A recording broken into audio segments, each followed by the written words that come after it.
Welcome everyone to this lovely webinar. This is it's a full day webinar that is just going to be packed with great knowledge and great speakers. And I'm going to just switch here to a nicer slide.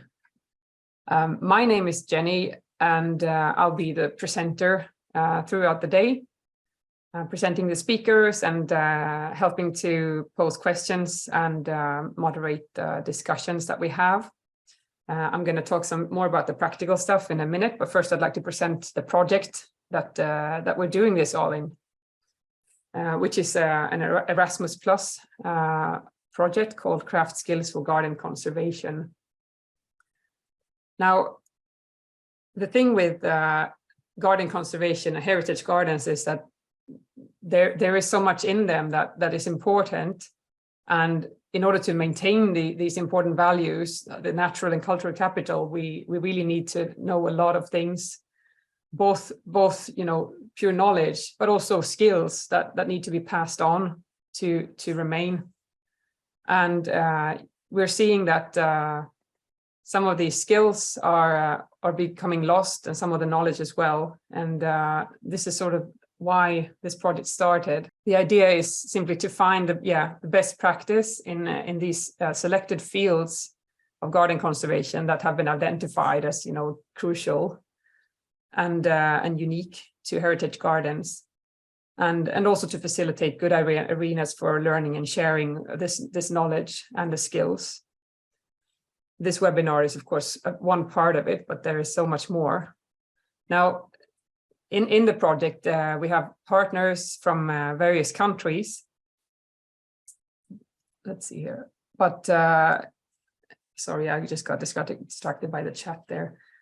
I'm going to talk about the chat in a second. All the partners here are hosts of some of the activities in the project. But of course, you are all welcome, even if you're not from these locations or these countries. The idea is simply to conserve all this knowledge and skill, and anybody who wants to be part of that is very welcome. Now, the activities span over 3 years. This project is 3 years long, and we're doing webinars, workshops, and seminars. And right now, we're sort of in the middle. Here's sort of a bit of a timeline for what we've been doing and what we are going to do in the future. And since this is funded, we really, want to encourage you to take part in these activities because they're free. So it's just a lovely opportunity to learn so much if you're working in garden conservation or thinking of doing it. Usually we have the webinars sort of off season, and then we've got practical workshops more sort of during the warmer months, depending on what it's about, really. We usually need to use the growing season for a lot of the workshops. You don't have to attend both or anything like that, but you're very welcome to come to these different partner sites to actually take part in a workshop in the summer. For example, this webinar will have a workshop, as you can see, in June in Sweden. All of this information is available on the website, so and you'll be getting a link to that one later. What I was asked to do is to talk about Dézallier de Argenville, and Dézallier de Argenville was a French author. He started writing in the early 18th century. But he wrote about the practice of gardening of Le Nôtre, of the period from 1650 to about 1709, when he published his book. And this book was entitled La théorie et la pratique du jardinage, the history and practice of planting. I'll come back to that. And I was asked to talk about the groves included in that. One of the things that I've been doing. I did a master's thesis many years ago on groves, and have continued bits of research on that, and that's what I'm hoping to convey today. So the this is interesting. Yeah. So the theory and practice of gardening, as it was translated in English in 1712, contained these engravings of gardens, of typical French gardens, which afterwards were shown not to be at all by Dézallier de Argenville, but by someone called Leblanc. That doesn't really matter, but the translation by which it is known in English is John James, and that's the one we see here on the left-hand side, and a picture of the book on the right-hand side with my dirty thumb at the bottom. So Dézallier de Argenville distinguished a number of different types of groves. So the first one of these was the great wood of forest trees, pierced with double stars or a single star.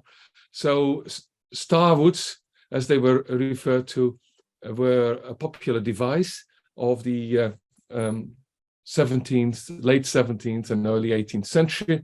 And this was at a tremendous scale. So here we see two of the sort of fictional layouts that include all the elements that you might find in a typical layout. The areas in between the walks, but these are all the walks going right across. The areas within are referred to as the quarters or the squares. Even when they're not square, they're quarters or squares. And it was the way these were infilled that made a difference to the aesthetic appearance of these places. So we've got here great woods of tall trees, which were all in different forms and shapes, different types of layouts, but all with similar planting. So the trick about these was that these trees were intended to grow tall, mainly for wood production. They were widely spaced and they had sparse undergrowth, really benefiting the trees. The walks were normally without hedges, but they could also be with hedges. So uniform plantations as they were intended. This was quite a favorite type, and in many countries there started to be publications on planting. In England, it was John Evelyn Silva here on the left-hand side that proposed this type of planting, and was first published in 1662. And the picture here is from the 1734 edition, which shows a forest, planted forest or wood or large grove, as it is also referred to, just north of Leeds. And on the right-hand side was Moses Cook. Moses Cook was a gardener, and he helped to promote this in this book, The Manner of Raising, ordering and improving forest trees and forest and fruit trees. So this was a common type, which was extended over time to something called forest gardening by Stephen Switzer. Stephen Switzer was the main landscape designer of the next generation, and he saw that all of the landscape was a garden. And here is a sort of a fictional layout of Paston Manor, as it is called, sort of a defense type layout with these walks here, and this was referred to as forest gardening. So different ideas as to what forest gardening was supposed to be like. Well, the second type was nearer to the house. It was so-called open groves. And these were trees generally planted at very close distances, no undergrowth, with tufted crowns. And tufted crowns means that they were pruned up very high so that the crowns split, not a single leader.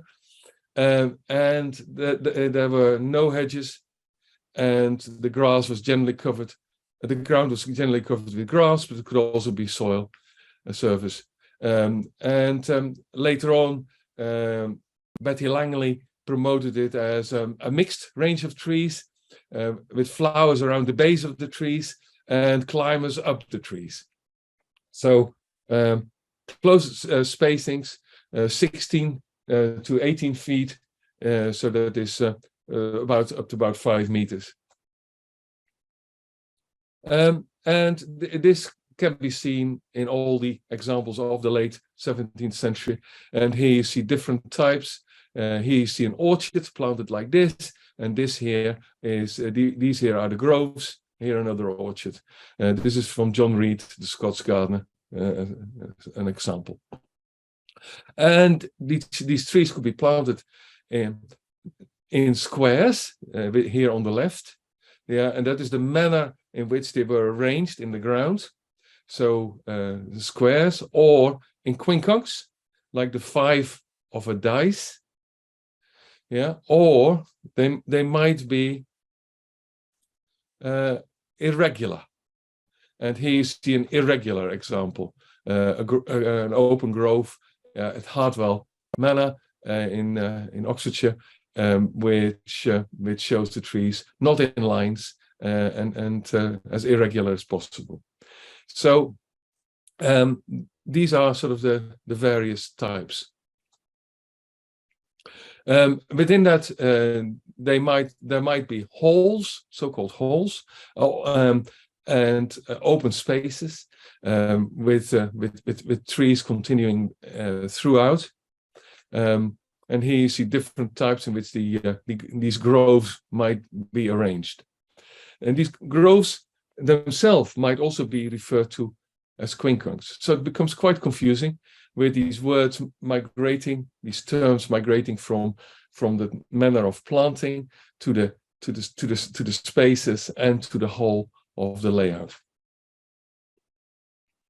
André Mollet provided important examples, and I've so drawn one from a description here where we know a little bit more.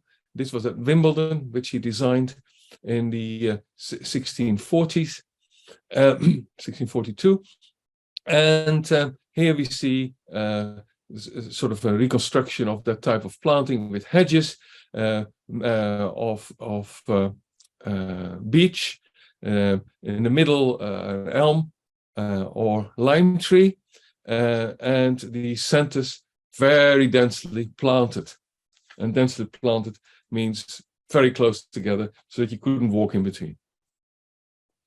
That type of planting can be seen in many places, and it can also be seen that the reference to being surrounded by very high hedges, as this example at Herrenhausen, where you see that the trees become part of that the hedges. Yeah, and they talk about hedges of 30 and 50 feet high, so that it is 30 is 9 meters to 50 is 15 meters high, which were quite an organization to maintain that.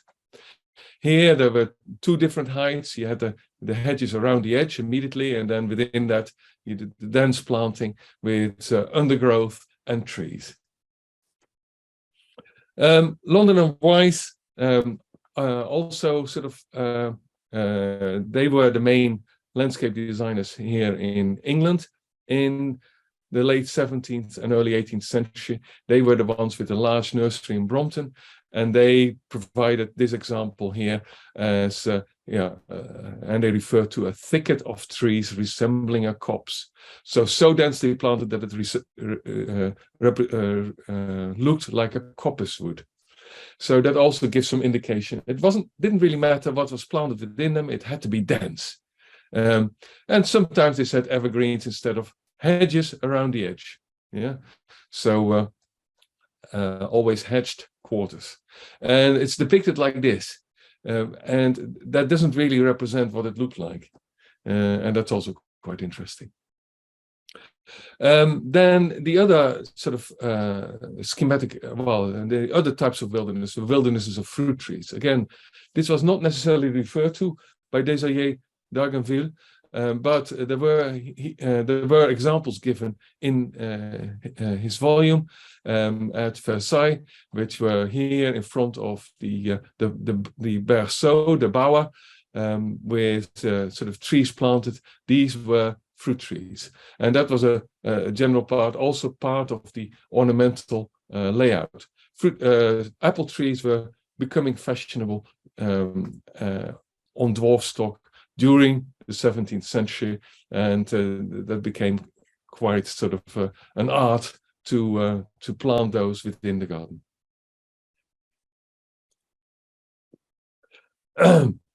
So another type of example was given the wilderness of evergreens. And this was it's a beautiful poem of Castle Howard, where this whole area here was an evergreen grove, and where it didn't. The poem says, beyond it circles a pleasant grove raised from the family of constant love. No boisterous storms, nor inclement sky, which tender leaves and springing buds destroy, affect the somber shade you here enjoy. Perpetual verdure, all the trees disclose, which, like true love, no change of season knows, i.e. it's always green, always beautiful, it's always lovely. And several examples exist to that on paper. In particular, these at Hillington. In the Netherlands, it's Nimmerdor. And here's sort of a drawn out. You can see sort of a wood of Scotch firs, Picea, Pinus sylvestris, a walk of firs, and that is probably Picea abies. And a covered walk in the center with yew trees. So very evergreen, dark and gloomy, but always alive, always fresh. That was the thinking. So the next type of grove is grove opened in compartments, with areas within either with grass squares or kept as flowering meads, or sometimes ornamented with flowering shrubs.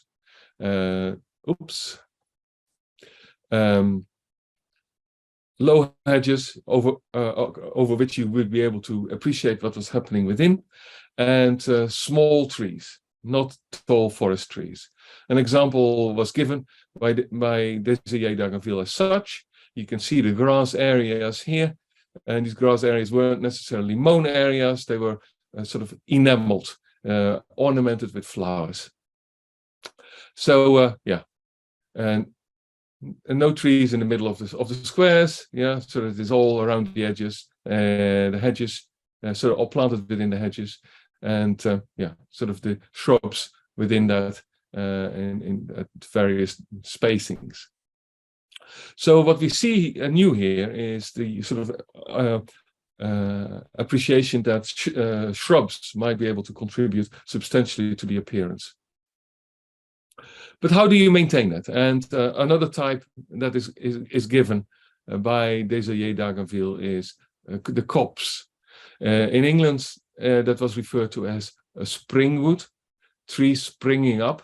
And here you see sort of a coppice being maintained in Oranjewoud in the Netherlands. And this has been coppiced since the 17th century. It has rather gone in the last sort of 30 years. It hasn't been coppiced again. This is an old photograph. So here we've got the various types. So forests of great woods of tall trees, coppice woods, groves of a middle height with tall palisades, sometimes woods of evergreens, similarly planted. Woods opened in compartments, we've seen that, and groves in quincunx. But Dézallier d'Argenville didn't see everything. And in England at the time of the introduction of the French formal garden, generated a real interest in the classical, in the Italianate. And various examples were sort of considered. And here you see sort of a type of bosquet that you might have found in Renaissance reconstructions of these gardens. But not being satisfied with that, Lord Burlington commissioned Robert Castell to write a book called Villas of the Ancients Illustrated, in which he contained a number of reconstructions of these classical groves as they understood from the text. Here at the bottom right-hand side, the villa here, of course, and these are the orchards and the hippodrome. But this is the wilderness, which is directly associated with that layout. You can see the taller trees, but you can also see this sort of dense area and look at these serpentine walks. Well, these were replicated at a place like Chiswick, and it was one of the first to have this, where Robert Castell's drawings, layouts was emulated in sort of a similar layout. Yeah, you see these curved layouts. You see the old house, later the classical pavilion, and this classical sort of layout with axes still, and and these serpentine walks. So really emulating what how the classical garden was understood, and that is also represented in these sketches by William Kent, and can be seen in various engravings of the place, where you can really see sort of the dense planting and layout of these groves of middle height, as Dézallier d'Argenville referred to. And that was reconstructed sort of in the 1990s, early 1990s. And historic engraving which shows it as it was being planted up in at the first. Yeah, sort of these hedges planted, and within that these trees with underplanting, which you see here. So these places were used for entertainment, for walking, and for all kinds of other purposes that might desire seclusion.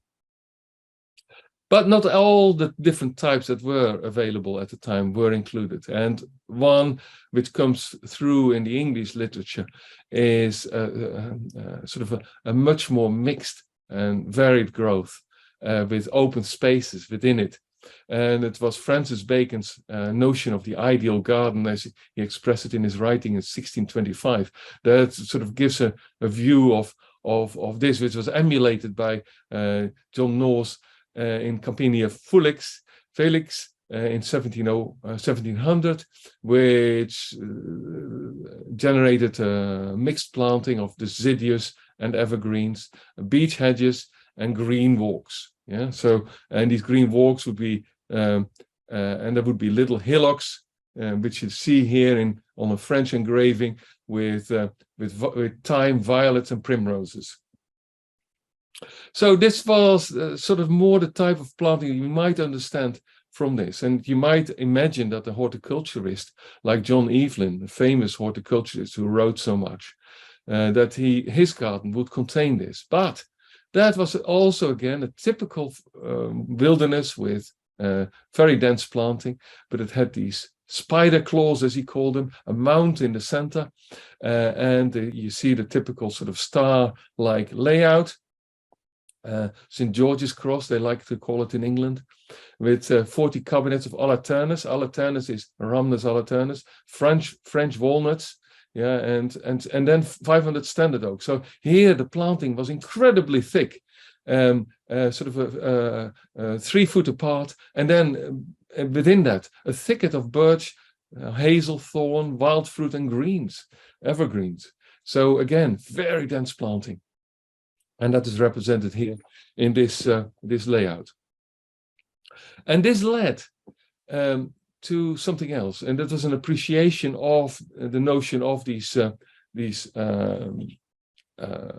shrubs as used. And here, planted by Queen Anne in 1602 by London and Wise, in fact, but for Queen Anne, is sort of a planted mound, a mound shaped by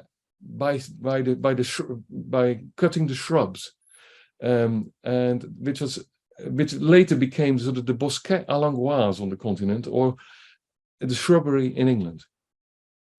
And these would consist of layers of shrubs, shorter, middle, and higher, and then at the back, tall trees, and this would be sort of in the shape of a mound.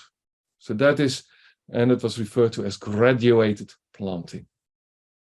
And we can see that on historic engravings, such as this one of Stephen Switzer at Grimthorpe. And we can see that on the continent, where it was taken for the Jardin à l'Angloise, and particularly it has been continued here in France in the royal parks. And you can see that it is quite different from the traditional wilderness. Much of it, wilderness has sometimes survived, but very few, in fact, have. And it is at Hampton Court that I want to finish with a picture of what this wilderness looks like today after 3.5 centuries of management by gardeners for not the wilderness itself, but this is now the wild garden and the naturalization of bulbs within it, and the structure of the old wilderness has sort of gradually eroded out, but it's still there, sort of, if you can read it. Thank you very much. I hope this has given you a little bit of a background as to the different types of planting, and that Dézallier de Argenville didn't see everything. He did come to England, but he didn't report on the novelties which he saw here. He applied his French ideas onto the English garden. Thank you very much. Jan, it was very, very interesting. And now I will move on and kind of linking the historical sources to the gardens, to the historic garden today. I will make a presentation about pruning hooks and hedge slashers. I will talk about some different tools, and I wanted to start to just show the tools so that you know what I'm talking about. Sometimes I will talk about the sickle, and it's this tool, the traditional sickle. I hope that you can see it. Raise it a bit higher, please. Yeah. So. Yeah. So here's the sickle, and I will also talk about the pruning hook. And the pruning hook, it's like a sickle on a very long handle that you can see on the left image right now. And then I will also talk about, it's a challenge because some of the tools are big, but I will also talk about this tool. It's the hedge slasher. It's a bit more than a meter long. And then I will talk about hedge shears. So when I talk about hedge shears, it's traditional manual hedge shears. So that's just because I will talk about some different tools, and I wanted to introduce them because they are important in this presentation. So, yeah, my name is Joakim Seiler, and I am head gardener at Gunnebo House outside Gothenburg in Sweden. And Gunnebo House is an 18th century estate with a strong craft profile. And I have studied hedges and lawns in my PhD project, and I have used Gunnebo House as my laboratory. And I've not been doing this completely on my own. I've been doing this together with my colleagues, and especially with the gardener Daniel Lundberg, who have contributed a lot in the craft studies. In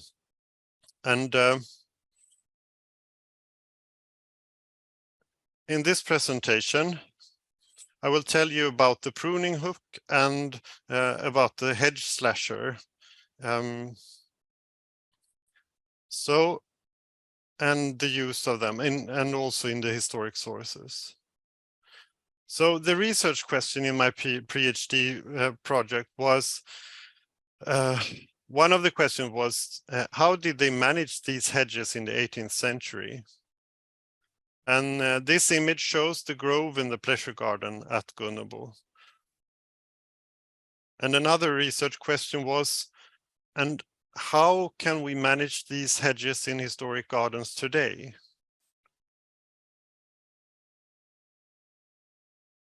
At this painting, we see the grove in the pleasure garden at Gunnebo House. The common Swedish word for grove is the French term bosquet.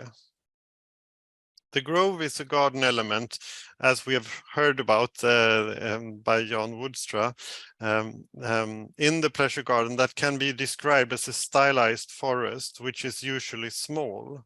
Some groves are larger and similar to natural woods, and some are smaller and clearly shaped by human intervention and design. And according to Dézallier, there are several types of groves that we've heard about.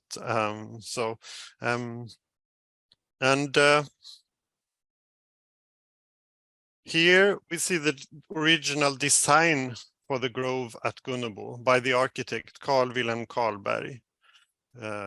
Over 200 original designs from the architect for Gunnebo has been preserved and are today invaluable sources of information, both for reconstructions of lost elements at the estate, or for managing the garden and trying to be true to the original.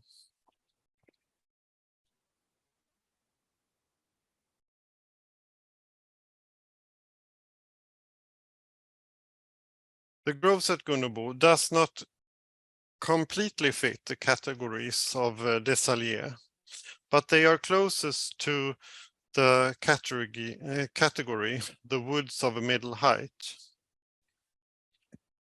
And I quote, "The woods of a middle height are styled of a middle height because the trees wherewith they are planted never arrive to great height of the forest trees, scarcely exceeding 30 or 40 foot high.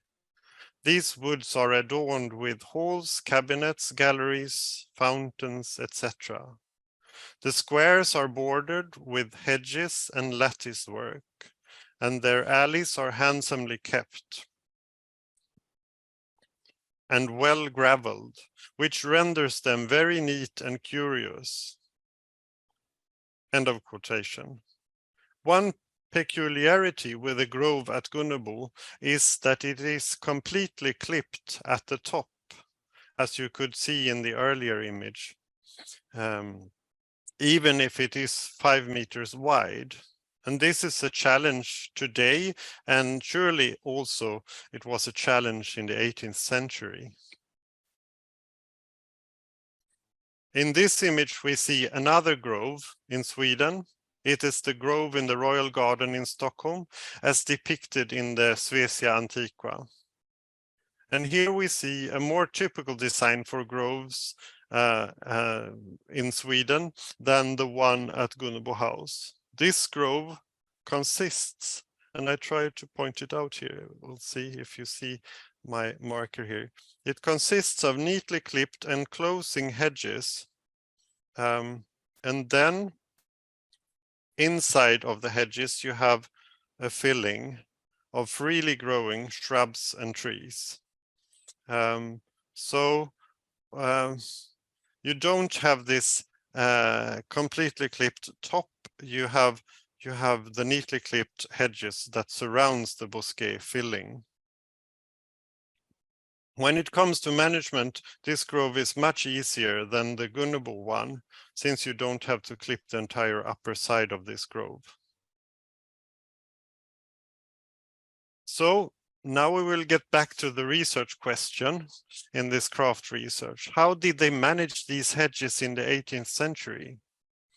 If we use the extended battery-powered hedge shears, it is possible to clip the entire top of the hedge from a scaffold, as we see in this image. But the research question was, how did they manage these hedges in the 18th century? To answer that, we have to put away the extended battery-powered hedge shears and look for other tools. The obvious tool that you think of is the traditional manual hedge shears depicted here. To trace the introduction of hedge shears into Sweden, I have compared with the development in Central Europe described in the previous research by Clemens Alexander Wimmer, the German garden historian. He states that hedges were introduced in the Renaissance garden and were mainly managed with sickles, the tool that I showed you in the beginning of my presentation with the curved edge.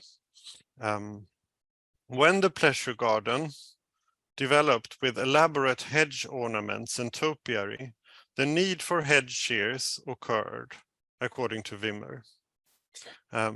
In Germany, it was introduced by the garden author Peter Laurenberg in 1631. And in Sweden, the first record of the word häcksax, or hedge, the Swedish word for hedge shears, is by Åke Roland in 1690. So they had hedge shears in the 18th century. We know that, and they used them for clipping hedges. But when I was testing them on this very high and wide hedges at Gunnebo, I could only reach 1.54 meters, and the hedge was 5 meters wide. So they must have had other tools as well. And the search for historical tools continued in the historical sources. The search resulted in several findings, such as these images and some text sources that we will see in these international image sources. What we see in these international image sources is the use of the pruning hook to prune trees and or high hedges. So here you see this sickle-like tool with a very long handle.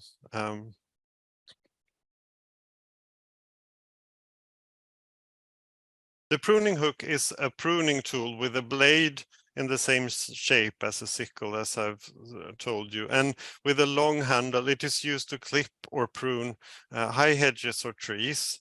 You can see images of both, so it was used both for trees and hedges. I found an early text source in Sweden, a description of what tools the royal gardener André Mollet brought with him from France to Sweden when he introduced the French garden to Sweden. Mollet brought from France, and this is a quotation, Mollet brought from France various gardening tools, among others 6 large blades with which the palisades would be pruned. In addition, sickles in crescent shape are mentioned to crop the large palisades, French shovels and spades and curved cutting knives. And this end of quotation. This is a quotation from Sten Carling that studied the source material from André Mollet. This source indicated the introduction of these tools to Sweden in 1648.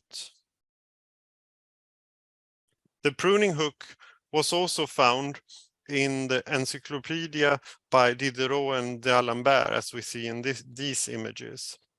To the left, we can see the tool in the middle, and to the right, we can see a large scaffold with 3 persons. If you look closely, you can see 3 persons pruning large trees with pruning hooks, standing on the scaffold. Another source was the Swedish gardener Daniel Müller in the 19th century, who wrote the following. It is common practice, and this is a quotation again then, it is common practice to clip hedges with a large so-called hedge shear. However, the work is quicker if they are slashed with a large sharp pruning hook or hedge slasher, which is fastened at a wooden handle 3-4 feet long. By this, the sides are slashed from below upwards, but the topping is easiest performed by shears. End of quotation. We also found more contemporary source material. A film with a French gardener was found by the gardener Katarina Ottosson, who also studied this subject. And the film showed how the tool was constructed and used in heritage gardening. The French gardener constructing and using the pruning hook on the film was Gilles Lebob in the garden Champs-sur-Marne outside Paris in France.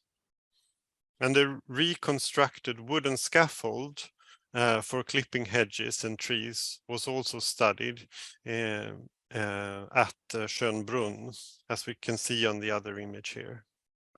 So there are still some elements and traces of this old traditional craft living on. We also found a tool producer in France that still produced the pruning hooks. And we bought them and used them in our craft experiments in the garden at Gunnebo. The craft experiments in the garden consisted in following the instructions in the historical sources to learn the craft of clipping hedges with the pruning hooks. The result was that an imaginary dialogue developed between the practice in the garden and the historical sources. The practice provided information that made me understand the sources better, and the sources informed the practice. And finally, the pruning hook proved to be the answer to how they managed the high and wide hedges at Gunnebo in the 18th century.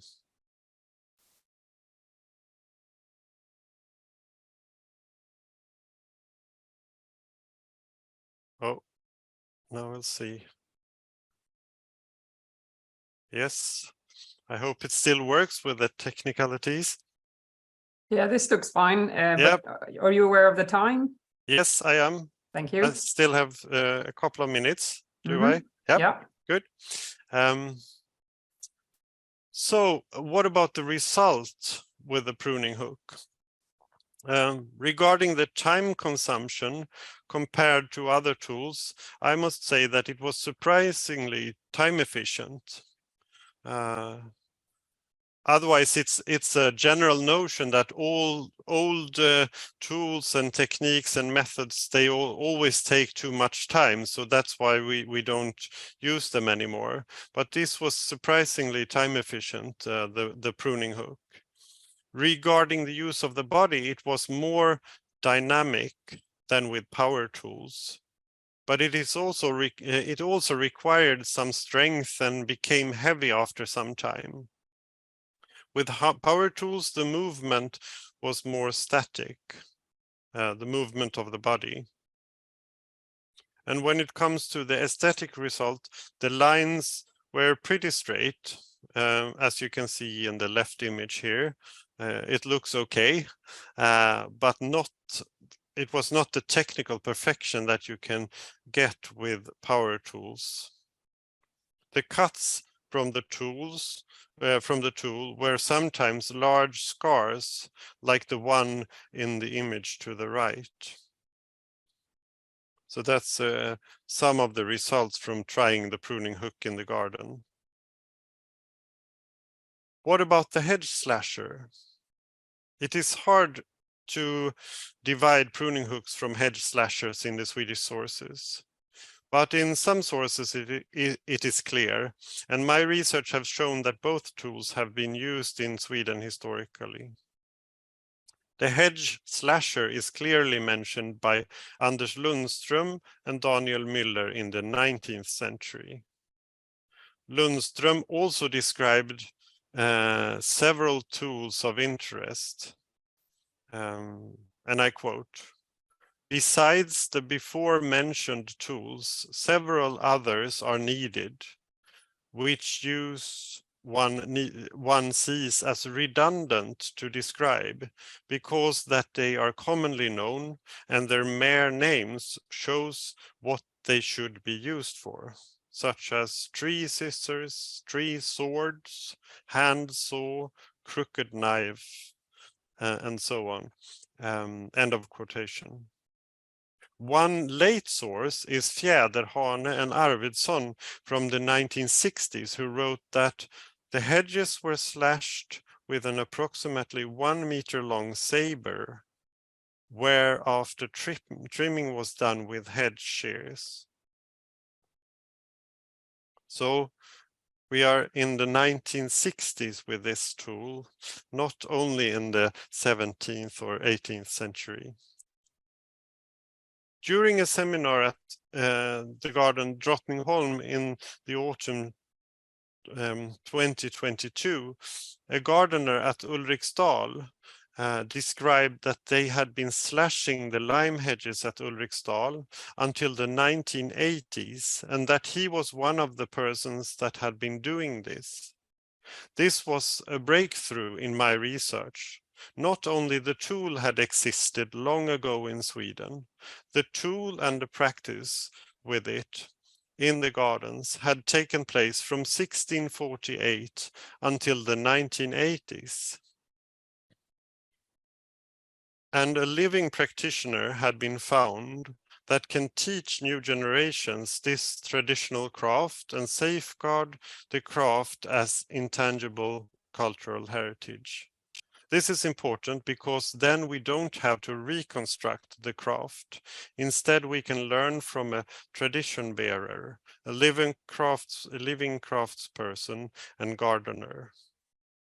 In the craft experiments with the hedge slasher at Gunnebo, we found out that the use of the slasher was more like using an axe, and the use of the pruning hook was more like working with the scythe, but vertically instead of horizontally as you do with the scythe.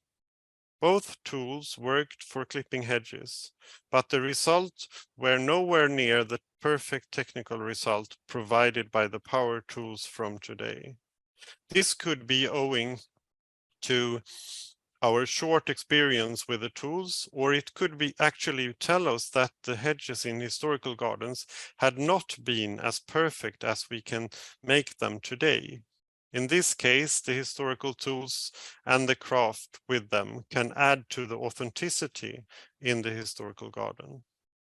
My research has shown that pruning hooks were used in Sweden from 1650 until the 1980s, and that there are still living practitioners to learn from. And we have practiced this traditional craft in the garden at Gunnebo. Thank you very much for listening.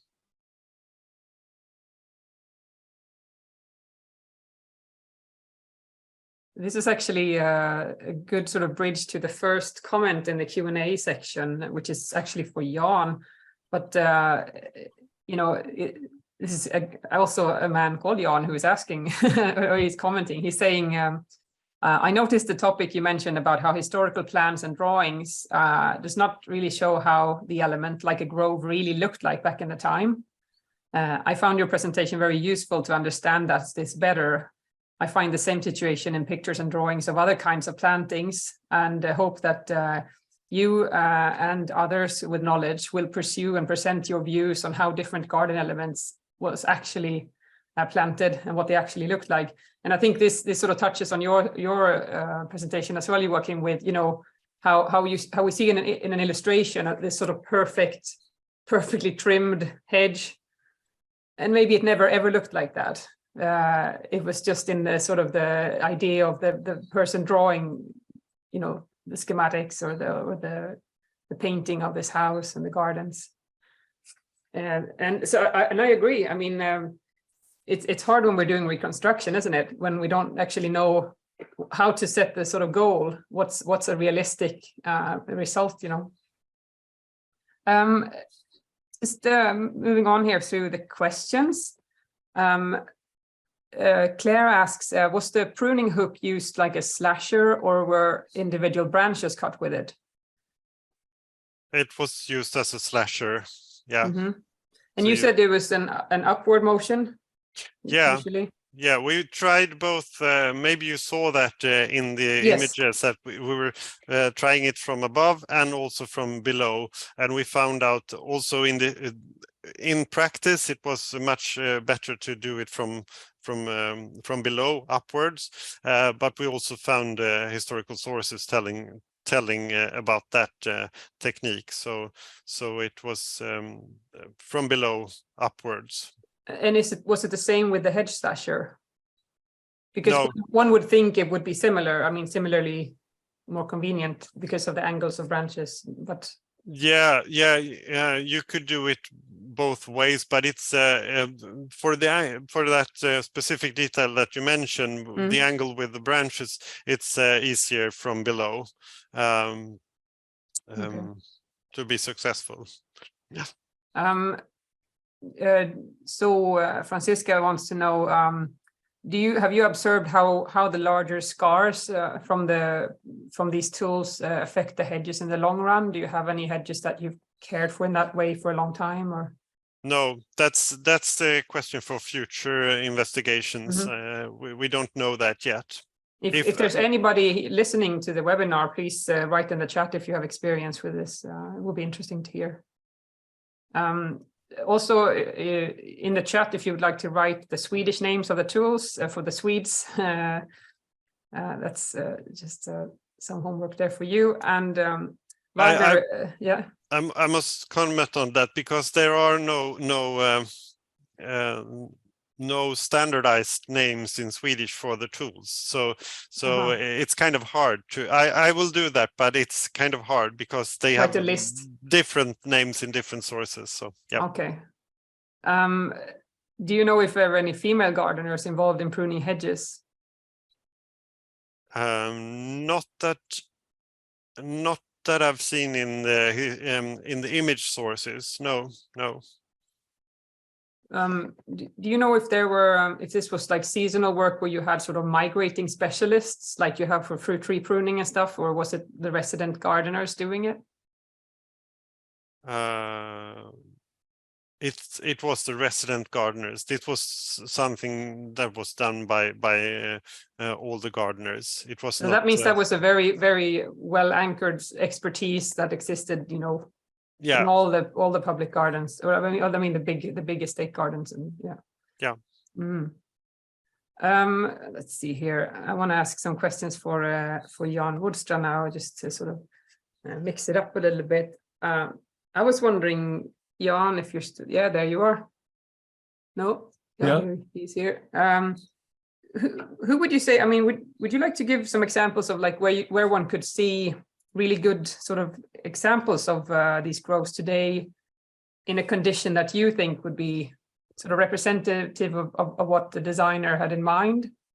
Well, they're spread around, but the very few which have called the original planting, but Herrenhausen is a good example. The various other German gardens which have got bits of groves. Germans seem to have been better to keep those, although the planting of shrubs has generally disappeared. That was all replaced after the Second World War with mock orange, Philadelphus, and that has now succumbed through disease. So is it that the shrubs don't really do very well once the trees get too old? That's right. They overshade them, and it's an artificial system. So okay. So it needs to be maintained, and to my knowledge, it's nowhere where this has been maintained as in the 17th century. Okay. But there are various examples where groves have been replanted in a restoration, and particularly the English groves, as I've shown you in France, where that type of planting can still be seen in the royal gardens around Paris, and also at Paynes Hill, for example, in England. So yeah, there are examples, but there hasn't been a great deal of attention paid to replanting of groves. So yeah, it is, and not very. No, it's difficult. It's problematic. Right. Yeah. Yeah, I mean, I suppose some of these gardening practices were a lot about taming nature in a way that isn't really sustainable unless you sort of replace it a lot or just put in a lot of hours all the time. I assume that's the challenge. Yeah, it is. And, some groves have not been completely removed, but then the evergreens take over in the end. So that also gives a different perception. Right. But yeah, the original way of planting and management isn't continued anywhere as far as I know. Okay. Well, that's good to know. Let's see here. We have more time for the questions. There's a lot of questions about the maintenance but Jan, before I move to Joakim again, how much pruning? In the most sort of naturalistic looking ones, there was still quite a bit of pruning going on, or yeah. Everything was kept to a certain height. Clipping and pruning was a normal task of gardeners, and certainly within these groves, it was there was a lot of management, so to speak. In a lot of the illustrations, one could see that they had sort of cleared the stems up to a certain height in a lot of the images. That looks a bit more like it does when you have animals grazing, but I suppose that was probably made by gardeners to look a bit more rural. It was, yes.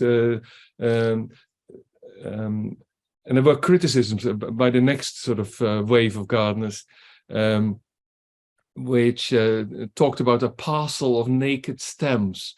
But that was exactly what was desired in the 17th century, these tall, spindly stems. And it was also the practice in the countryside. So it was a general practice that was just applied from the countryside into the garden. And the pruning up was done so that you would have plants would be able to grow plants underneath. So that there was enough light. And it's the same with the hedges in the countryside. So these are practices that are sort of continued inside, outside, and by unskilled gardeners, really. And I suppose maybe the aesthetic actually came from animals grazing the lower branches, and to start with, but then it became an ideal. It's got a name. It's called plashing of the tree. So that it's this high pruning up. It's removal of these side branches in order to get straight stems without knots. Right. And that was the desire. Oh yes, because they actually used them sometimes. That's true. Yeah. Okay. Yeah. All right. Thanks for clearing that up. If you're more curious about the speakers, I have to mention that there's we have presentations of every speaker on our webpage. So if you want to sort of check out what they've been publishing and doing, just don't forget to do that. Let's see how we are on time.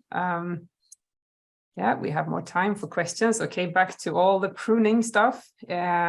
Let's see here. There's so much. Can I just mention that Jan Woudstra have published a book about groves. If you want to dive deeper into this, there's a book. And if you want to dive deeper into there it is. Yeah, very good. Screen. The history of groves, and then we have this thesis if you want to read more about my work and research about pruning hook and head slasher. And Joakim's thesis is available online actually for free. I'm not sure about Jan's book. You might need to pay for that one. I'm afraid so. But we're happy to support that's important work after all. Okay, let's see here. So Sarah wants to know, Joakim, have you ever found anything with serrated edge for use in hedge maintenance?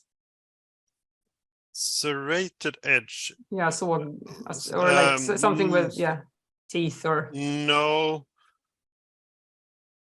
no. I haven't. Only clear edges. Right. Neil says, I worked with a farmer in 1997 in the UK who used the hedge slasher, also called a hedge bill, to prune high hedges. So it's great to know. I mean, that tool seems to have survived a bit longer than the pruning hook, then maybe. Yeah. Kate wants to know, does the use of historic tools mean that pruning has to happen a specific time of year, maybe for the resistance in the wood or something like that? Yeah, it's we've tried this out in courses with students in the autumn, and it didn't work very well. So you have to do it early in the summer when it's kind of soft new wood. Then it works much better. So we will have the workshop in late June to do it at the right time. Yeah. Yeah, that's interesting, because that's completely, different from maybe when you would prune some hedges otherwise. With modern tools. That was a great question, Kate. Let's see here. Yeah, sort of following up on the sort of effect of using these tools. Like you haven't noticed any plant health or disease issues then from using these. But that's because you sort of went back to using modern tools afterwards on the same hedges, right? Or have you kept them? No, we haven't been made any systematic investigations on one hedge yet, and it's still early days with these tools for us. So we have to do more. We have to investigate that more. Yeah. Yeah, just one that you can just slash away at and see how it fares. Would be interesting. Okay, let's see here. Nigel says, Nigel's one of the speakers for later today. He says, cutting upwards when trimming a hedge is always best because of the grain of the wood. A downward cut smashes the grain, and cutting upwards leaves a glass-like cut. The only long-term problems with hand tool cutting is a faster incremental rise in the height and width. Okay, interesting. We will share the link to Joakim's. Maybe you can do that in the chat, Joakim. Put the link there later. Claire says farmers in the UK still flail hedges in a manner similar to slashing, and the hedges generate swiftly, mostly. So I guess that's the same as Nigel was saying, that there's a big response to the pruning. Jan, did you want to add something? No, I've got to do some teaching right now. So thank you for your time. Yeah. Will you pop in later, or? I'll pop in later. Yeah. Okay, we'll see you later then. Okay. Thank you very much. Bye. Yes, just turn your microphone off maybe so we don't. Yeah. Let's see here. What sharpening methods were available to users of these historic tools? We were sharpening them on a grindstone. But would that be the same in France, for example, or like in the continent? Yeah, at least the tools that I've seen, they are in very hard steel that you need a grindstone to sharpen them. Then you can use a whetstone out in the field, but or out in the garden, but you need a grindstone because it's thick and very thick metal. Yeah. For those of you who are not familiar, the grindstone would be a round rotating type of stone where you usually have water in a bowl below it, and you can do it by hand, turn it by hand, or nowadays we have got electrical ones. And that one would, and then the whetstone would be more for just honing, keeping the edge, in good shape as you work. So it's more like a light touch up, and the grindstone would be for creating the basic sort of shape of. Just to clarify that. Well, we have 5 more minutes, so let's just keep on here. And the ones that we don't have time for, Joakim will answer in writing. Okay. Okay. Let's see here.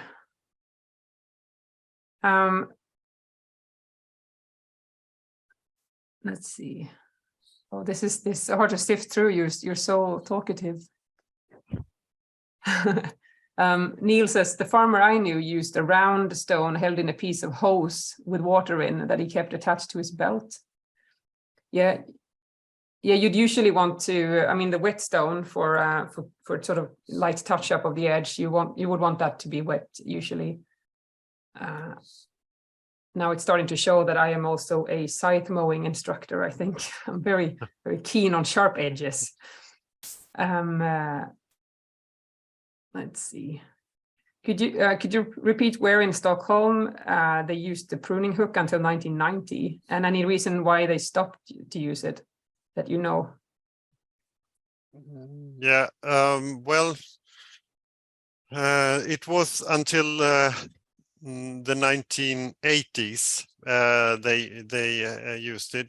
And I think one of the reasons they stopped was an incident where one of the gardeners fell from a scaffold using that tool. So that was one of the reasons that they shifted to other tools.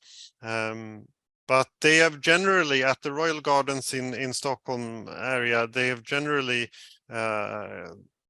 been working with manual tools for a long time until quite recently. They stopped with the manual hedge shears at Drottningholm in the late 1990s. So they clipped all the hedges with manual hedge shears until the late 1990s. But now it has shifted to power tools, battery powered tools. Yeah. Okay.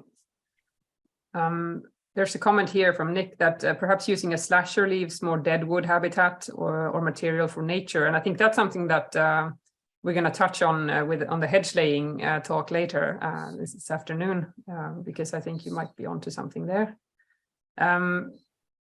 Nick also says, I come from a garden in Scotland aiming to restore its 17th century design. We have a mixture of laurel and yew hedges. How did your experience of the hedge slasher compare for hedging species with large leaves and those with small leaves? Did you try different species? No, not really. I only tried the slasher on lime and on hornbeam. So and it worked on both species, but I think the more delicate shape you have with smaller leaves, then it's an idea to stick to the hedge shears, because it's hard to do exact lines and be very specific with the slasher, I think. Just a comment from Beverly to round off. I think the rough finish of early hedge trimming is reminiscent of animal grazing. And it reminded me of a recent webinar I saw about the rewilding at Knepp Castle in the UK, where the shrubs and hedges in the garden, rather in the wilder areas where the animals roam, is very roughly cut into to mimic animal grazing. So it's actually to sort of fake it. I think the hedges would have been healthier and thicker with the older hedge cutting practice. Okay. Well, thank you for the comment. Yeah, I do think there is there's something here with inspiration coming from animal grazing for sure. Yeah, I think we're gonna. I mean, it's just 1 minute until the break, so I think we're gonna hold there. And Joakim, if you want to add something just before we stop, or yes, I think one interesting thing with this is that tools have moved like back and forth between the garden and the landscape. So it's like nowadays we don't use the hedge slasher or the bill hook in the garden in Sweden anymore, but you can find them. They are still in use by farmers in the UK in hedge laying. So they have moved from the garden out into the landscape, and the practice maybe still lives on, but somewhere else. So if you're interested in finding a living tradition of craft practice, you might need to look outside the garden. And this block of the webinar that we're moving into now is more focused on how we are pruning our hedges and topiary in historic gardens today. And we're going to start with some impressive stuff from David. And the name of the talk, I think, says it all: extreme hedge cutting at Powis Castle. Morning, everybody, and welcome to a sunny Welsh day at Powis Castle. So this is a castle designed by William Wind. This is at its peak in the 1680s. So if you can see on there, we've got this lovely Dutch water garden, etchings taken, engravings from the top of the cascade, and looking across to the terraces, you'll see there's lots of topiary. So all these little balls and different shapes there, some quite intricate or very intricate on the Avery Terrace, going right up to the castle. On top of the, just below the castle there, there's about 5 topiaries. So very formal, very laid out, lots of labour intensive topiary to look after. But this changed. The landscape movement come along. This castle's seen all the changes really, and because it stayed in the same ownership of the family for over 400 years, nothing was swept aside. So elements of every sort of landscape garden movement survives. So this is Paul Sandymon etching. This is when there was actually plans to probably dynamite the terraces, which didn't go ahead due to the terrain and probably the funding. The family were spending more time. It's a shooting lodge, Powis Castle, so they spent the winters here and the summers in London. But if you look, lots of the yews have been removed, all the topiary's gone. The Dutch water garden went in 1812, and you see the fluffiness, the sort of landscape. These are the yew trees, so the little yew topiaries that were left were allowed to grow into yew trees. And yeah, nice soft landscape movement. So this is, I should probably view it today, looking across from the cascade while we're looking at the engraving, the book engraving. So you can see the yews, tumps. Officially in Wales, we call them tumps, they're yew trees. It's a giant topiary or yew tumps. So they were allowed to grow into trees, then the Victorians cut them. And so the huge clipped trees, the ones there, so the Victorians cut them and got them back in control. There's 14 of those fellas left, and as you'll see in a minute, some quite large yew hedges to cut.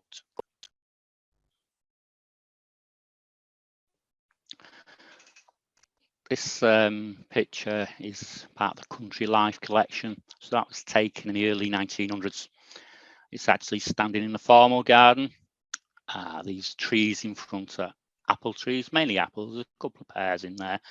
But this is the latest addition to the garden. So Lady Violet was keen to take over the garden from her husband George, and did so in the early 1900s. So this was the site of the kitchen garden. So she removed the kitchen garden. When you're still on terraces where the nice long straight yew hedges, there was some elm trees there. They blew over in the wind. She didn't look like down on the glass houses, so they were moved to the current location. These apple trees were planted and created this sort of kitchen garden fit for a viscountess. So they're still going today. They're still in there. It's lovely to see. Well, if we look up towards the castle, you can see the yew trees. They're all great shapes now, all nice and tidy, clipped. But if you look to the castle and just below, look right and then below, that's the big yew hedge, and it's been cut right back to the stales. So splitters, we like to call it in the UK. It'd obviously become overgrown on that side. There's also pathways, so cut right back to the stales to regenerate.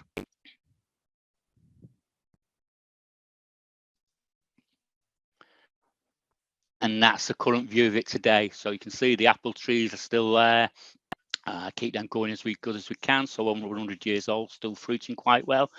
But if you look up towards the castle, there's the big hedge. It obviously responded quite nicely. All nice and green, back and growing. And you can just see the cherry picker popping up over the top there and cutting them. So that hedge is probably about the height of 3 double deckers if you stood them on top of each other, so about 14 meters high. So yeah, quite challenging, to be fair. So how on earth do we cut them? Joakim showed you some of the hand tools being used before. So this is again early 1900s. There's actually a walking stick on the picture towards the bottom. So the Earl had a walking stick, so that's a photograph he'd taken, put his stick down there while he took it. The chap stood right on the top with nerves of steel. He's probably got a scaffold board stuck on there, and he's using a scythe to cut the hedge up there.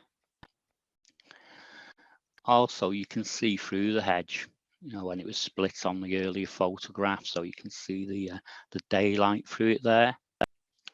If you look along a bit, you can see the ladders. So you've got a chap there with his hand sickle, someone at shears. A great angle on that ladder with a brick popped under the right-hand corner of it to compensate for the slope, because there's a slope down further down from that hedge, and another chappie just popping off the top of it. So you got, on that one photograph alone, you got 2, 4, 6 gardeners. We haven't even got 6 of us working in the garden at the moment. So, so yeah, very, very labour intensive way of cutting this hedge.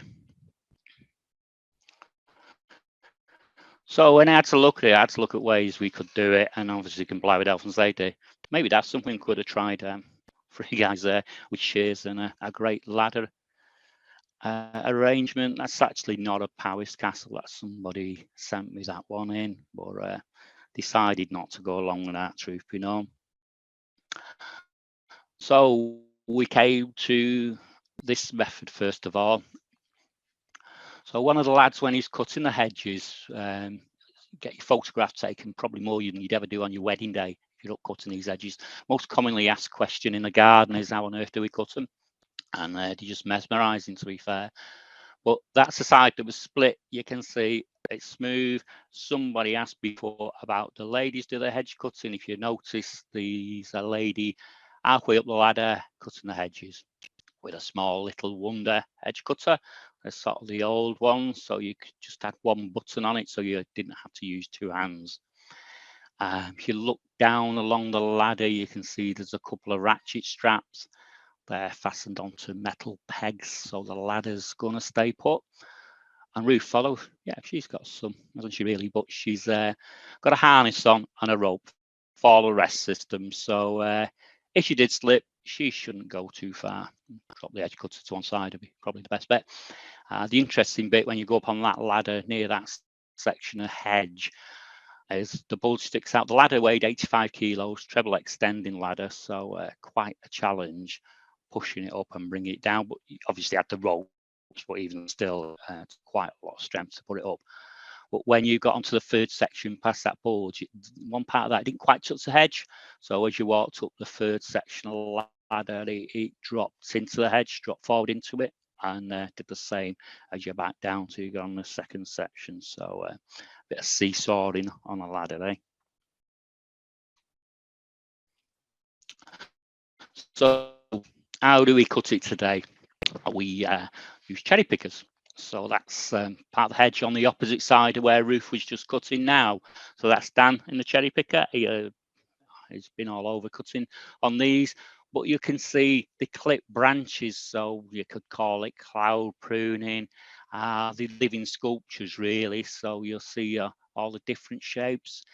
People see all sorts in them and say, like looking at clouds. So somebody's told me they've seen Homer Simpson in there. But, yeah, I sometimes see a lot of work when I look personally, but yeah, absolutely stunning and mesmerizing, really. So the challenge is getting to cut them all by this little cherry picker. So that level there is a crane lifting the cherry picker onto the aviary terrace, the sort of middle terrace where there's no access, there's only steps up and down. So once a year we get a crane in, he lifts it on, and we book it in for a week. It sort of leaves it here. That's the most cost-effective way of doing it. And it takes about 4 days. Even I can do it in 4 days, so I'm quite proud of that, I suppose. So go behind the big edge and work back along, and you're probably looking about 3 weeks with 2 people on there. So that's really good to be able to do it off the cherry picker. Obviously a lot safer, but still, as you go up in the height, you're going over the top of the yews, but you're also on a slope. So we've leveled it up. So in places you could be 12 meters or 14 meters high. We've got one cherry picker that comes in now that's 25 meters, but you've also got the drop below you. So really got to head for the heights and enjoy the fairgrounds. So with the cherry picker, the last one on the photograph was our own, which unfortunately tried to dispose of one of my staff. So we got rid of that, and now we hire machines in. This little one we've actually got in this week with pruning in our courtyard, and you can see it doesn't have the outriggers on. So you can see on that photograph, the pathways are very narrow, and on there, it was very difficult to get the outriggers out. So you were pushing them under the trees and things. So we got a ticket, competence ticket to use the ones on outriggers and also that one. And that's a little beauty of that, because you can drive it along whilst you're up in the air, not right along the terrace, but just move along a bit for where you're cutting. And that terrace is the main entrance to the garden. So if there's people that can't get too far, it's easy to move out the way. We try to divert people. If someone really needs to use that path, it saves lifting all the outriggers up and gets us through that.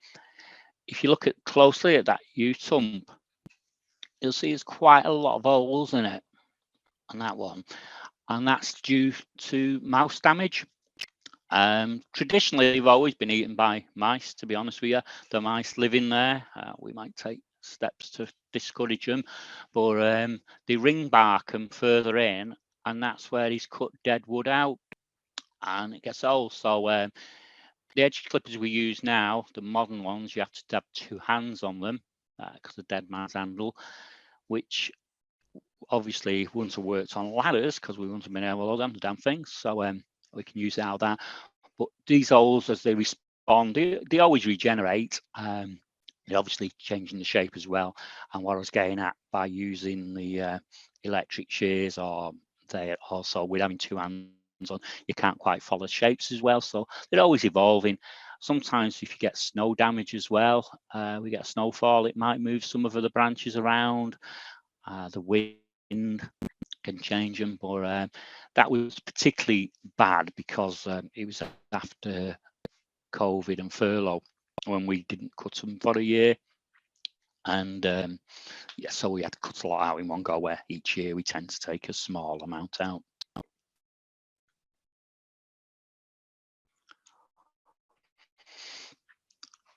As you can see, it's not just the views back to the castle that are fantastic, it's also the views out on the countryside. So when you enter the garden, you get these great landscape, all these spotted landscapes to look out on. This photograph of Dan cutting here is kind of a favourite. It went on Facebook and had hundreds of thousands of views, I think about 300,000, and one of the comments on there was, is he taking a golf shot? which I thought was fairly amusing. But you can see how wide the hedge is up on there, so quite challenging and a long reach to do with. It's actually a petrol one, but we find it just has that bit more guts up there to deal with than the battery ones at the moment. We use a battery one, but the top obviously grows very strong, being the top of the tree. And rumour has it that the family actually sat on top of that and had a picnic, which is quite possible, because you see that's the top of the trees, probably about 4 trees there that make that up, or it would be nice and firm. And that's similar to where the chappie was standing with his scythe and having a good old cut off that one.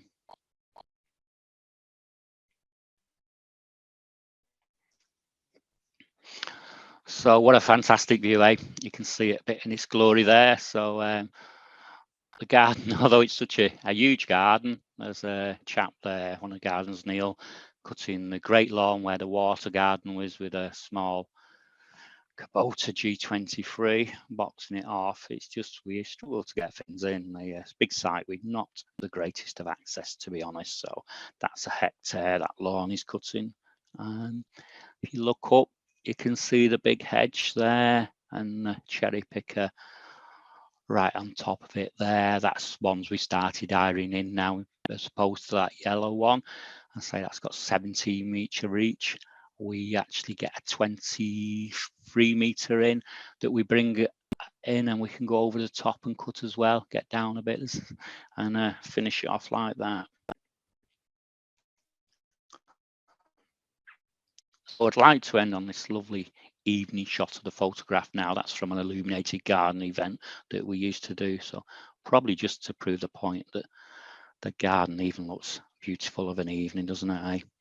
You can see a couple of the yew trees are quite thin there. There's one where you can see the light actually shines through it. So we might cut that one every couple of years to let it photosynthesize and grow a bit stronger.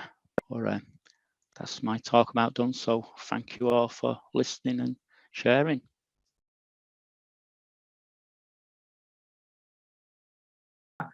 Modern day maintenance of historic hedges and topiary now.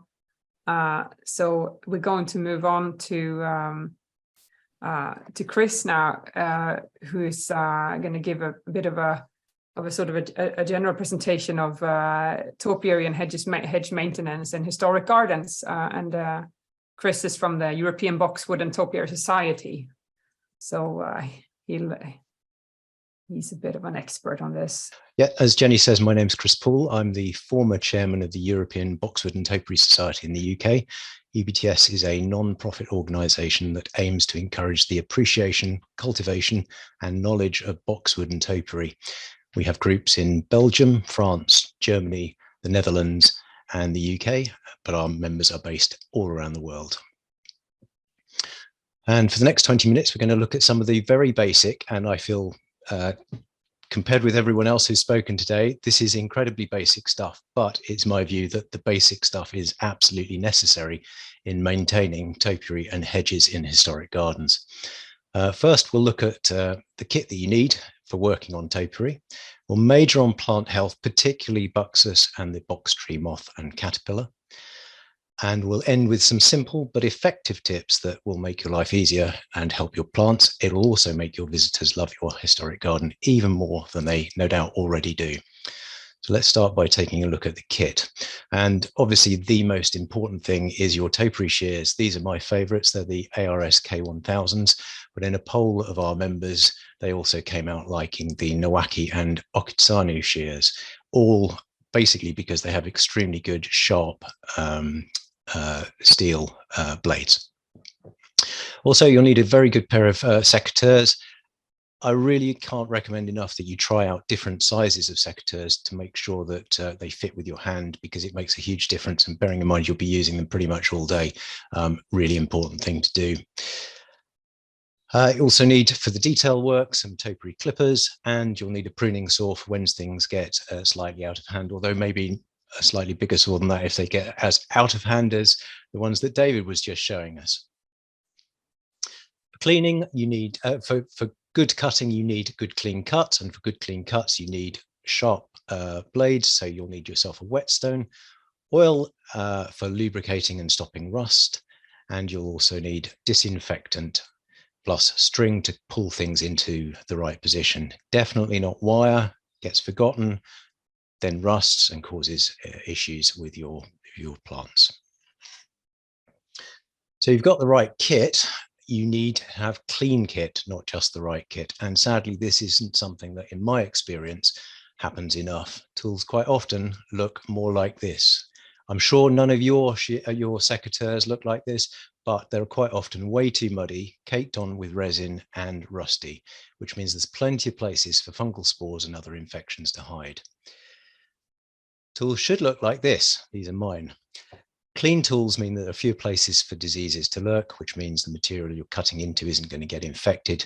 And as I say, these are my secateurs, and they do look like this pretty much all through the day. And as soon as they don't look like that, they get wiped. Clean tools are especially important when working with box, and this is box at Ham House near Richmond in the UK, where I was working last year. Tools were sprayed down between each of the topiary cones. So every different cone that I worked on, tools were cleaned down, and every 2 to 3 meters of low box hedging. This regime also applies for power tools if you're using electric hedge clippers. So spray down and wipe them off at regular intervals, and definitely between each of your topiaries. To help do this, I have a bucket, which includes a disinfectant spray. In my case, it's Citrox, which is a biodegradable citrus-based disinfectant. Other people use a 5 to 10% bleach water mix. Whatever you do, don't forget to label it so that everyone else knows what's in your spray can.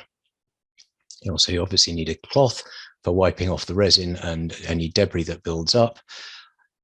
Also, a very useful item, Crenmate, which is a sort of rubbery pumice type stone.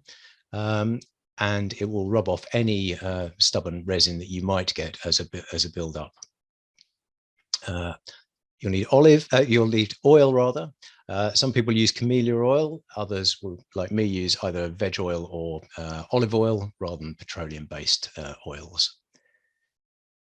So you've now got the right kit. You've got it all clean. Let's now look at plant health. You need to think about the plant's roots, air movement around the plant, light and shading, competition from other plants, nutrition, and pests and diseases. Now, before I move on, can I apologize for the first example?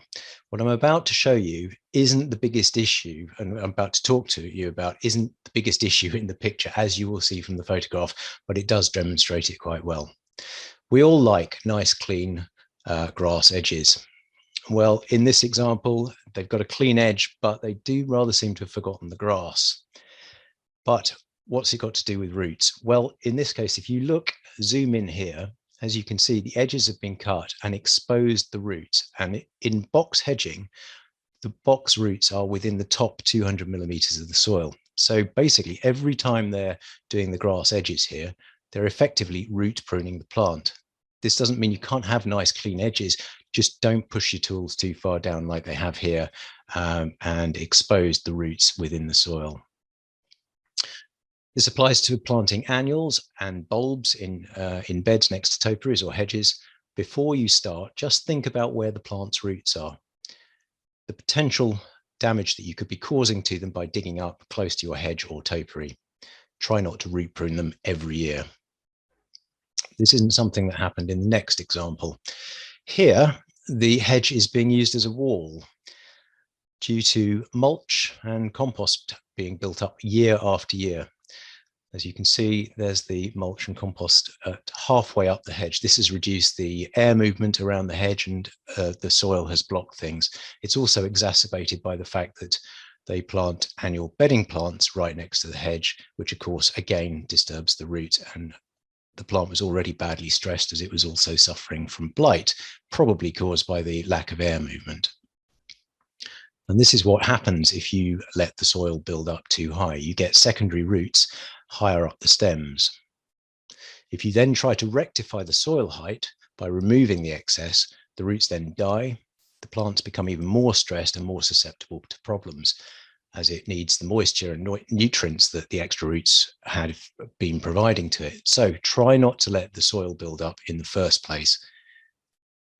Another thing you'll need to do with the plants to get them to grow nicely is, of course, get enough light in. In this case, the box hedge has been had viburnum growing over it, depriving the whole of the back of the hedge of light. Consequently, there's little or no leaf growth on the back of the hedge. Now, whilst box is naturally an understory plant, it still needs light to photosynthesize and grow. The answer in this case, obviously, was to raise the canopy, and now there is regrowth happening on the back of the hedge. Here's another example where perennial growth is totally hiding the low box hedge that's running along the border. Consequently, the hedge had stunted, sparse leaf growth. What was needed was a way to keep the perennials from flopping forward. And in this case, we used coppiced wood supports. And now the hedge is growing healthily and the whole border looks absolutely wonderful. We also need to consider competing nutritional needs of all the plants that are growing in the beds.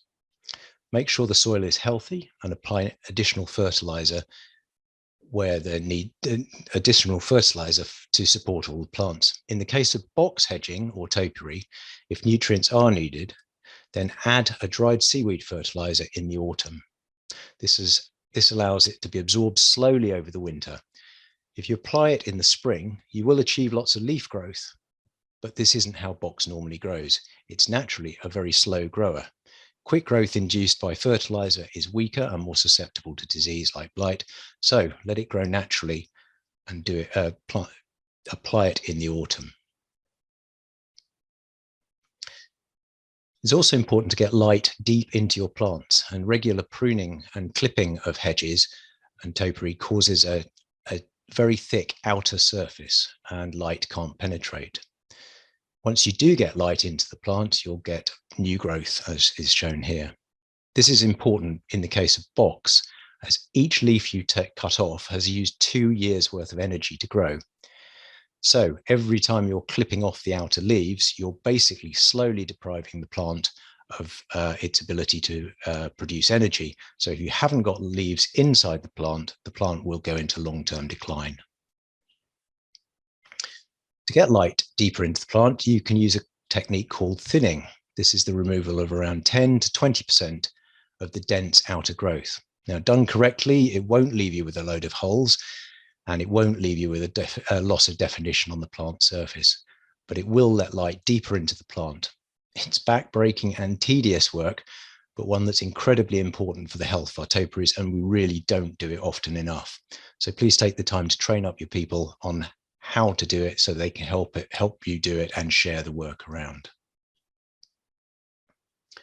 Pests also play a significant part in plant health, and I'm going to focus on just one today, the box tree moth and caterpillar, Sidelimia perspectilis.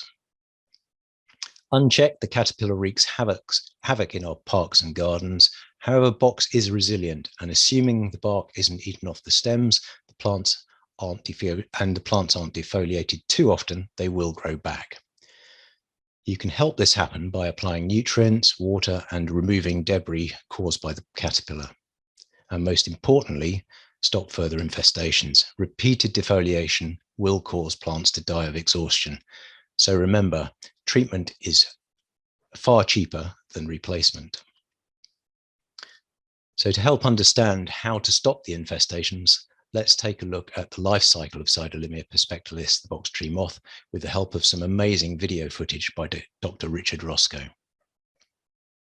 Starting with the eggs, these are small at around 1 millimeter in size and are laid in groups of up to 30.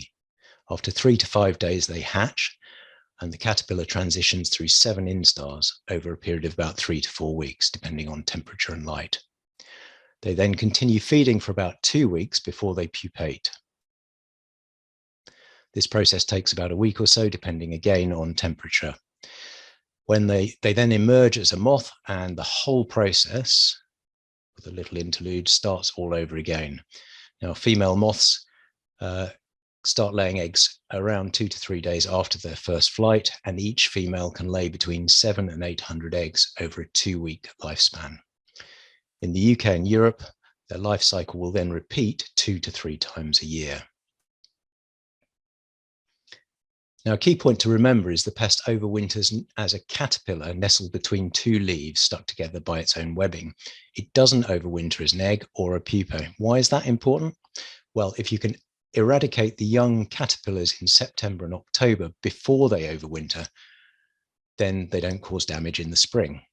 Sadly, cold winters don't kill them off. They can survive down to -30, which is -22 Fahrenheit. It's good practice to start visual checks on your hedges and topiary in the spring when the temperatures start to warm up. The caterpillars wake up from their winter sleep when the temperature averages around 10 degrees centigrade, and they start eating when the temperature gets to around 15 degrees. This causes windowing effects on the leaves, which become translucent. And it's important to then continue regular visual checks through to October or when temperatures drop below 10 degrees. Other signs of infestation are cobwebbing. Unlike spider's web, this goes in all directions, not just in one plane. The webbing pulls the leaves and branches together and forms a safer space for the caterpillar to hide whilst chomping through your beautiful topiary. Also look out for frass balls. This is the stuff that comes out the back end of the caterpillar after it's eaten your lovely buxus leaves. You'll find it in amongst the webbing and also dried up under plants. Now, some people think these are the eggs. They're not. The eggs are minute. This is actually what comes out the back end of the caterpillar, which is caterpillar excrement. You can also monitor for activity by looking for the moths by installing pheromone traps. They contain a lure which smells of the female moth, and this attracts the male moths, which drop through the funnel trap into the collector. Thankfully, pheromone lures now last a full season, so you don't have to remember to replace them every 6 weeks or so. In the UK, we install our traps in early May, just before the moth's first flight. The traps are very useful to indicate the start of activity, but also your pest pressure levels. So what other control measures are there? In most gardens, spraying is a practical proposition, and there are a number of options. The most effective and EBTS's preferred option is to use a natural bacteria called Bacillus thuringiensis. In the UK, you can get it under the product name of Dipel or Bruco. It's safe with humans, mammals, birds, fish, bees, and other pollinators, and in some countries, it gets organic certification. BT, as I said, is a naturally occurring bacterium found in the earth and works by disrupting the caterpillar's gut. This stops the caterpillar eating after about an hour of ingesting a treated leaf. It's important to cover the whole of the leaf as much as possible with the spray, and you should start spraying as soon as you spot a caterpillar or 10 to 14 days after you catch your first moth. Bear in mind, though, BT is only effective for about a week as it breaks down under UV light, so you need to spray regularly. Obviously, you can use chemical insecticides, but none are as quick acting as BT. Worse, the chemicals are generally wide spectrum insecticides, which are dangerous to bees and other beneficials. So try to stick to something more like BT. You can also use nematodes. You have to apply these 3 times at 7-day intervals when the caterpillars are spotted. Difficult thing with nematodes are they're quite expensive and they're only around about 50% effective. Another option is to use trichogramma. These are small parasitic wasps. Bioline have a product called Tricholine, which uses wasps from the Drôme region of the south of France. Supplied by post, the wasps are held in a cardboard container and they get out through the tiny holes. They don't open it up like I have here to show you the holes. The product is then hung inside the topiary and is biodegradable. Unfortunately, not available in the UK. DEFRA turned them down, but they are available around Europe. Another more recent product is M2i's product called Box T Pro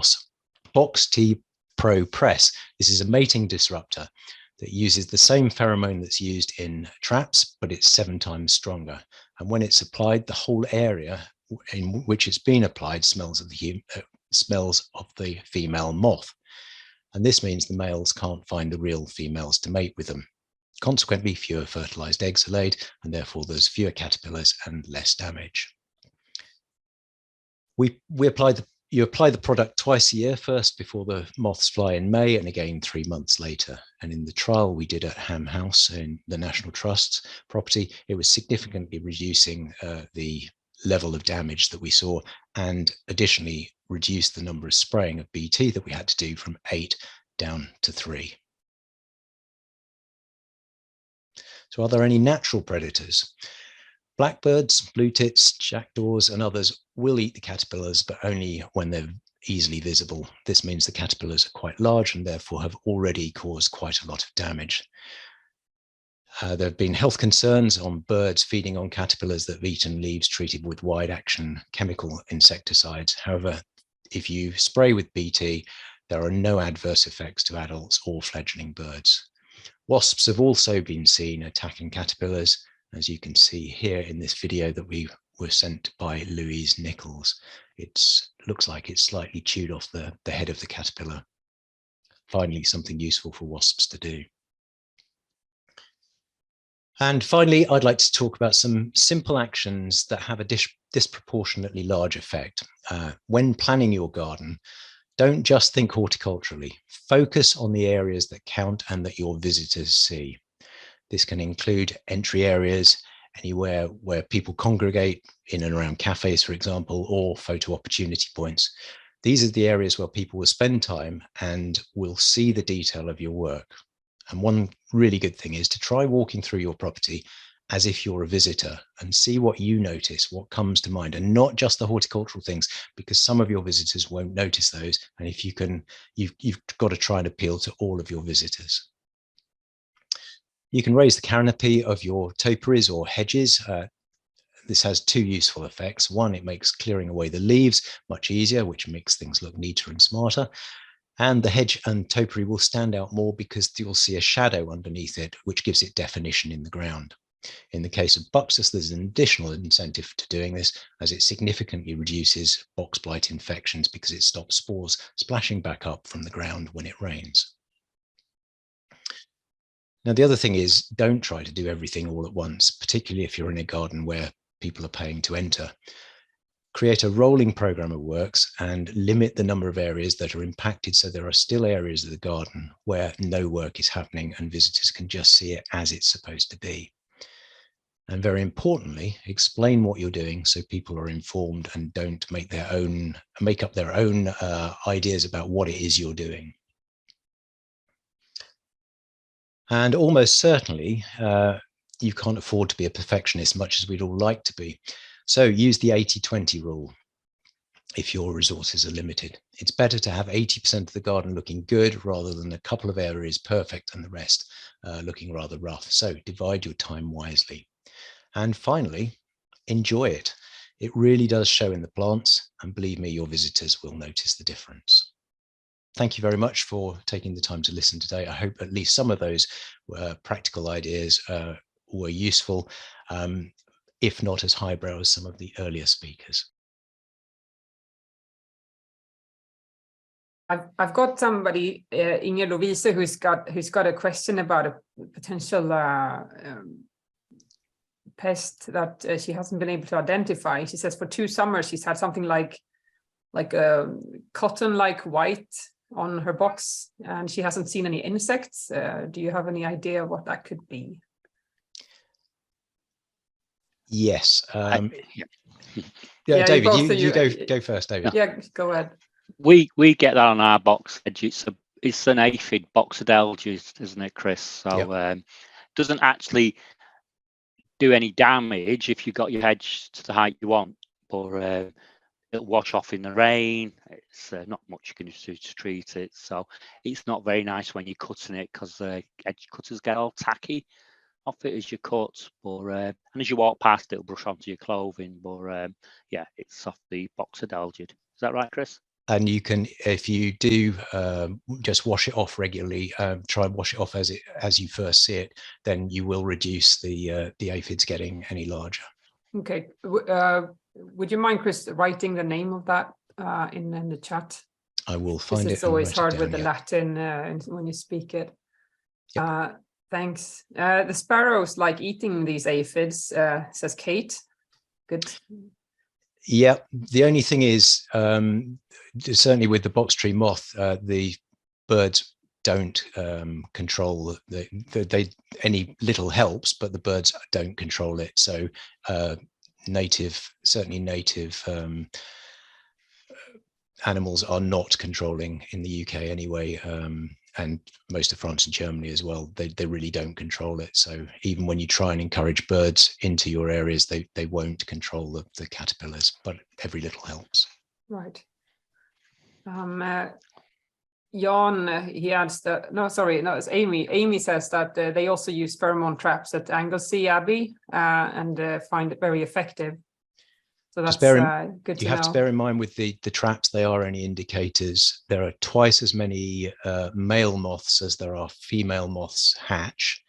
So you have to disproportionately catch more male moths to be able to even vaguely impact do mating disruption. So Right. the pheromone traps are definitely only there as an indicator of pest pressure level.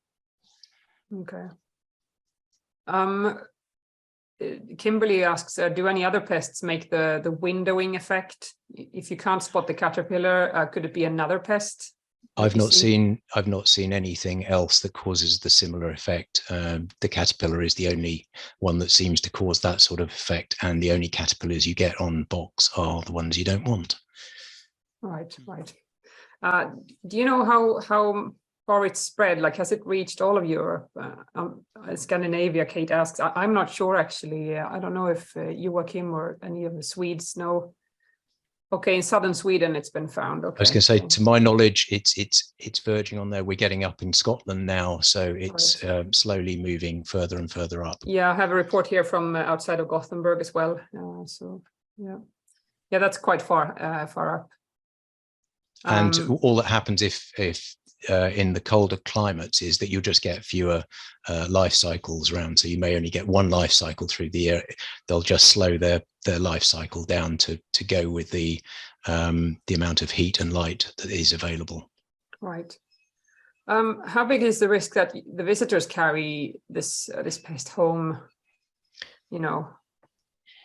So you're more in the case of the box tree caterpillar, it's slightly unlikely, although I was at the end of the day found I got a couple of caterpillars clinging onto my trousers, but I think this is most unlikely. The bigger issue probably with visitors is box blight, and in damp weather taking spores back to their home or bringing them from a garden another garden they've been to, bringing them in.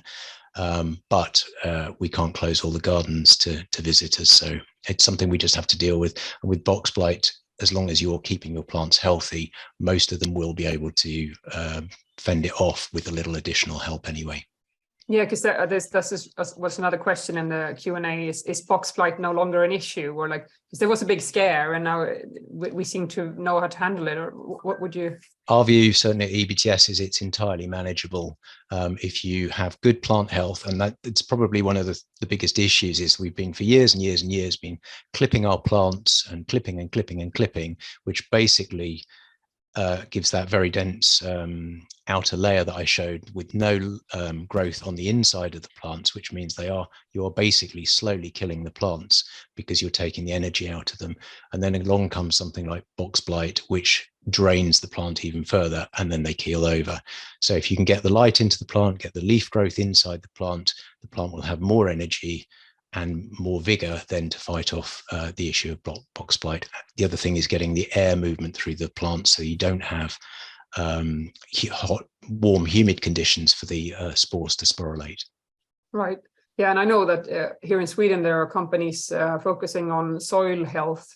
Yep. Also to combat this problem, and they've, as you say, if you keep the soil healthy, you get healthier plants, and then they withstand it. So yeah, just treat it like a solitary ornamental plant. Like, you know, what do they need, and then you apply the same thoughts to the hedge. I think it's the same. Absolutely, and I really can't emphasize enough. Please don't plant too many plants right up close to your topiary or your hedges, because the root pruning doesn't help either. So yeah, please leave a gap. You'll get air movement, you'll help the roots, and you'll have lovely looking hedges. And I know it's not all about the hedges and topiary, but you know, they're my specialty. Right. Thanks. Let's see here. I think we're going to move on to the tools. fairly soon. I can just see one that says best period for doing box thinning. Yes. Anytime you like. Just when you've got time to do it, because it's the worst thing you can do is try and do it all in one go. It is if you've got a low hedge, it's very backbreaking work. So do it whenever you get a chance, and just remember where you've done, and just do between, as I say, 10 to 20% of the hedge as you go through it. Right. Okay, let's see. Yeah, and Rocky is wondering if there's been a more balancing effect in other European countries where numbers of box moth are leveling off, because it's spreading very fast here in the UK. He says, I'm not sure if we have anybody who knows the answer to. So I think the issue about that is very dependent. So in last year over in the UK, we had huge high temperatures, highest we've had ever, and we had fewer caterpillars and moths. So temperature, it is very, very temperature dependent. If we get slightly cooler temperatures, then they're more predominant. So it would be lovely to think that they've eaten themselves out of all the box and so on, and that it's going away. I don't think we can be complacent. It's very, very dependent on temperature. Right. Yeah. Yeah, we'll see what happens, I suppose, in a few years. Sorry, Rocky. Yes.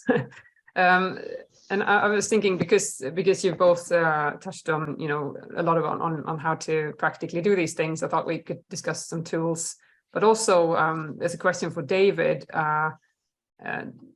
Wagner says, sorry if I missed you mentioning this, but do you carry out pruning work when the gardens are closed to the public? You mentioned great interest from the public on social media. Like, do you get many questions from visitors about it, or do you do it when the park is open? We only close Christmas Day, so we got no choice but do when people are around. So right. Yeah, we just do. It goes on social media. It's been on quite a number of television programs now in the UK. So it's like an event. You have like pruning festivals. Yeah, and we do a press. Yeah, he does a press day. So when we start, the PR lady on site, she invites all the press over, and that's when I saw the picture of the golf shop. I was actually on holiday in Spain when I saw that, so I didn't know he's coming out. So can't go away from the guy, eh? But yeah, it's the main interest. So social media, we get a few, but just generally people in every day. There's certain questions you get asked, and that's one you need to know if you're working in the garden. But right. We cut ours usually start in earnest in September. We might do a bit in August if we got a bit of spare time, which is very rare, obviously. But start in September and finish end of October, all being well. Okay. And the same for me. I'm now in Chiswick House and Gardens, and the place is open all the time. It's just a health and safety thing that you put up barriers around where you're working to make sure it's safe. But part of working in the garden is definitely talking to the visitors anyway and explaining what you're doing and why you're doing it. If you're boning back a yew all the way back to the stem, then they're going, why you're ruining this? Yeah. Why are you doing this? And you go, well, actually, we're not. It's to, to bring it back to what it should look like rather than, what it was. So it's really important to do that. Was at Ham, for example, and we had a 2-day late frost. And suddenly the tops of all the box, which had started growing, went brown, and everyone said, oh, terrible box blight. And of course, it wasn't box blight, it was a frost, and you're sort of educating people into it as well. So we're not only gardeners, we have to educate as well. Yeah, and I think that's, we're sort of starting to do that more now these days. I feel like, some years back, it was more that you wanted to hide all the sort of behind the scenes stuff and just present this pristine image of the garden. But now we have started to see the value of actually people watching us work and interacting with us, which is, I suppose, also one argument for using more silent tools, if possible, actually, to Absolutely. touch on Joakim's research, which has shown this. Yeah, I'm not sure I want to start clipping box hedges though with some of Joakim's tools. I'd like to try maybe, but not on something that's visible. But at least there's a difference if you're using the battery powered options, for example. So there you've already lowering the volume a little bit, I think. Absolutely, and you're not introducing a disgusting smell into the garden, which feels totally unnatural as well. And when you stop to talk to people, the noise absolutely stops. Yeah. There's a question for David. Sorry? In the garden, stay with the electrics. We used to use petrol generators and plug in off that, and then every time we did some work on a path, we put electrics through the garden, and then the battery stuff come up. And the great thing about the battery stuff is you've got a lot of cables everywhere, so there ain't quite as much, excluding the visitors. And sometimes, like, it occasionally rains in the UK, so you know, you didn't have as much stuff to take out and get going. You can just take the edge cutter with the battery on and off you go. So they're great. Yeah, that's good to know. So you've is there a lot of like, are you still allowed to use? I mean, I know in municipal situations, if there is a battery powered option, you're usually not really allowed to use anything else these days. But what's it like for you? We use battery. Sorry, we use electrics. Some of that's all you. The batteries, we bought a little sharpening stone, a steel grinder, so you can actually sharpen them. We had a job sharpening at first, which wasn't great on the box, to be honest. Like Chris says, nice sharp tools will get a clean cut. The box, the U's just a bit tougher, and it's time limits on the top. Yes, the battery operated one ain't quite long enough or up to it at the moment, but they'll get there, won't they? They're getting better all the time. We don't, in the UK, we currently don't have any sort of ordinances that say quiet tools only or certain times of the day when you're using them currently. It'd be quite nice to outlaw petrol stuff, in my view, but it isn't, some of the battery kit isn't quite as strong as the petrol kit. That's true. And I'm not sure it's outlawed here either, but I think people are assuming it will be, so nobody's investing anymore in the other options. I noticed a question from Monica about and it's one of my pet peeves, so I'd quite like to, she said, would you say that keeping debris clear from the bottom of any hedges, not just box, is good practice and beneficial for the hedges and better airflow? The simple answer to that is yes. Please, please, please, when you clip, whenever you're clipping, whatever it is, go through and take out the debris. One of the quickest way to ruin your hedge is by leaving debris in the hedge. Make sure you pull it all out, and the hedge can then breathe. You can get, in the case of you, if it's all got the clippings in the inside of it, then you don't get the growth inside. As soon as you take the dead clippings away from it and from underneath it, the plant will grow much, much better. Right, thanks. Francisca wants to know, David, how many gardeners do you have working on the hedges nowadays? Not enough. We've got a lot of formal hedges. You might have seen on the photographs. So usually 2 people on the formal, cutting for probably 6 weeks or so. 1 person on the big edges in the cherry picker. So no 10 staff off ladders and standing on top of edges and things. So 1 person in the basket. Do you have any disease issues on your yew and the taxus? The mice are the worst thing, aren't they, to be honest, the pest. Disease-wise, not really, no, it's the mice, Jenny. So we've got a slight problem with Phytophthora, and we're pretty certain that that's, again, caused by the climate change stuff of having had a number of years of drought, and then we get water issues, and then the plants have been stressed so badly that you can get Phytophthora issues, and that's again with you rather. You know, you need to be making sure your drainage is pretty good anyway, but also not too dry, because if you then get very dry summers, they do get stressed out, and if they're multiple years of it, then they will finally just give up the ghost. Okay. Yeah, I mean, otherwise, I think taxus is considered to be among the better options for not having too many problems. But there are no perfect plants, and we should never overuse anything. So it doesn't matter. You can't only use that. And I think in this day and age of climate change, we are seeing different. Whereas something like box or yew was absolutely the go-to safe use plant, as we've seen. With the climate changing, we get different things coming in and giving problems, and we've just got to be open to those things and work out what's causing them and work with them, and look to the future for different types of plants that look, from a historic point of view, that as near as possible mimic the effect that we were trying to get in the original historic planting. Yeah, we'll be touching on that later in the afternoon. So that's a very important topic. Anna wants to know if you can do thinning on taxus as well.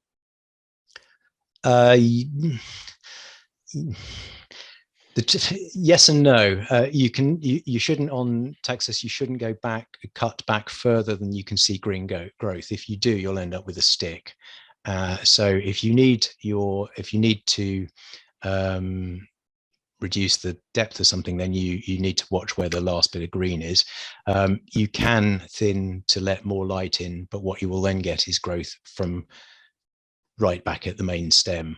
So depends on the scale of your topiary or hedge as to where the growth will come from, but that it will work. Okay. But it's taxus is you're usually using them in a much larger environment, so you'd have to do a heck of a lot more pruning. Thinning rather. Whereas I'm thinking of thinning more for box hedges, which are generally smaller, or your topiaries are generally smaller and more manageable. Yeah, that's true. Taxus doesn't get quite as dense either on its outer edge. No, that's right.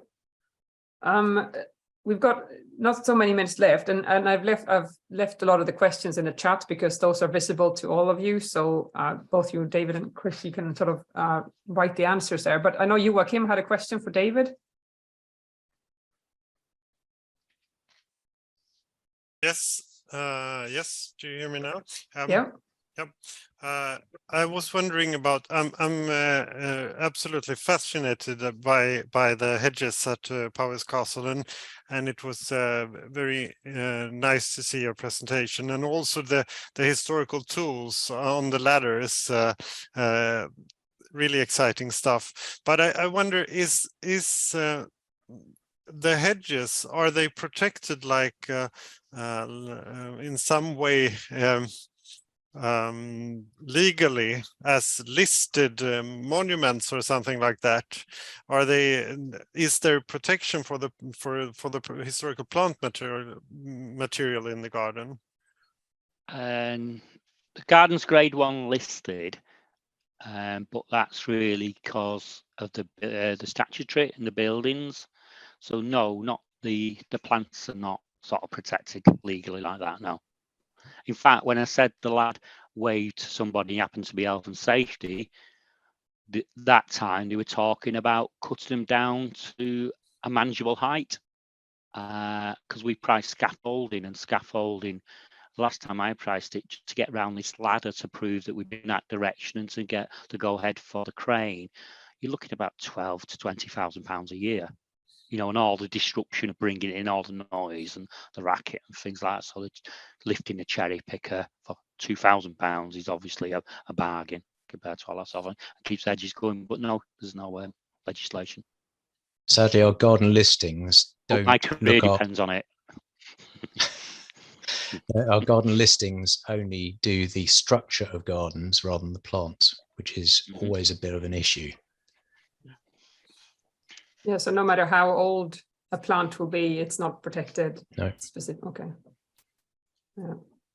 That's down to the gardeners and the public. Right. Well, I think they will do a fairly good job when it's really old material, right? Everybody cares about them.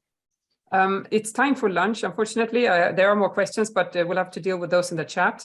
I also have some other products that complement this green block, which is obviously English for clean, yeah,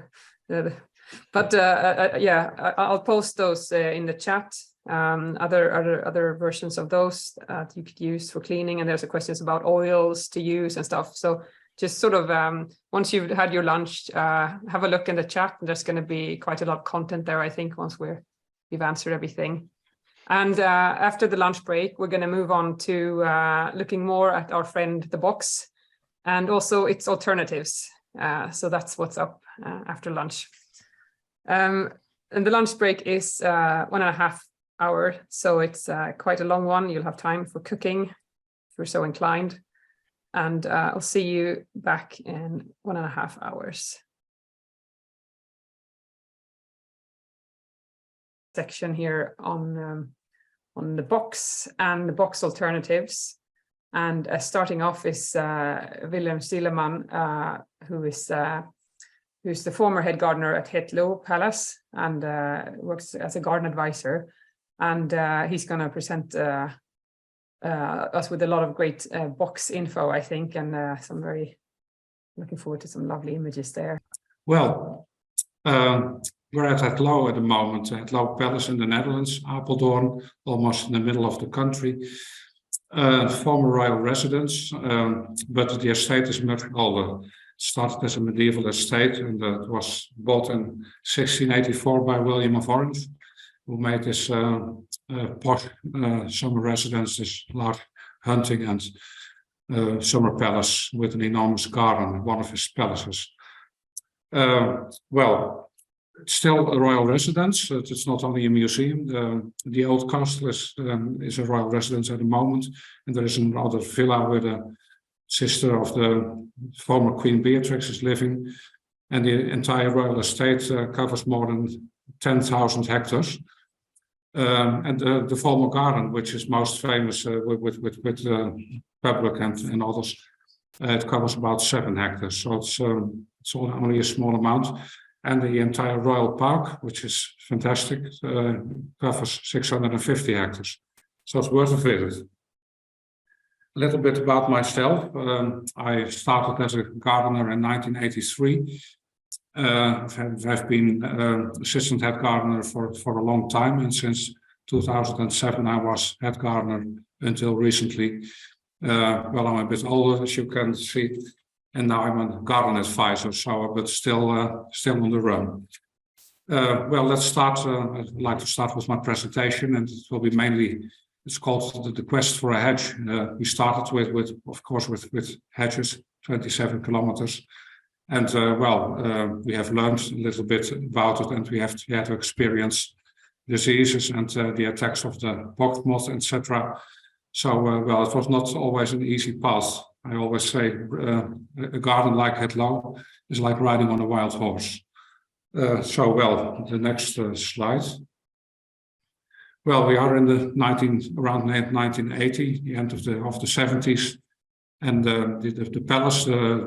It was a whitewashed palace, but it was a house more than a palace, and it was restored back to the 17th century. And after some discussion, it was also decided that the main garden, the main part of the formal garden, should also be excavated to see if enough was rested for a complete restoration. So you can see the workers here digging up the garden. And it was astonishing what they discovered. The garden was covered with almost 2 meters of sand, and all the fountains, all the walls were rediscovered. And even, that's why I'm showing it here on the right, the corner of the parterres, which was very important for the measure of the parterres. And they also could see how thick the hedges were. Only they forgot it was not a 17th century hedge what they discovered, but the garden was covered with sand in 1806, so it must have looked different in those days.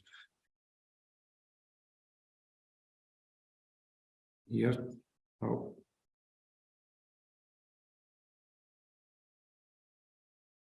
Yeah. Well, it's not only archaeology, but there was another important feature, and that's the Van Staden map. It was drawn in the first quarter of the 18th century by Christian Peter van Staden, who was the nephew of another Van Staden. His uncle was caretaker of Het Loo, and so the young Christian Peter must have been often at Het Loo. And it was not the design he made, but we assume that he drew the existing garden. And so it also matches with the descriptions of and the etchings of the garden. And this has in the 1980s and also recently been the plan that we have used to reconstruct the garden. Well, this is 1983. Just short before the opening, and an enormous amount of box was needed in the garden. You can imagine all those intricate patterns of box. And they bought around 300,000 box plants in France and another 100,000 in the Netherlands. And the entire lower garden, the main part of the garden, was planted with French box. It was a very dense type, slow growing, and unfortunately turning a bit to brown in the winter. And it was bought at Renault nurseries in northern France. Well, 1984, the garden was ready. It was not exactly according to the plan of von Staden. You can see a lot of red gravel was used outside, and on the inside white gravel.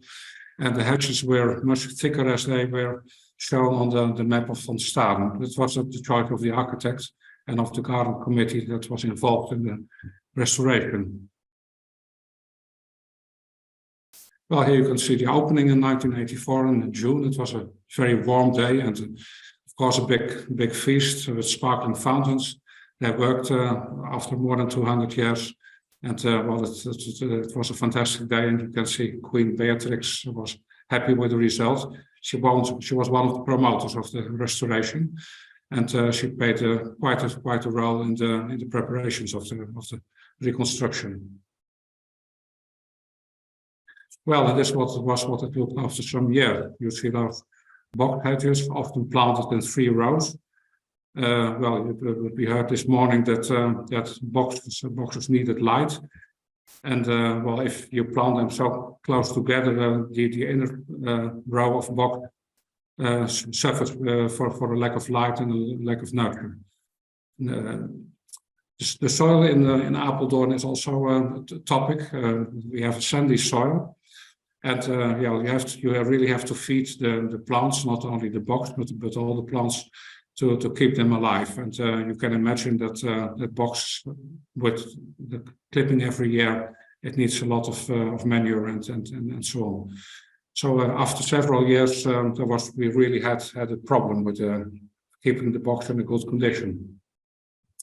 The other thing was, besides the soil, was the edging of the box. The edges were made of a kind of plastic.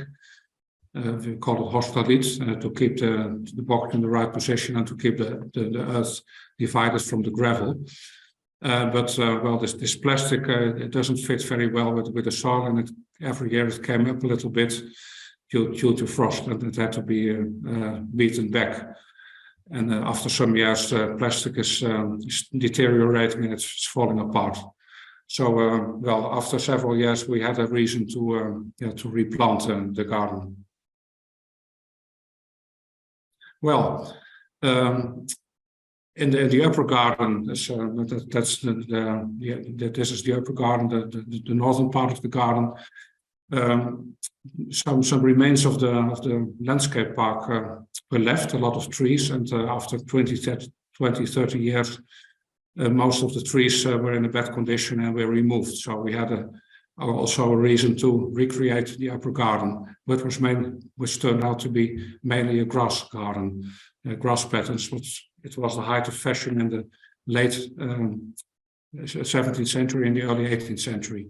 So we changed this design a little bit, but we still needed another 20,000 box plants for the edging of this parterre over here.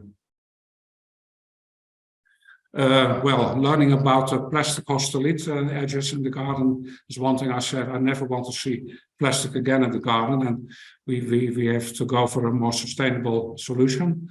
And this what you see here is cotton steel, kind of steel mixed with a little bit of copper. And well, we have tested it before by burying parts in the garden, and they stayed well after many years. So this was a choice we made. So you are assured that the form of the garden keeps in shape, and if you work in the garden, it's good with everything. If you clip the edges, steel is better than plastic. And well, after it's filled with earth, you almost see nothing of it because it turns brown. But yeah, then this 20,000 new box plants, it was the same variety as we have used in other parts of the garden. It was a typical Dutch old-fashioned type of box, unnamed, but they did very well for many years. So we thought we go on with this type of box. And but well, it seems that after 6 weeks, the box plants were infected with Calonectria, with the much feared box blight, and so we had to deal with an infected garden, with an infected upper garden. The nursery provided us at once with a mix of chemicals and a complete spraying scheme, which told me enough because they could have said before that the plants were infected, but that was too late.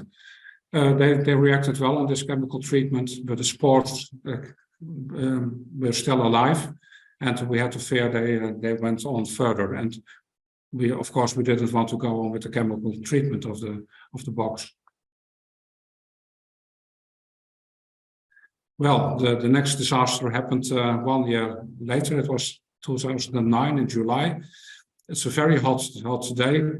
And well, Het Lauw and Apeldoorn are the area in the Netherlands where most of the rain is falling. We have the highest amount of rain of the entire country.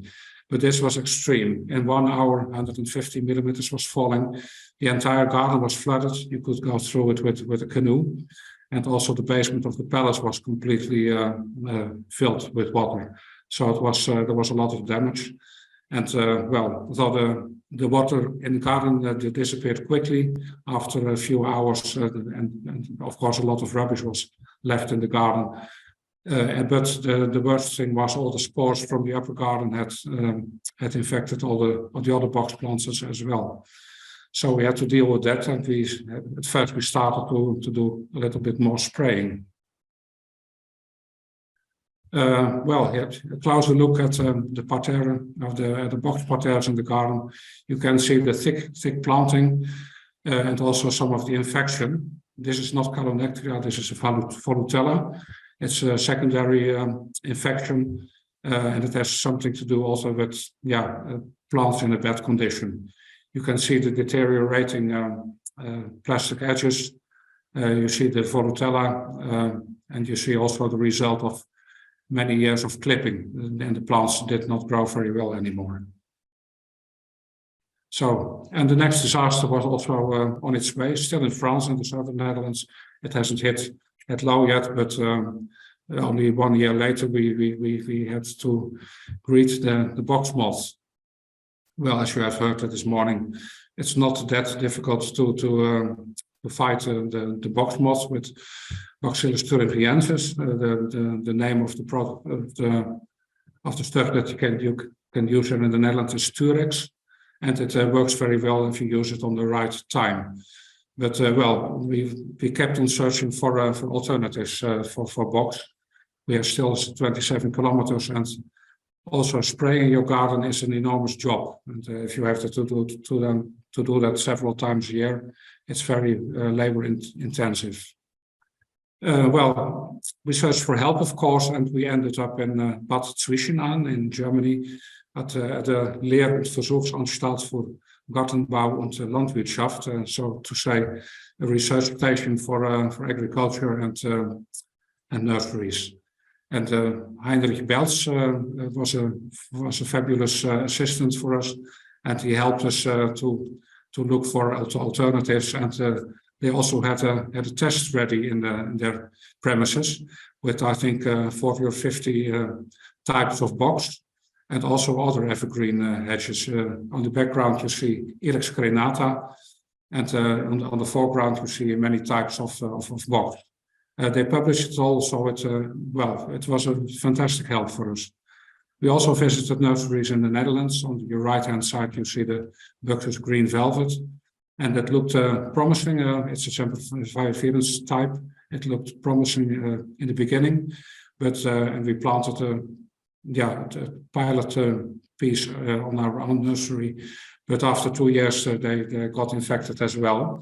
So not on an enormous scale, but we didn't dare to go further with it.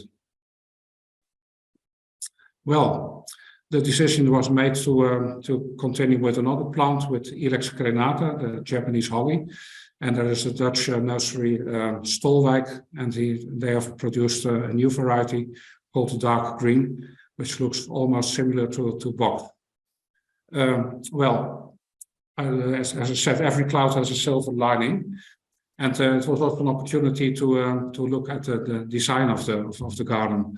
The 1980s design, in the 1980s design, you saw a lot of very thick hedges, often planted 3, 4, 5 rows thick, and it had a completely different appearance than the Van Staden map, which should have been the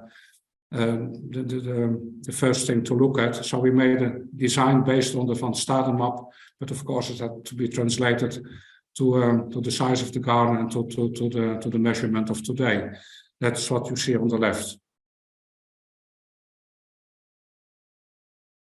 Well, very small hedges. This is the Japanese holly, and well, plants. That's an English saying that it should be edging and not hedging, and that's what we try to achieve. And well, this of course is the beginning.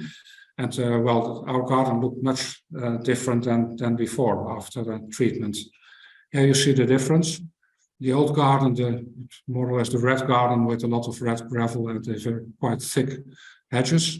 Beautiful in its own right. And on the right side, you see the entire garden recreated from 1908 onwards. First the upper garden with the grass patterns, and then the other gardens followed. And well, it was quite a job. It took a few years, every year part of the garden, and I think in 4 years' time we did the entire garden. It was a time-consuming but a highly interesting project, I can say, and I learned a lot about formal gardens. Here another map on your left-hand side. You can see the Queen's Garden with its really thick hedges. In a way beautiful, but it looked a bit like an old garden as you find them in France or Italy. Gardens were existing for perhaps several hundreds of years. And well, it was not the effect that was drawn or made in the 17th century. And on your right-hand side, the same garden. I think this was 2015, with the exact pattern from the Van Staden map with the different types of gravel and color, surrounded by small hedges. Here's the result after 1 year. They did very well, the Ilex crenata, and there were also plantsman's gardens. So it was important that you could see the flowers and the plants and the exotic plants very well. It was not the Boxwood wouldn't play the head role in the garden. On your back you can see another feature. It was a bower made of hornbeam, in the 17th century made of Dutch elm, but of course the Dutch elm can't be planted anymore due to the elm disease. Well, we thought we were ready with our new plants, but it didn't prove to work out very well in the beginning. Ilex crenata is a beautiful plant, but it needs very acid soil.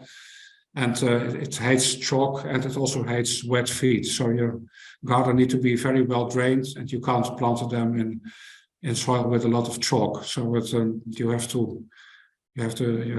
the atmosphere of the substantial of the garden, of the soil, had to be very, very acid.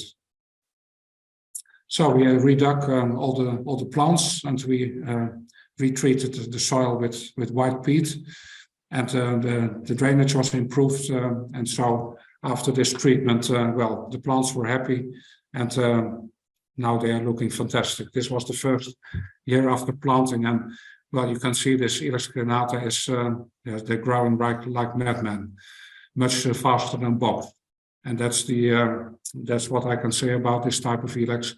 It's beautiful, but you have to be aware that you have to clip them more than once in a year. Depending on the situation, I think up to three times a year. And we do have 27 kilometers of hedges. And well, that's really something. And you need a lot of labor to do the clipping. I will tell a little bit more about the clipping later on and the way we are doing that. This is the result after clipping. And so our garden looks now. I think this picture is from last summer. And well, I'm quite satisfied with the results. And here you can see how Baroque gardens are meant to be. Low hedges, and the pattern of the different types of gravel has to be seen very well. And the plants are also playing a kind of a major role in the garden. They have to be admired from all sides, and they were often very precious and collector's items as well. Well, then we come to the clipping of the hedges. As I said, 27 kilometers. And in the 1980s, we started just with the hedge scissors to clip them. But yeah, you can imagine 3 sides on each hedge, 27 kilometers. And it is horrifying for your backbone. And we have also to deal nowadays with health and safety regulations. And just said, well, you have to find alternatives for clipping this enormous amount of hedges. You can't have your gardeners, you can't replace your gardeners every 4 or 5 years because they have backbone problems.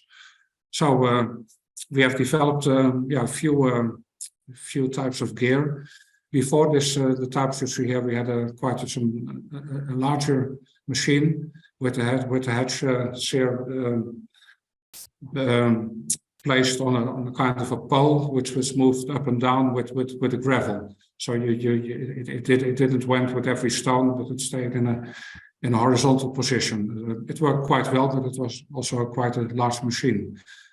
And what was the better? It was fine that we used the cotton steel edges, because they could be used as a kind of a rail for the clipping machinery that we are using now. It's quite simple. You have a small wheel or a copper block. Your little machine is placed on top of it, and the people can hold it, and they can walk in an upright position, and it works rather quick.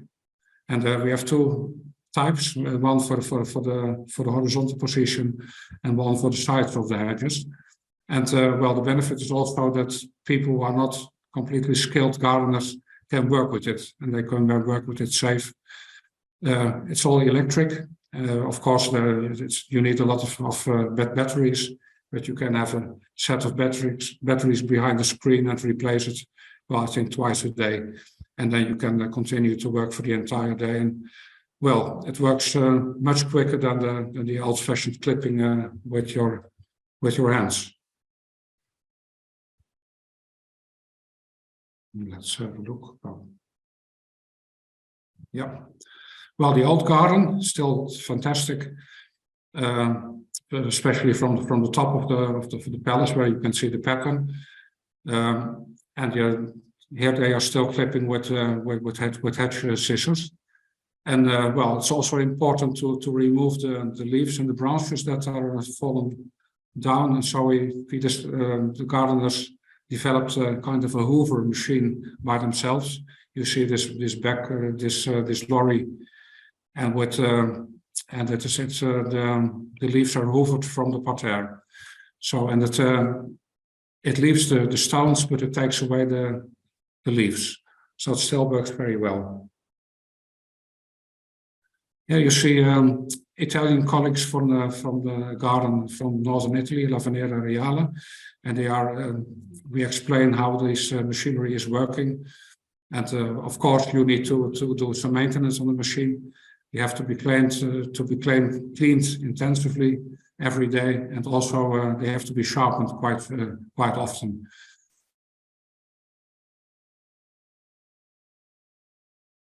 Well, back to Christian Peter van Staden and the old map.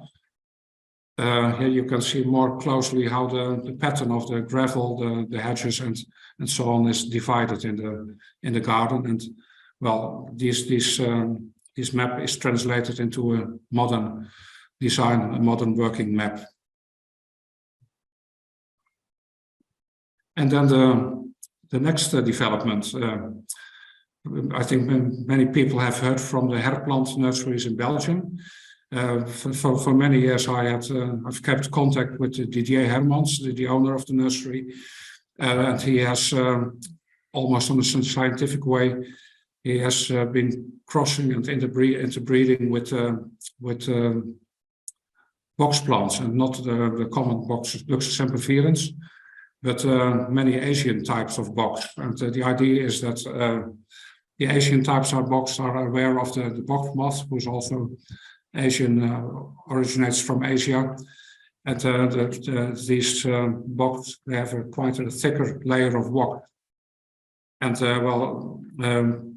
the box, the Calonectria cannot come into the leaves, so they do not affect this box. And the box moth, especially the caterpillars of the box moth, don't like to eat these types. Well, of course, first we want to see before you plant the entire garden with this new type of box. So we dedicated one garden, the King's Garden, with around 20,000 new box plants in 3 varieties. I think this is the largest trial plot in Europe at the moment. Another trial plot is in Herrenhausen in Germany, and in Villandry, this famous, I would like to say Gemüsegarten, but it's a vegetable garden in France on the Loire River. So there are 3 main plots at the moment in Europe. I think we planted our garden in 2019. And they seem to do very well. What you see in front of you is this rose is planted with a type of Renaissance. And the other plants here inside the parterre, that's the variety Babylon Beauty. And Babylon Beauty refers to the hanging gardens of Babylon, of course, and there it's more or less a ground covering type of box. And the benefit of this type is that it's ideal for very low hedges, because it's close very good on the soil, on the gravel. That's what you can see here. The Renaissance looks almost the same. I think it's a little bit darker. And on the outside, you can see it on the middle picture with the daisies. The heritage is it turns a little bit brownish orange in the winter. I do not think we are continuing with that type, but it's good to have a test. And Didier Hermans is developing much more varieties of box at the moment. I often visited his nursery. It's just across the Dutch border in Belgium. And I was really impressed by the enormous amount of box types that he has shown. I think thousands of them. And so from all those thousands of new plants who are all different, only a few remain, of course, to continue with. So that was a large investment. And this type of box is not widely available at the moment. It's coming up, of course. I think in a few years there will be enough to provide more gardens in Europe with fresh box. And I think this is a fantastic development. We had this drama, this catastrophe with box behind us, and now we are in a new phase where we can use box again. So that I think this is a hopeful solution, not with a box interference, but with still box. And I'm also happy with the Iris crenata, but you have to think you have to clip them 2 or 3 times a year, and that's time is money, and it will need a lot of extra labor to do so. And that's the main problem in the Netherlands and also in other countries. I think good gardeners are hard to find. So, I'm happy with this very positive development in the formal gardens, and I hope we will be safe for the future with this new type of box. Here you have them: the Palace Study, the King's Garden, the Heritage, which turns a little bit brown orange in the winter, and the 2 other varieties are, in my opinion, fantastic and very suitable for formal gardens, the Renaissance and certainly the Babylon Beauty. And we will continue this year to replant the Queen's Garden with those 3 varieties, and we will add a small amount of Rococo. That's a new variety, also very suitable for formal gardens, and let's see what they are going to do. So keep in touch, I would say, and for the moment, this is my presentation. And I hope to thank you for your attention.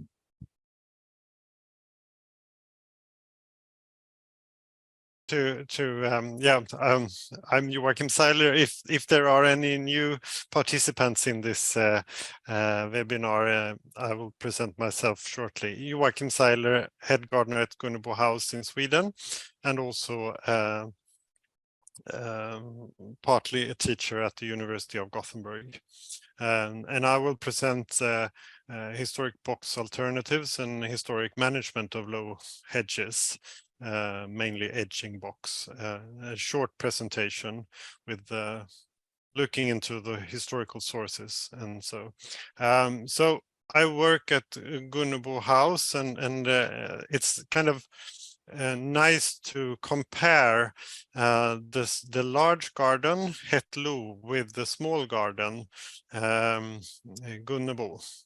So at Hetlo they have 27 kilometers of box, and at Gunnebo we have 126 meters, and this is it gives you other options.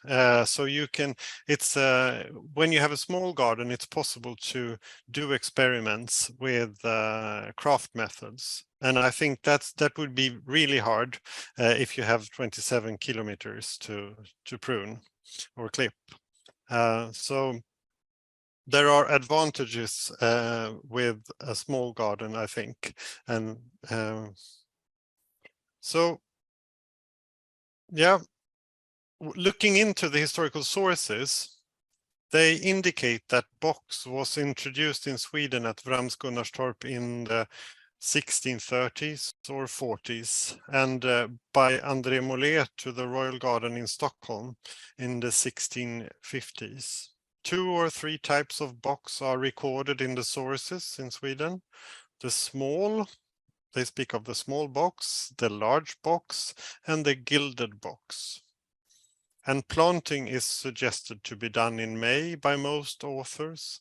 Clipping should be done in May or around midsummer.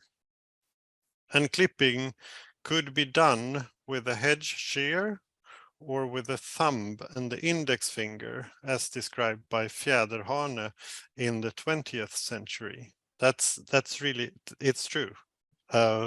They suggest that in the 20th century, they made time measurements. We might come back to that later on. In my craft research, different hedge shears have been tested. Different models like the broad-bladed European ones and narrow-bladed Japanese models, and also different sizes have been used. Questions about ergonomics, the soundscape, the visitor experience, the need for skill, and the quality of the results have been investigated. And I will not have time to report on all that, but I'll just, oh, sorry about that. Now I switched too quickly. Sorry about that. We have also run a comparative test for several years with a battery-powered head shear and manual head shears at Gunnebo. So we are into investigating the craft and making craft experiments. And as you can see in those images right now, the result from the manual head shear were more life in the lines and less technical perfection than the battery-powered tool. The quality of the result was more linked to personal skill than with the power tool that provided more support for high quality. So it was, of course, you need skill with the power tool as well, but because we don't use string and we don't use railing to support the lines, it's still a question of personal skill, but it's easier to get a high quality with a power tool than with the manual tool. The work with the manual head shears resulted in using the body in a more dynamic way, whereas the work with the power tool was more static, as I reported also about with the pruning hook and the hedge slasher versus the power tools on the high hedges. As we can see in the images, the overall result from the power tool was very precise, but on a detailed level, as seen on the images in the middle, the cuts were more damaged. And this can have to do with this specific machine as well. They don't. This is kind of an extreme example showing very damaged leaves. So if you have a good machine with a really sharp blade, it shouldn't look like that. But it's not. It's rarely as sharp as the manual hedge shear. When looking in the historical sources for box alternatives, the following was found. André Mollet in the mid 17th century recommends using lingonberry, Vaccinium viticida, instead of box. And this is for the Nordic climate, for the Nordic situation, and because of hardiness. And lingonberry was used also in Russia at Peterhof and Tsarskoye Selo, two famous gardens outside St. Petersburg in Russia, and have been used in the reconstruction of the summer garden in St. Petersburg, as seen in this image. So you see, this is a historical option as a historical alternative to box in a very cold climate, lingonberry. Another description is kind of nice. It's Christian Gartner in Norway, in Trondheim, quite far north. He recommends grass or chives instead of box, and this is in the late 17th century. One early Swedish source that presents some edging materials is that of Rosenhane, Schering Rosenhane, in the mid-17th century, who points out oak planks, boxwood, lavender, thyme, common rue, and sage as different edging solutions for flower beds. Modern alternatives for box are presented by the other speakers today, as we have already heard. My question from the cultural heritage perspective is, would it be an idea to use the historical sources to find box alternatives for historic gardens instead of only using modern alternatives? Maybe we should look at the historical sources and do more experiments with the recommended alternatives in the historical sources, as on this image here. Several Swedish authors, such as Schering Rosenhane, Johan Arlich, and Petter Lundberg, write about the use of Norway spruce, Picea abies, as a good choice for solitary trees, and especially for pyramids in topiary. Brockman, another author, also recommends using native plant material such as juniper, Juniperus communis, instead of the foreign and expensive yew, Taxus baccata. He writes that it is both beautiful and hardy.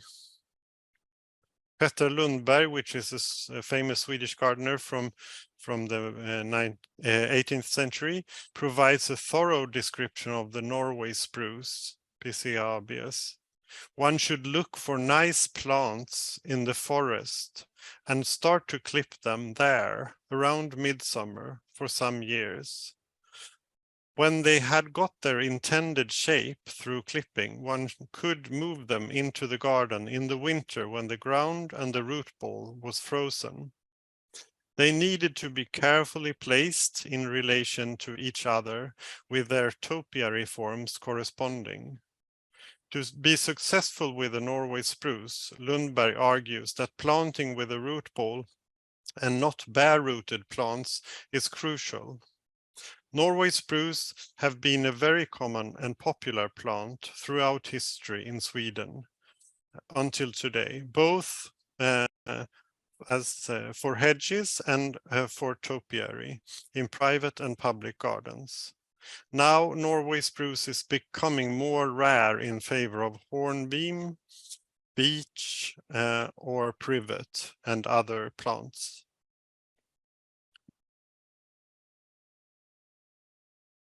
Some of the findings in historical sources from in my research was in the Swedish sources was that box seems to have been clipped lower and thinner in historical gardens than we do today. One measurement that is mentioned is 3 inches high and 3 inches wide, approximately 7.6 centimeters. So the hedges were really small.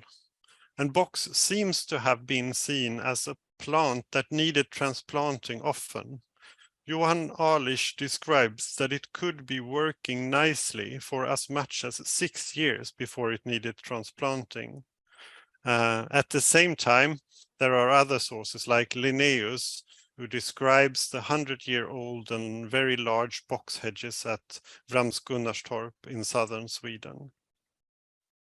Box was also could be clipped with a sickle, as reported by Clemens Alexander Wimmer, and box could be clipped through pinching with the thumb and the index finger. And it could also, of course, be clipped with head shears that is reported in some sources like Johan Alisch. When we have looked for alternatives for box in historic gardens because of box blight, we have looked at modern alternatives and not the ones described in the historical sources.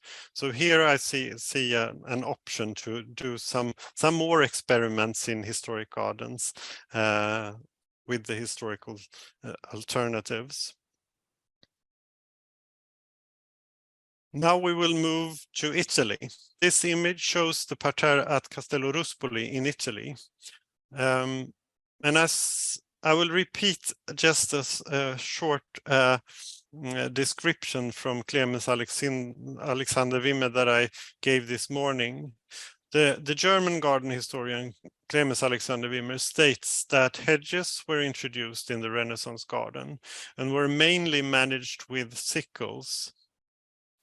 And when the pleasure garden developed with elaborate hedge ornaments and topiary, the need for hedge shears occurred. According to Wimmer, the garden author Peter Laurenberg introduced the hedge shear in Germany in 1631, and in Sweden the first record of hedge shears is by Åke Roland in 1690. At this garden, Castello Ruspoli, the head gardener Santino still practiced the craft of clipping box with the sickle, as if the hedge shears were not yet invented. We went to learn from him with a group of people, gardeners and translators and organizers, and as you see in this image, filmmakers, to document and learn from him. And I will try to show a short film, a short glimpse from that visit.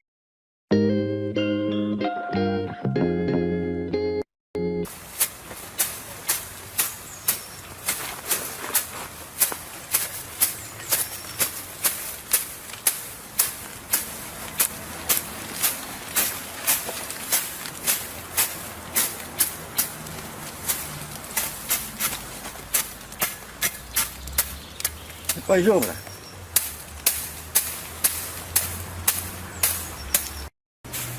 Jag tror du måste ha mycket mera go liksom.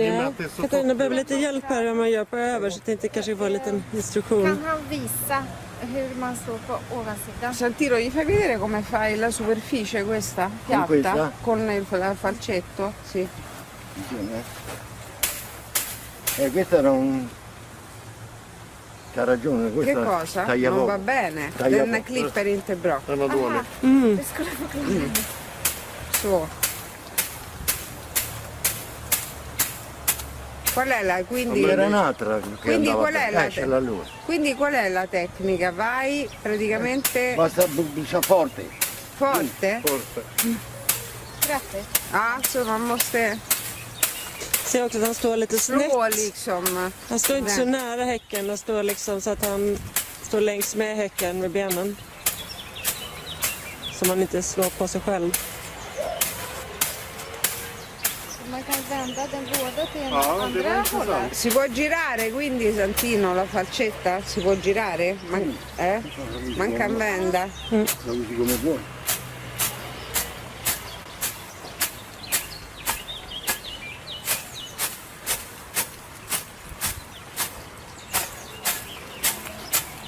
So that was a short glimpse from our visit to Italy to document and learn this traditional craft. And I hope you survived looking at this, Chris.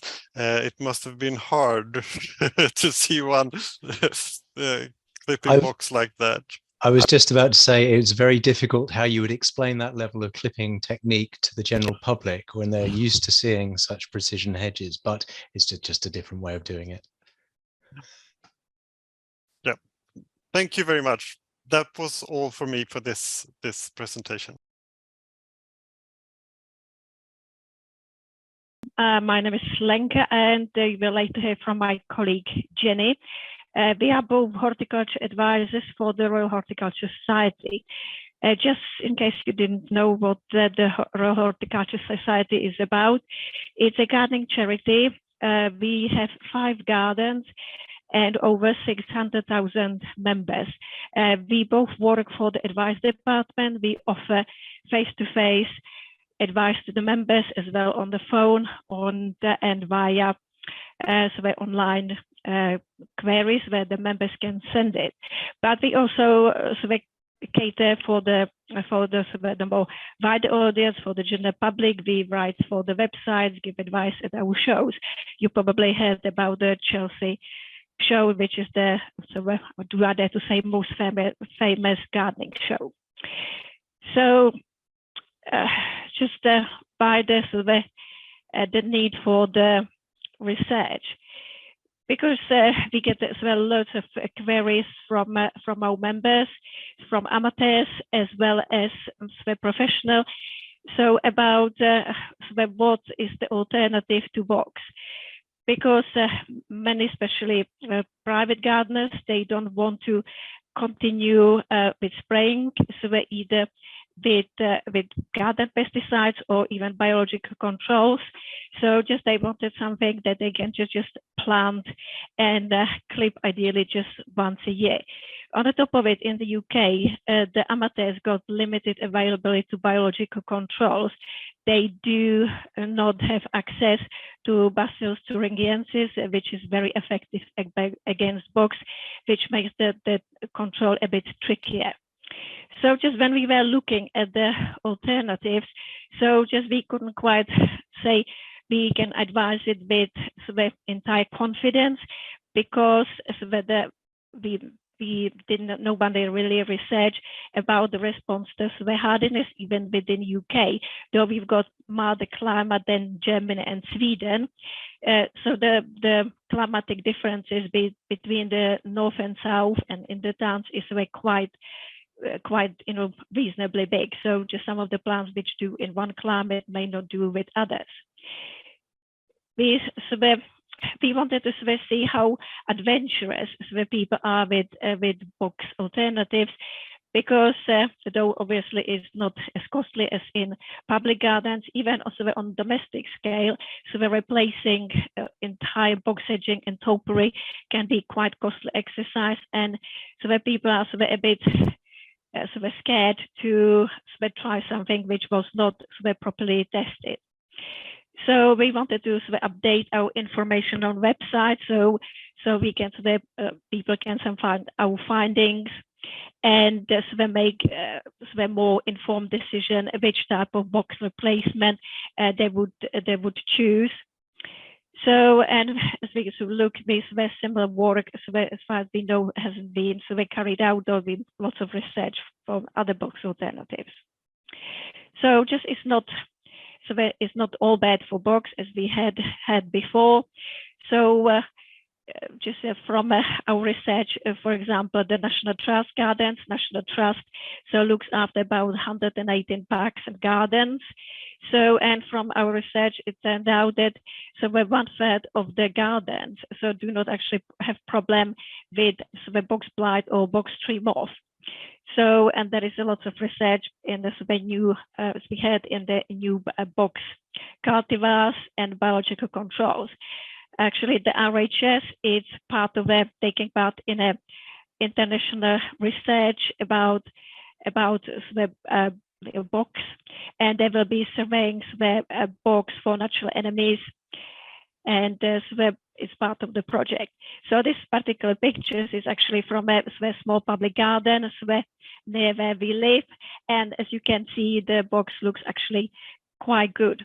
Just wanted to say, just the RHS has got actually the box tree survey where the members could actually record their findings. When they find the box, they put their postcode on and say if they've seen the caterpillar, the moth, and it gets recorded, and after it can be seen by everybody. So some of it is perhaps not 100% accurate because it's a citizen science, and sometimes people mistake the box tree moth itself for other moths they will find in the traps or in their gardens. And as my colleague will now take over, because I started originally the project, but I've been on a secondment with the different departments. So Jenny continued with the project. Jenny, over to you. So we had this great challenge to come up with what people would want out of an alternative, and this is kind of the list that we came up with, which of course box fulfills. So obviously it has to be clippable and low maintenance, and there are also sort of less immediately thought of things, such as being able to be sold bare rooted. You know, how do things react to being transplanted? Being well covered right from the base. It really is an extremely big ask to be able to replace box, and I know that Chris wouldn't. And historic landscapes obviously are continuing to persist. Also, as Lenka said, we wanted to look at reflecting regional growing conditions and hope that people would come to us with what's doing well in their area. Next slide, Lenka. Thank you. So it wasn't just a single survey that helped us glean some information. We sent out a survey with lists of plants for professionals to tick, to give their feedback on things that they had tried, which is it's easier from a survey point of view to present a list. And they also gave us feedback like the National Trust, English Heritage, obviously plant networks, Professional Gardeners Guild, and people sent their responses by email, sometimes instead of sending back the survey, which has been very, very helpful. We also sent out a public survey, as you may know, which was a lot more just tell us your freestyle text box mode, what you're planting and how it's doing. So that is currently in train, and it will continue. It will continue for a while because the issue isn't really going away. So that's been open for a month or so, maybe, yeah, probably 6 weeks. And that's proving to be quite interesting.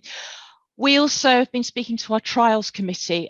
We have a huge range of trials at Wisley, which gives us our award of garden merit. Plants that win award of garden merits have been trialed, and they're judged by these committees. So the Woody Trials Committee has given us some feedback too.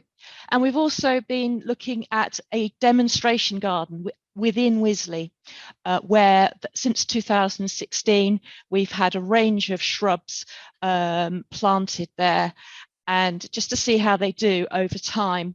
And we set up a ballot, a simple ballot for visitors to come by and just pop their choice of plant into a ballot box, just written on a piece of paper. And also the expertise of the horticultural advisors, the garden staff, and also what, of course, through the advisors, what we've gained from people sending in their inquiries and them complaining about certain plants not working when they've used them as box alternatives.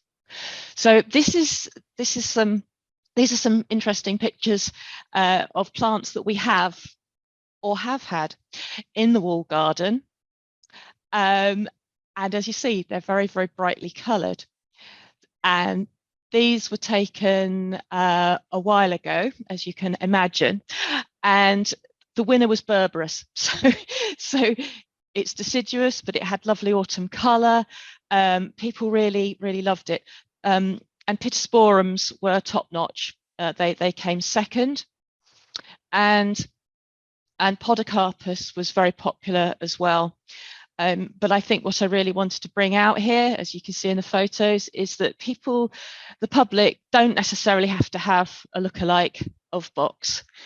They're very drawn by bright colours, and these things did look very, very, very impressive in our garden, the golds, etc. So that was just one little input. These were the survey questions that went out and are going out to the general public, which just get to the nub. They get to the core of what we would like to know. So there's some basic questions there. Okay, and then it continued.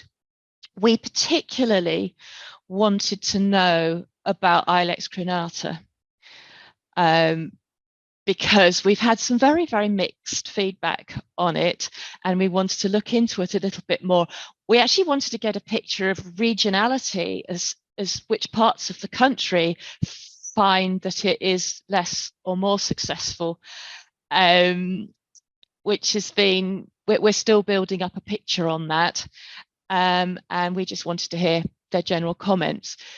I wanted to look in a little bit more detail about Ilex crenata to give you some quotes of the feedback, which really tell it all, or not all, because it is possible to grow it, as we've heard. But it seems to, I think my favourite comment here is, I was an Ilex crenata fan, but it has too narrow a happy zone between drought and winter wet. So we have had some positives, but I'm afraid far too many of the negatives. The science behind it is, as you see here, these comments, these bullet points are taken from our pathology department in their responses to people sending in samples of material and photographs to our advisory service. It's a service that we provide where we can analyse roots. So the black root rot is to blame. Obviously, waterlogging is going to be the main thing that contributes to that. But as we heard earlier, the acidity of the soil is quite paramount. Ilex just doesn't really like any alkaline conditions. So you see at the bottom there, we've got the full range of the wish list for a good Ilex crenata hedge. And I would like to know from people that grow it well, where they've tried to adjust the acidity of the soil, as you guys have done, as we heard earlier, how long that effect lasts for. That interests me. I'd like to hear. So this is a little look into what people have proffered as their favoured alternatives. As you can see, number 2 has been a Pittosporum, and you can see how that's done in our wall garden recently. There are some Carokias in there as well, but that's mainly Pittosporum. And so they did their voting prior to our very cold weather, which we've just had. That went down to -10 for about 2 nights in our wall garden. So that will be changing people's views. Other areas of the garden were untouched. Their Pittosporums at Wisley were untouched. So it is a microclimate there, but it will have an influence on how people view this particular plant, I'm sure, and it's quite timely, I think. So Ilex green hedge has come up as very popular. Now, just because people have voted for it doesn't mean they like it. It means that that's what they plumped for. That's what they decided to put in, probably based on what was recommended in the previous few years. So they are discovering that it's not what it was cracked up to be, basically. So unfortunately, the survey doesn't really give a full picture, because a high count, a high frequency, doesn't mean that it's being a star performer. U was also coming up quite high. In our garden, framing this wall garden here, you can see yew, and it's a particular variety called Repandans, which is more widespreading and slightly lower growing. It starts off a little bit loose, but it is clipping quite well, and that's been there since 2016.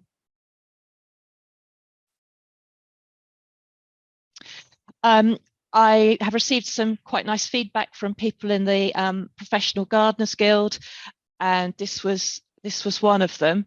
This is using this basic Taxus baccata. And the reason that I've included this slide, because that in itself is not exactly revelatory, but I was interested to read about the spade being run along the back border to restrict the roots, which you might think is pretty drastic, but apparently it's been working well for the past 9 years. So I thought that looked rather lovely, and they've got a wet soil and seems to be working for them. So a nice one to include. And here we have some plants that have been doing well in our wall garden. We did get votes for these, but they weren't top of the pops. But these are very hopeful ones that may well be popularized in the future somehow. I would hope that they will become more popular. The Podocarpus had some quite good voting. It clips neatly, takes a while to establish, but after 3 or 4 years, I think this is about the third year, it is getting quite a nice tight shape. Obviously with the rhododendron, you've got some flowers as well. It tolerates a slightly more alkaline soil. It's being an Encaro type. So that's responding really well to being pruned and is quite widely available now. Ligustrum sunshine, so a bit of sunshine in your life. With this one, it's tolerated the cold weather really well, but it does like partial shade, because you can get a little bit of sun scorch on that, but it's clipping rather nicely, and it's been there for 5 years or so now. There are probably about 6 or 7 different types of Podocarpus which colour up in different ways in the winter as well. You get various sort of purples and reds on the winter colour. This one's obviously very green. We also had a really interesting input from one of the gardens responding, just basic privet. Because the site was so challenging, it was waterlogged and shady, and this is a 60 centimetre hedge, and I think it works quite well until they can find anything more inspiring. And here you see a close-up of the Repandans working nicely in our wall garden. So I think I'm handing back to Lenka now. To wrap things up a little bit and give you a couple of other further ideas. Yes, I always like to look for something a little bit more unusual, which perhaps more private gardeners so they can try out and think more about before it can be perhaps more widely used. So just you can see the Osmanthus burkwoodia just is really nicely cloud prune, looks well, has been done like that for now a number of years. Is actually in the RHS garden Wisley near the glass houses if you happen to be visiting. Like the bonus of the flowers, because despite of even fairly tight clipping, it will still produce flowers, which is nice for the biodiversity. So a little bit of a sort of like a wild card, so that perhaps not suitable for the German climate, or definitely not Swedish climate, is Mesrine africana, is the African boxwood. It looks very, very neat. It's been recommended by famous plantsman Roy Lancaster, and he grows it in his garden in southern England, and it's been used for hedging in Abbotsby tropical gardens. It's just a tropical, so that gives it away. It's in the coastal region of the UK in Dorset. So just the old bay tree, the Laurus nobilis, is actually surprisingly versatile. This is from a private garden. They've got a series of about eight balls and some hedges. Just those balls are sort of clipped to about 1.2 to 1.5 meters. They need sort of one proper clip and several light touches, but you can easily keep it with regular clippings. They're really nice and dense. So they haven't been actually too badly affected by the frost. And believe it or not, is growing in heavy clay, which is not as with standing water, but gets pretty sticky. And this particular garden, most of the hedges are actually bay, just anything from 1.5 meters to nearly 3.5 meters tall, and some growing in quite shady area, just showing. So just the plants can be more versatile than they seem. So other little interesting plant is Teucrium lucidris. It can be grown as low hedging as in the picture, and again it's a very nice flowering plant, so perhaps for more informal hedging in sunny places and quite well drained soil.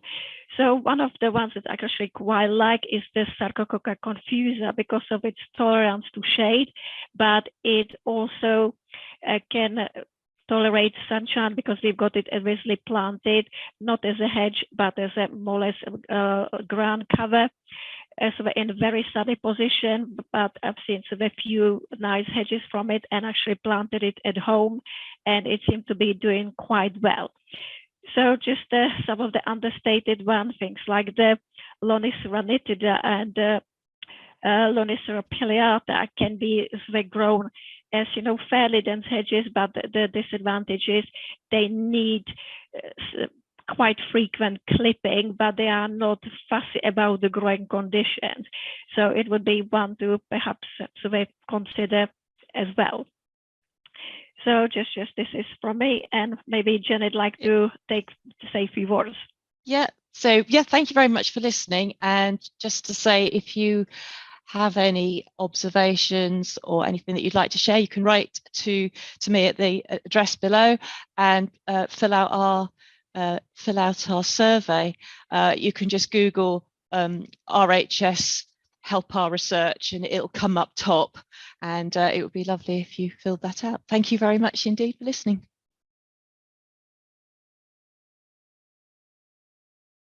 Presentations, and it's time for the panel discussion and the questions. So I suppose we'll start with Willem, in case you can't stay for too long.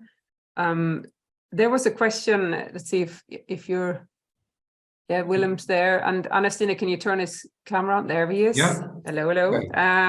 So Evelina was wondering if you're taking any specific actions in preparation for the next time it rains that heavily. Are you making some kind of rain beds or anything that? Yes, I can tell you. Yeah. Well, unfortunately, Het Low was designed on a very low spot because they wanted a lot of waterworks and fountains in the 17th century, and of course they didn't have electricity in those days, so they have to rely on hills, and it's one of the very few hilly areas in the Netherlands, and so with all the water came from these hills, and it still comes. So if you have a lot of water coming from above, all the water is going to Het Low. But we are undergoing a major renovation at the moment of the palace, and it will be reopened in April. And they have they made a kind of it's not really cellars, but they made a kind of installations underground to catch the first water. So I think we are better prepared than in 2008. And also the doors, they are the kind of mechanics are added, so the house itself is better protected, I think. But yeah, of course, you can't close off your garden from rain. So I think we have to deal in the future with another little lake in the garden. But we can get rid of the water quicker than before. Yeah, and I think that matters a lot. I mean, it matters how long the water stays. I mean, for the plant survivability and yeah. Yeah, luckily enough, it's a sandy soil. And well, we have there are some mechanical solutions and drainage pipes, large pipes where we can get rid of the water quite quickly. So I think if it happened, and I think with the climate change we all have to face it, it will happen in the future. That we are going to get rid of the water much sooner than we did before.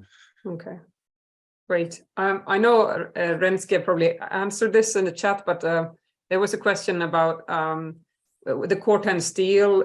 You have it, you know, towards the path, but also towards the other plants inside.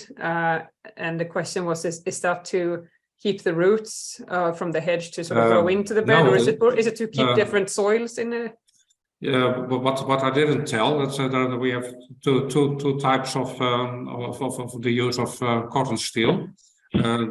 Alongside the paths, of course you need this big steel, and they are a little bit deeper. They are about 20 centimeters. But the parterres, they are more or less laying on the ground. We have a kind of perforated cotton steel plates where the water can go through, and on top of it is the gravel, so you don't see them at all. And on top of this this perforated steel, small edges are welded.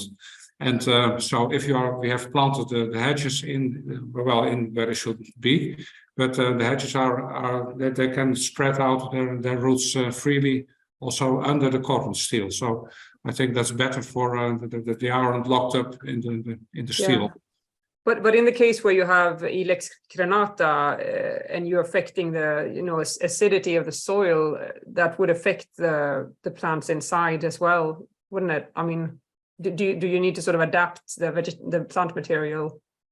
Well, what we did after we discovered that our soil had the wrong acidity, we dug out all the hedges and removed the earth there and mixed it up with peat, and also improved the drainage of the soil. And well, it seems to work quite well. But it is essential that you are creating an acid soil, but with a pH about 5, or perhaps even less than 5, 4.8 or so. That's essential. And since then they are growing fantastic. And well, that's not advice for all other people as well. So that's essential if you are willing to use Ilex crenata. Otherwise, it's a disaster. Yeah, but you so you don't have like regular garden perennial plants growing next to them in the same type of no. So the 17th century type of planting, we have quite a broad planting beds of more than a meter, and there's only one row of perennials, so they do not affect the hedges. They stay away from the hedge, and they are even planted on a kind of they call it in English a donkey's back. So the planting bed is a bit higher than the hedges. So well, in the ideal situation, the hedges are not hurt by the perennials or the plants. Okay. I was wondering, how do you keep in the regular, like the box areas and stuff, how do you keep the soil in good condition? How do you feed it? Yeah, so well, you have to feed the hedges, of course, from top, and there are various scheme of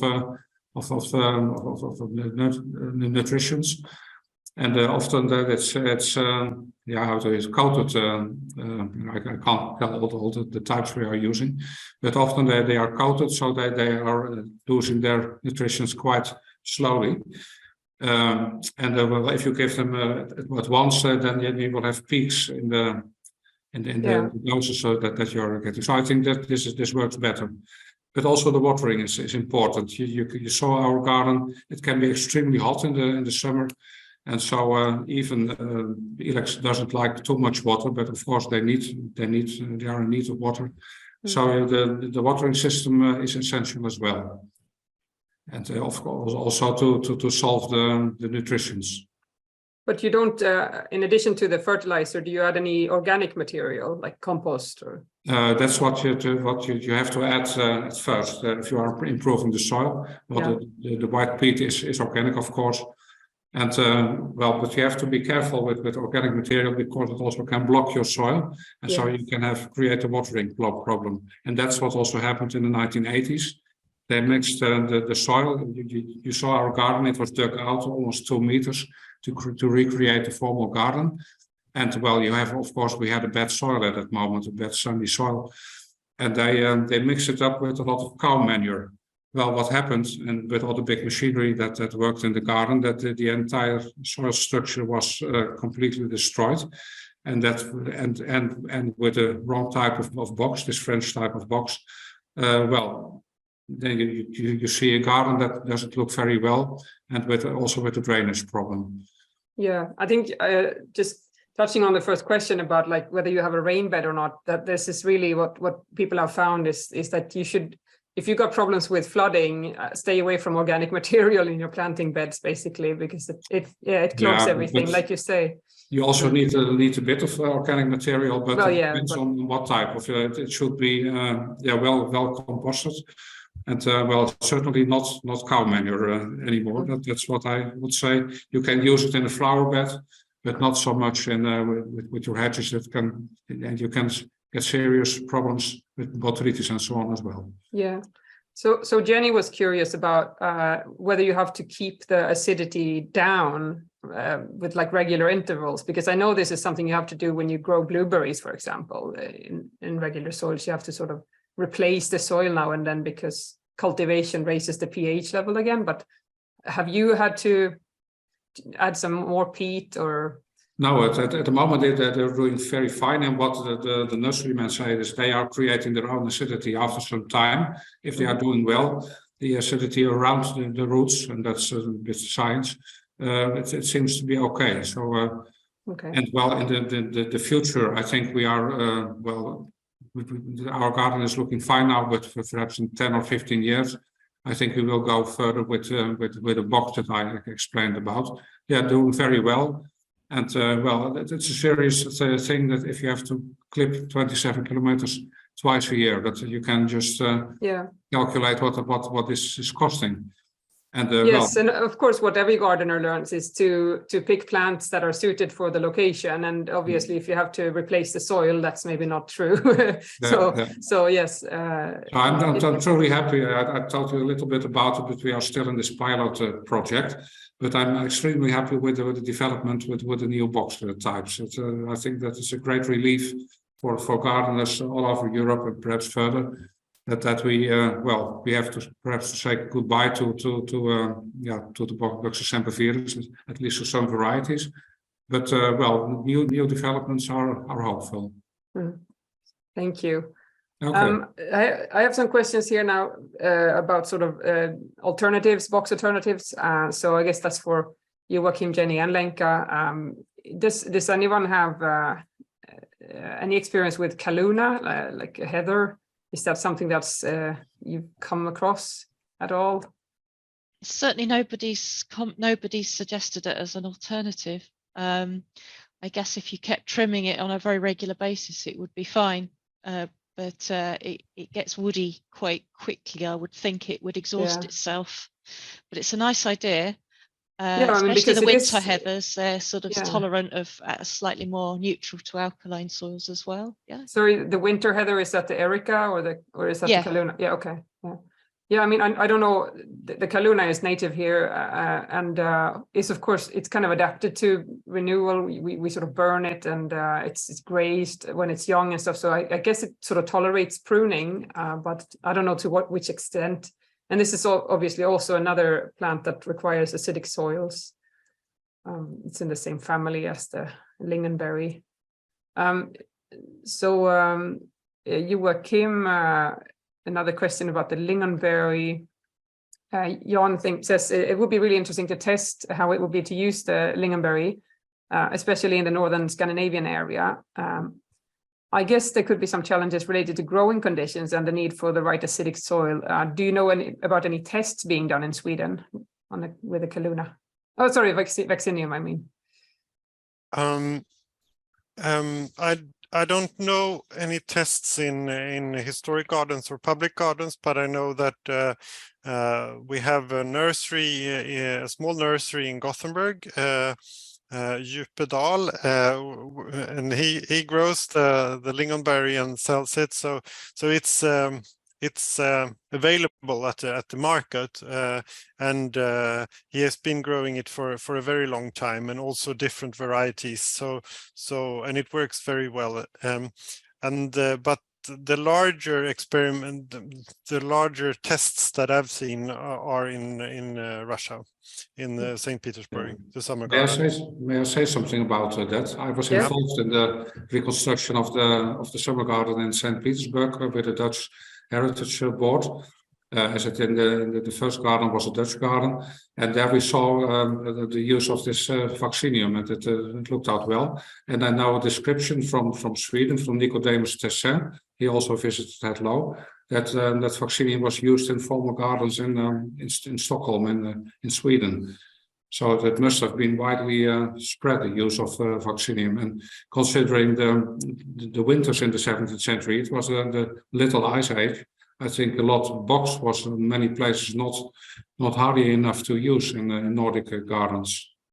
Yeah, and there's also related to the Kaluna discussion. It was a discussion here, a debate whether André Mollet meant lingonberry or if he meant Kaluna when he was writing his book, The Pleasure Garden, in the mid 17th century. So, but they have most garden historians have concluded with that he meant lingonberry. Okay. Just on that topic, Joakim, you were saying, explaining how they historically would use Picea abies, the Norway spruce, and how they recommended bringing a root ball instead of a bare root plant, for example. Of course, this is sort of standard practice for everything that's evergreen, but also I just want to add that for plants that normally grow in acidic soils, there is usually quite a lot of partnership going on in the soil with mycorrhizal fungi, and it might be interesting if you want to do experiments with these types of plants, including heather and lingonberry, to actually bring some type of forest soil where there are native versions of those growing, because there are studies showing positive results in, for example, blueberry cultivation and stuff like that. Because if you sort of inoculate the soil with those organisms, you get better establishment sometimes. This is very experimental, but I want to mention it because it might actually be interesting to try a bed with and without that. If you live in a country where they do grow in the wild, or any relatives at least. Yeah. So Chris has a question for Jenny and Lenka.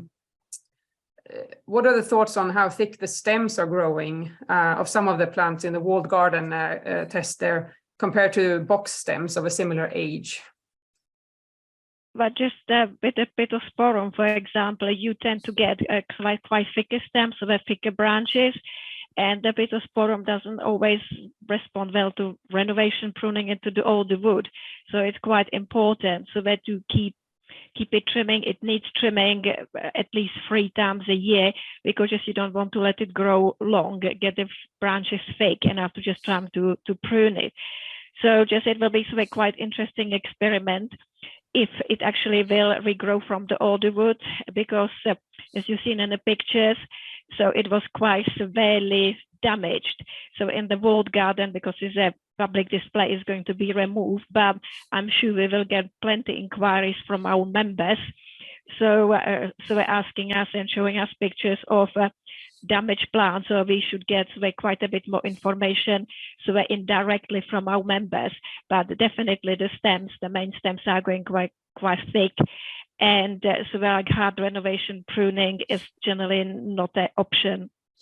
I think one of my it looks a great experiment, but one of my biggest worries about it is that some of the plants, like the yew, when clipped to a very small hedge, although it was interesting you were talking about the root pruning, might be a way around the expansion. But my worry is that from a sort of eco point of view, we end up planting these hedges that don't last as long, and you then have to replace them on a much more regular basis, and that doesn't feel right to me either. So then there's the whole thing about Berberis. I'm sure all those people who voted for it voted during the summer when it looked wonderful, or what have you. And the Pittosporum doesn't ever grow anything low down, so you can't do low hedges. You can only do sort of higher things. The Podocarpus tends to get quite thick, like the yew. So there just isn't anything like box, is there, really? Absolutely. We agree. No, we agree. But while the research is carrying on, and while these plants come into cultivation, it's nice to be able to suggest things to people who perhaps don't have access to the keeping the diseases and pests in abeyance, or don't want to do it. So we're trying to cover all and also, if we a good way of dispelling the marketing people's thing about Ilex crenata is the be all and end all and the replacement for Vox. Well, as we've all, well, not all of us, Willem, but some of us have found it absolutely isn't, and there isn't any one immediate replacement for it. And some of these other plants, we should use them in a different way, not try to use them as a box replacement. Use them for their the qualities they do have. So I've got a clipped Pittosporum, but I don't try and do anything with the bottom of it because it never grows properly at the bottom. So use that as in your topiary, use that as part of the delight of the plant. I think it's going to be really interesting to see what the RHS replace the Pittosporum with in the wall garden. Yeah. The other plant that was really affected was Carokia, which was really, really positive. We had so many lovely comments about it, and it's been there for the whole since 2016, and it was sort of rising as the poster child, if you like, and now it's gone. So those two particular genera are being ripped out. So it's quite an interesting time. I'm really liking the osmanthus. I've got osmanthus in my garden as well, and that grows really nicely. It's quite a slow grower, so it's not too big and woody. Leaves are quite similar, not quite as dense as box, but it is a very nice plant. I've seen the Gunnebo hedges. It was in the Grace Court National Trust Garden, though it was again nothing like box. So just as an alternative, it didn't look. So it looked pretty good, but the problem is you can get the Gunnebo scale, so which it had. So just it's you've got to get rid of one problem and you acquire a different one. So just it's sweat nothing we finding. Sweat ticks all the boxes, as well as the sweat tolerance to sun, shadier position. So and the soil conditions. So just nothing quite like his box. I'm looking forward to filling in my response for the RHS. Yes. Sorry, I have to cut you off here now because it's time for the break. But just to summarize, it feels like to replace the box, it's possible in some situations for some roles that the box plays, but you need a kind of a bouquet of different options for what function you are looking to replace, which is the main function that the box was filling that you want to replace. And for some other functions, maybe you can't replace it. I think that would be a summary of that.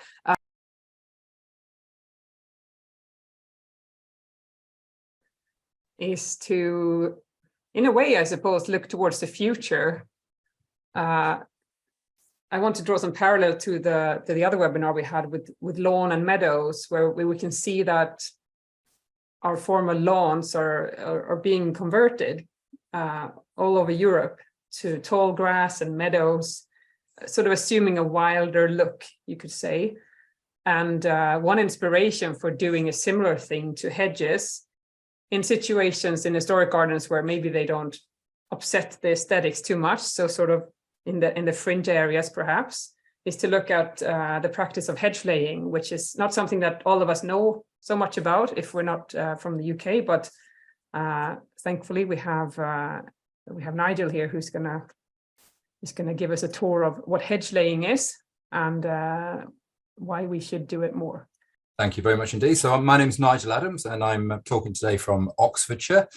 I work in the countryside. I do a whole range of what I call countryside management jobs. One of the main ones is advising on hedgerows in the countryside and also doing the old craft. Right. Okay. So HedgeLink is a great source of information about hedgerows. And the National Hedge Laying Society is our organization that organizes everything to do with hedge laying. So I have quite a lot of, now my slides aren't moving forward, Jenny. Why is that? Well, you might need to, if you click on the slide once just with your mouse, does it start working? There we go. Try that. Okay. Very great. Very different. Sorry for that. So most of my talk is really about the countryside, the rural hedgerows that we have in the UK. We have 457,000 kilometers of hedgerow in the UK, and I think it's the greatest density of hedgerows anywhere in Europe, really, along with Ireland. I think they define the English countryside hedgerows. Without them, I can't imagine what our landscape would look like. All is not well with them in some cases. The last survey of hedgerows showed that only 50% were in good condition, in favourable condition. And when you looked at arable farming areas, that is areas of farming where they grow crops, that figure drops to 12% of hedgerows. So we need to constantly be aware of hedgerows. They've gained huge enthusiasm in recent years, hedgerows. They're very, very important. We've recognised their importance. Just a little bit of writing here. So hedgerows, we know, facilitate movement throughout the landscape for a wide range of organisms. Everything from a small mammal to a butterfly or an insect don't like to cross over large fields, so they use the hedgerows to navigate around the fields. Bees, for example, when they find a food source, will come back and show the route following hedgerows to get to that food source. Bats hunt along them, that kind of thing. Their original reason was to provide a living fence to keep animals in or out of a field. And they also provide a great deal of shelter for farm stock, farm animals, especially last year in the great heat of last year. They were very, very important. They can stop soil erosion down the slope, both from wind and indeed water runoff, because the water percolates through the roots. They can reduce the amount of polluting fertilizers and pesticides that are spread by machinery. They can stop them, slow them down before they reach watercourses. They are a culturally important part of our landscape. They define our landscape, as I said. The great buzzword at the moment is that they store carbon, not huge amounts, but a significant amount of carbon in the farmed environment. And they often provide the only semi-natural habitat in a modern farmed environment. We have two main types of hedgerow in this country. One is the ancient species-rich hedges, which were often the results of clearing woodland. Full of different species in the hedgerow, often on old banks. As an example of their biodiversity, a friend of mine in Devon in the southwest of England recently counted every single living organism he could find within 90 meters of his hedge in Devon. And everything had to be present in the hedge. He went past 1,000, he went past 2,000. It got a little bit difficult, so he's having to send micro flies to the British Museum, but he's on about 2,600 species of everything that is alive, from flowers to mosses to birds to insects. 2,600 species and 90 meters of this old type of hedge with very irregular field shapes. The other main type is the type we call the enclosure hedges. Between 1750 and 1860, what was previously open field system was divided up into straight lines, into a planned countryside. They mostly use one species, which was hawthorn, which is Crataegus monogyna. And these are the ones that are in a bit of trouble. We recognize their value in modern farming environment, and a hedge like this, we would say, is perfect. It's a little bit wild. It's not being trimmed too hard. It has a margin between the hedge and the field, and that is an absolutely wonderful example of a wildlife corridor that a hedgerow can provide. We trim our hedges. We trim them with a tractor machine, which we'll see in a minute. But we now realize that, of course, if you trim a hedge every single year really hard, then there is no potential for it to set the blossom. And blossoms are incredibly important as we come out of winter for the first emerging insects. They like to have a sequence of blossoms coming out at a different time to get their food from. And that is exactly what happens. But that does not happen if we trim our hedges very, very hard to the same height. Blossom needs 2-year-old wood to set on. And of course, once the blossom is set, then in the autumn, we have a vast array of different berries, which provide a fantastic food source for animals before the winter. So they store up to get the strength to get through the cold winters, as it were. Hedges have always been trimmed, even in the countryside, and very often, as we saw in a talk this morning, they've been trimmed with this long-handled slasher. In an upwards motion, they were trimmed, but you can imagine that that's not cutting them very harsh, very hard. So very slowly over time, the hedge will slowly increase in size, remain healthy and increase in size, and then will be too big even to trim with a long-handled slasher. And that's where hedge laying comes in, which we'll look at in a moment.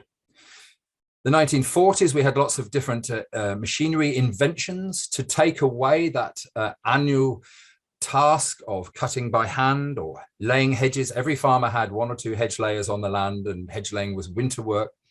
But these machines kind of did away with that. And I personally think we forgot to, we can't remember how to read the hedge. Where is the hedge? What condition is it in? We just cut them every single year because they don't really matter. That's probably what we thought.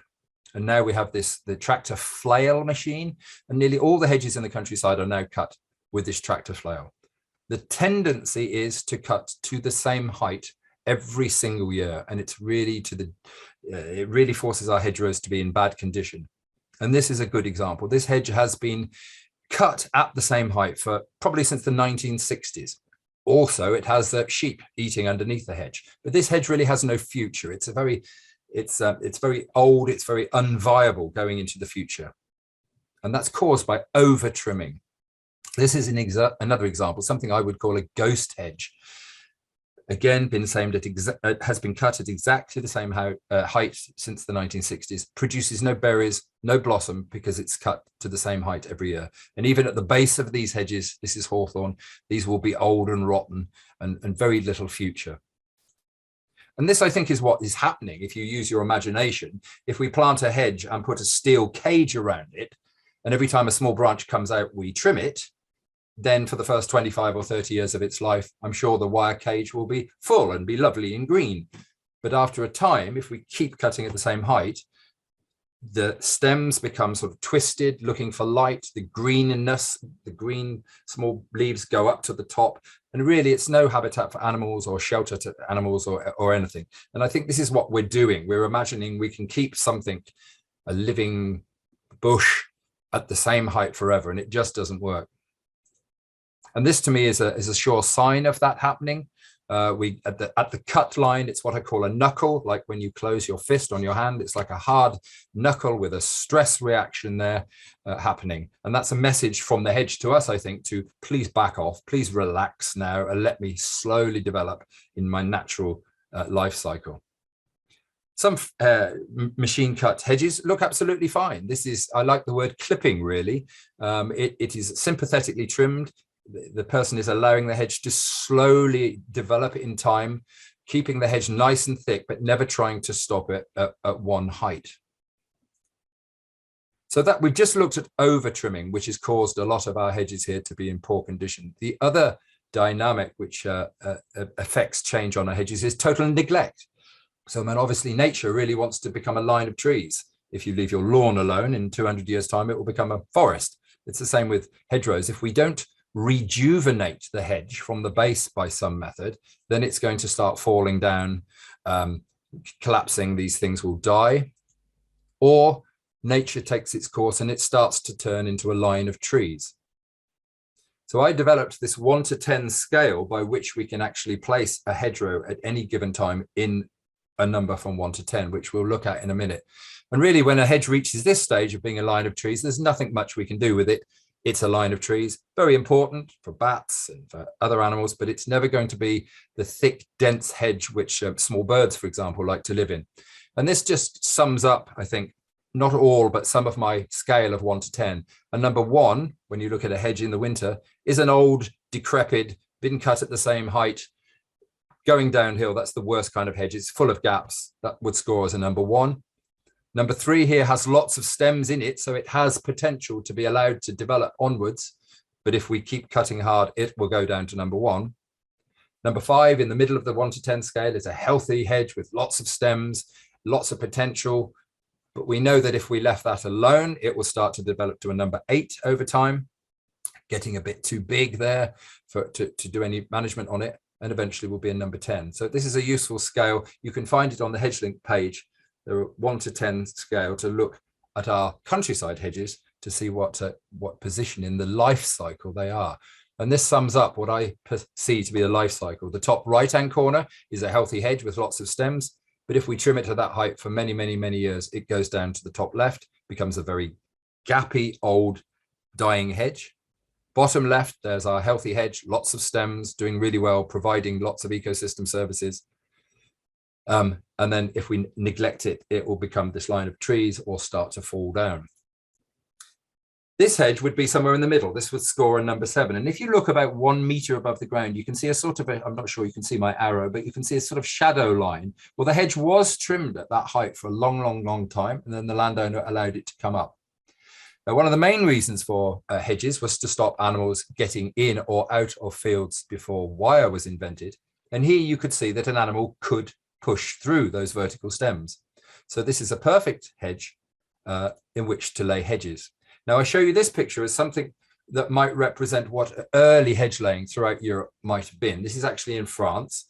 The first ever agricultural book printed in Great Britain was by Fitzherbert in 1523. And he spends a lot of time talking about hedge laying, describes it, but describes this older, kind of more crude, shall I say, type of hedge laying, making the vertical stems diagonal, therefore stopping animals going through.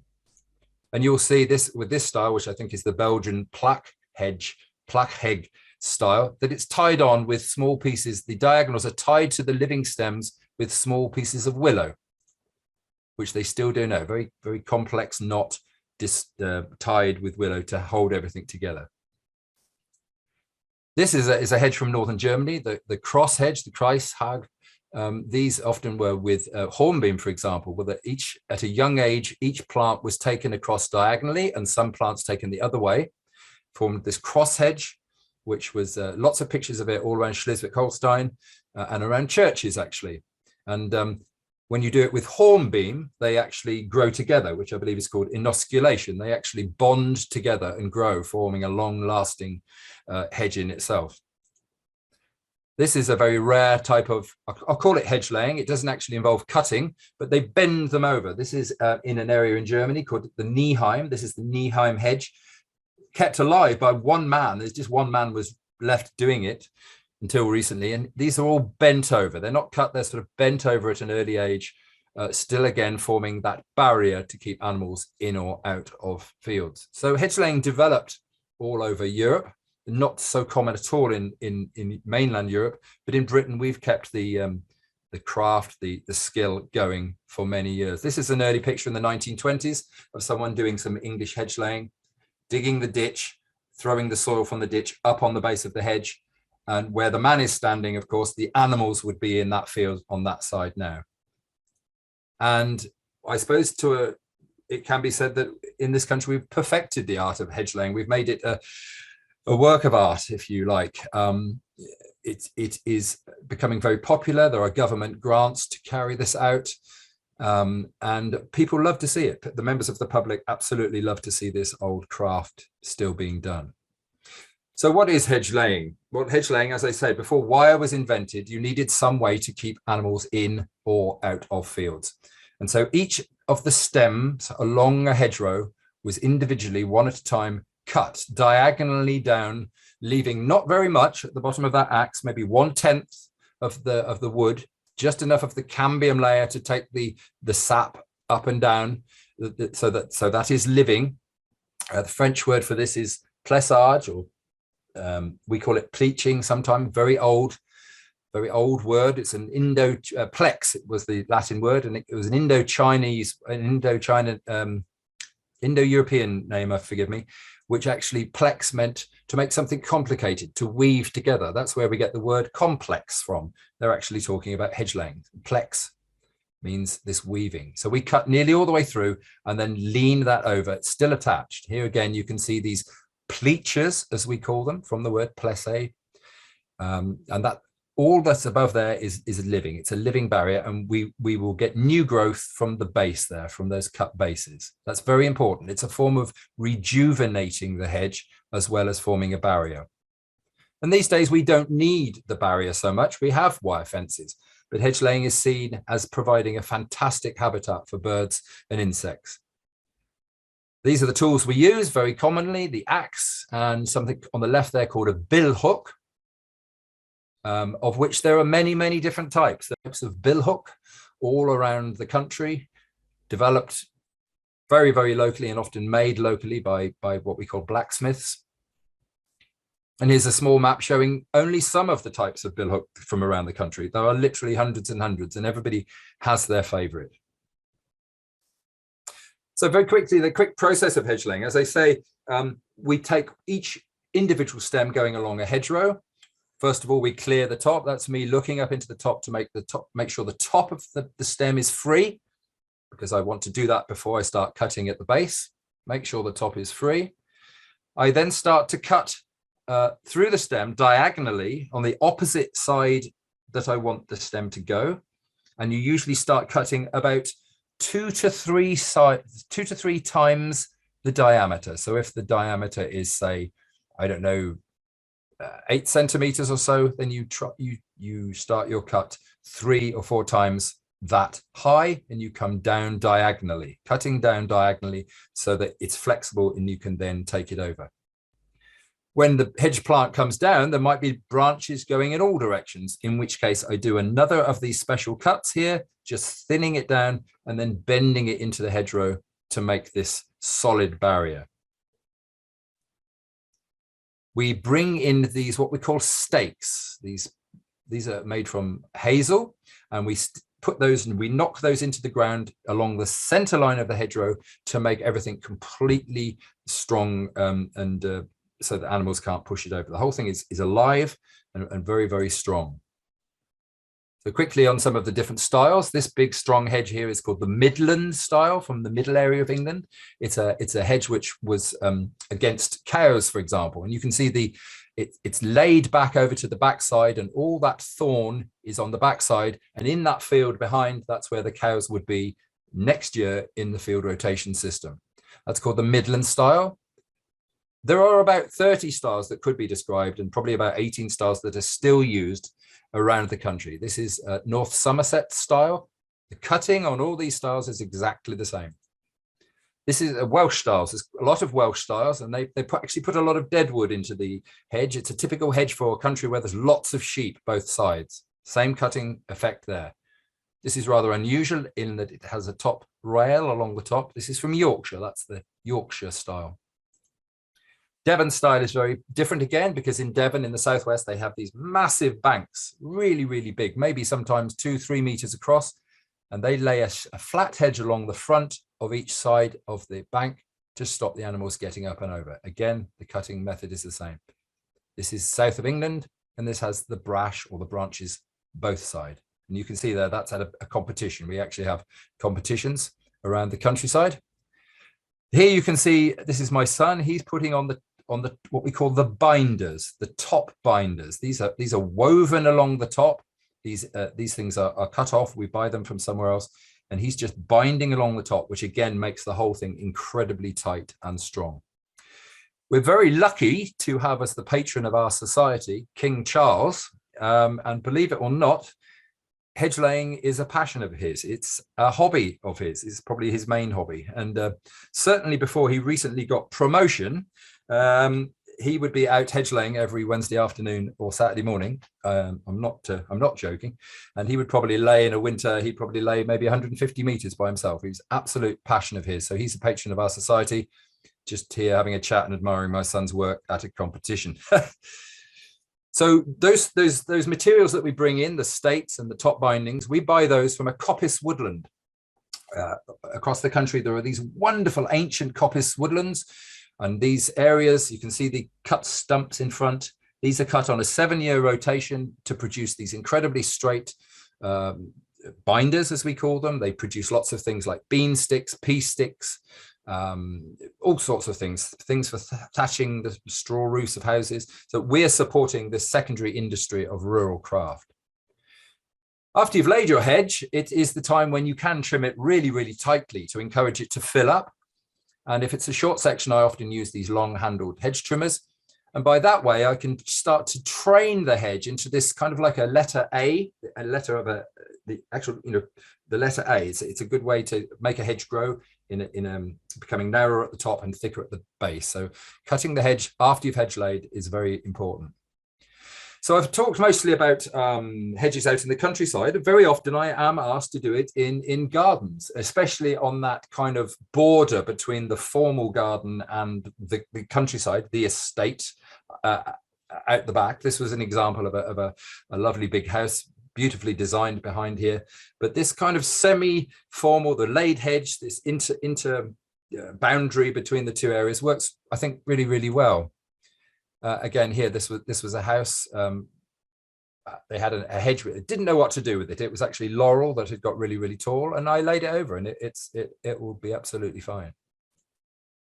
So I think I've gone quicker than I thought, which is really good. So it's just a last 2 or 3 slides here is just a kind of a plea, a wish really for the future, that we don't continue to trim our rural hedges so hard with machines that we almost are murdering them and they end up like ghost hedges. We have to rejuvenate our hedges in the UK on a long cycle of 30 or 40 years, so that they are healthy and they provide this unbelievable biodiversity reservoir throughout the countryside. We really seriously have to look after them, so that our countryside, which is a mosaic of tall, old, young, new, of healthy hedgerows, vibrant corridors through our countryside, we really must look after our hedges, and I hope we do this into the future. Thank you very much for listening.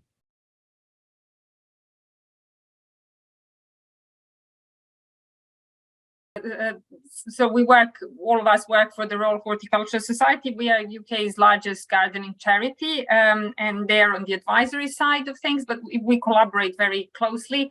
And I'm on the science side of the RHS. We are a relatively small but growing team, at the moment just under 100 people, and doing applied horticultural science in all its aspects. So my research is on green infrastructure quite widely. I'm a plant physiologist by training. And my interests are in understanding how what we as physiologists and biologists know about plant function, how could that be put to use, and particularly in my case in urban context, to solve some environmental issues. So I'm interested how different plants, be it as growing on green roofs or on walls or as trees or hedges, as it may be in this case that I'm presenting here, how do those different plants act to regulate temperatures, to trap pollution, to capture excess rainfall, to regulate noise. So those are my 4 current interests.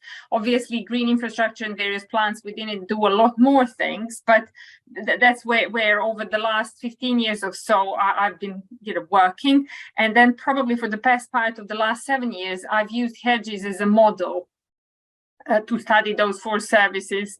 And this general umbrella term, I would say, that I put my research under is around these 4 top bullet points that I've slided here. So I'm trying to figure out to what extent this fact that plants provide different plants basically provide different benefits, but they provide them simultaneously.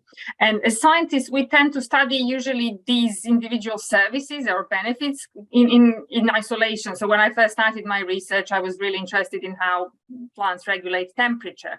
But then, of course, the same plant will probably be capturing pollution and doing something for biodiversity and doing something for noise.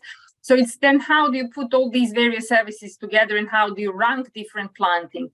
Then also, I think of late, I've become a lot more interested in the scale of impact because, biologically, when you look at plant A as opposed to plant Z, providing they're sufficiently different in their function and structure, of course, they will be providing those different benefits to different extents. But at which point do you lose, the scale takes over? On a leaf level, you can almost always detect some difference, providing you choose sufficiently widely. But do you then see the impact on a garden scale, on a street scale, on a city scale, if you want to influence the environment? And then also, how do you look after those plants? How do you manage them? Can drastically really alter the effect of benefits. You can almost negate some of the benefits. So this slide is quite packed with information, but it is a summary of quite a long period of research of quite a few people, myself and several of my PhD students and collaborators, where we have tried to identify what were the underpinning traits which can be linked with good provision of certain services. And we've looked at, what do plants need to cool well? What do plants need to capture rainfall well? What do they need to trap pollution well, in terms of how they function and how they look like, how they're structured rather than ornamentally how they look, are they appealing or not? So Madalena Vaz Monteiro, she looked at green roofs as model and various plants. We looked at the importance of color and leaf thickness and leaf transpiration rate. So that's the speed at which plants use and lose water. And she found that these were the identifying traits which were linked to better provision of cooling services. So plants which have high transpiration rates, that are quite thirsty, use a lot of water, they cool well. I mean, I could give you a whole lecture as to why and how and what are the mechanisms. Light leaf color, presence of hairs were the traits which were associated with good cooling at leaf level and plant level. And then obviously the bigger the plant, the better. And you can see that there is quite an overlap in terms of traits that are seen can be seen as favorable to provide a number of services, because the mechanisms underpinning them are complementary. So again, for rainfall capture, these are the traits that you need: high transpiration rate, large plants, presence of hairs. For pollution trapping, again, presence of hair, large plants. So you see the repeating theme there a little bit. So that was done on all sorts of, that was a research that we've done on trees and on green roof species, green walls as well. But then 2016, I have moved to using hedges as a model, because I wanted to begin to put some sort of equation together, equation in a figurative sense, of how do you add up various services that different plants can do, and what do they do better and what do they do less well. And hedges seemed like a useful green infrastructure type, because in British urban landscapes, they are quite prevalent. A lot of gardeners, domestic gardens in the UK have them. I mean, nearly 90% of people in UK are homeowners, and many of them have their domestic green spaces, and many of them still use hedges, not hedgerows in a sense that Nigel was mentioning, but small plots of like a boundary between the private green spaces. They're also quite present in our landscape as roadside divides around parks and schools and so on. So they're widely used. They are linear, which is also advantageous in some aspects, which I can't get into at the moment. But in terms of air quality, that's a trait which is useful. They're also relatively cheap, especially if you're getting bare root ones, and they're relatively space saving. So in urban realm, there's a lot of a pull between, what do you use your space for? And you usually want to use it for humans and for buildings, and then interjecting green infrastructure, which is relatively cheap and also doesn't take up much space, but can be efficient, is beneficial. And I wanted to begin to put together into this, as I say, figurative equation, the role that different types of plants carrying different traits can contribute in terms of temperature regulation, rainfall runoff, air quality improvement, and noise reduction. It's just because obviously you could be adding other things, and I will be collaborating with colleagues on other topics, but this is where I've either found complementary expertise from collaborators, or where my own expertise lies. So please don't get scared from this huge amount of text here. It's intended more to, as an aid memoir after the lecture, or if you're screenshotting. So when we first started this research, of course, the inevitable thing that a scientist does, they look at the literature and see what's out there already. So we have published a paper in 2019, and the link is in this bottom link. It's an open access, free to access paper, and it's summarized in this RHS web page as well.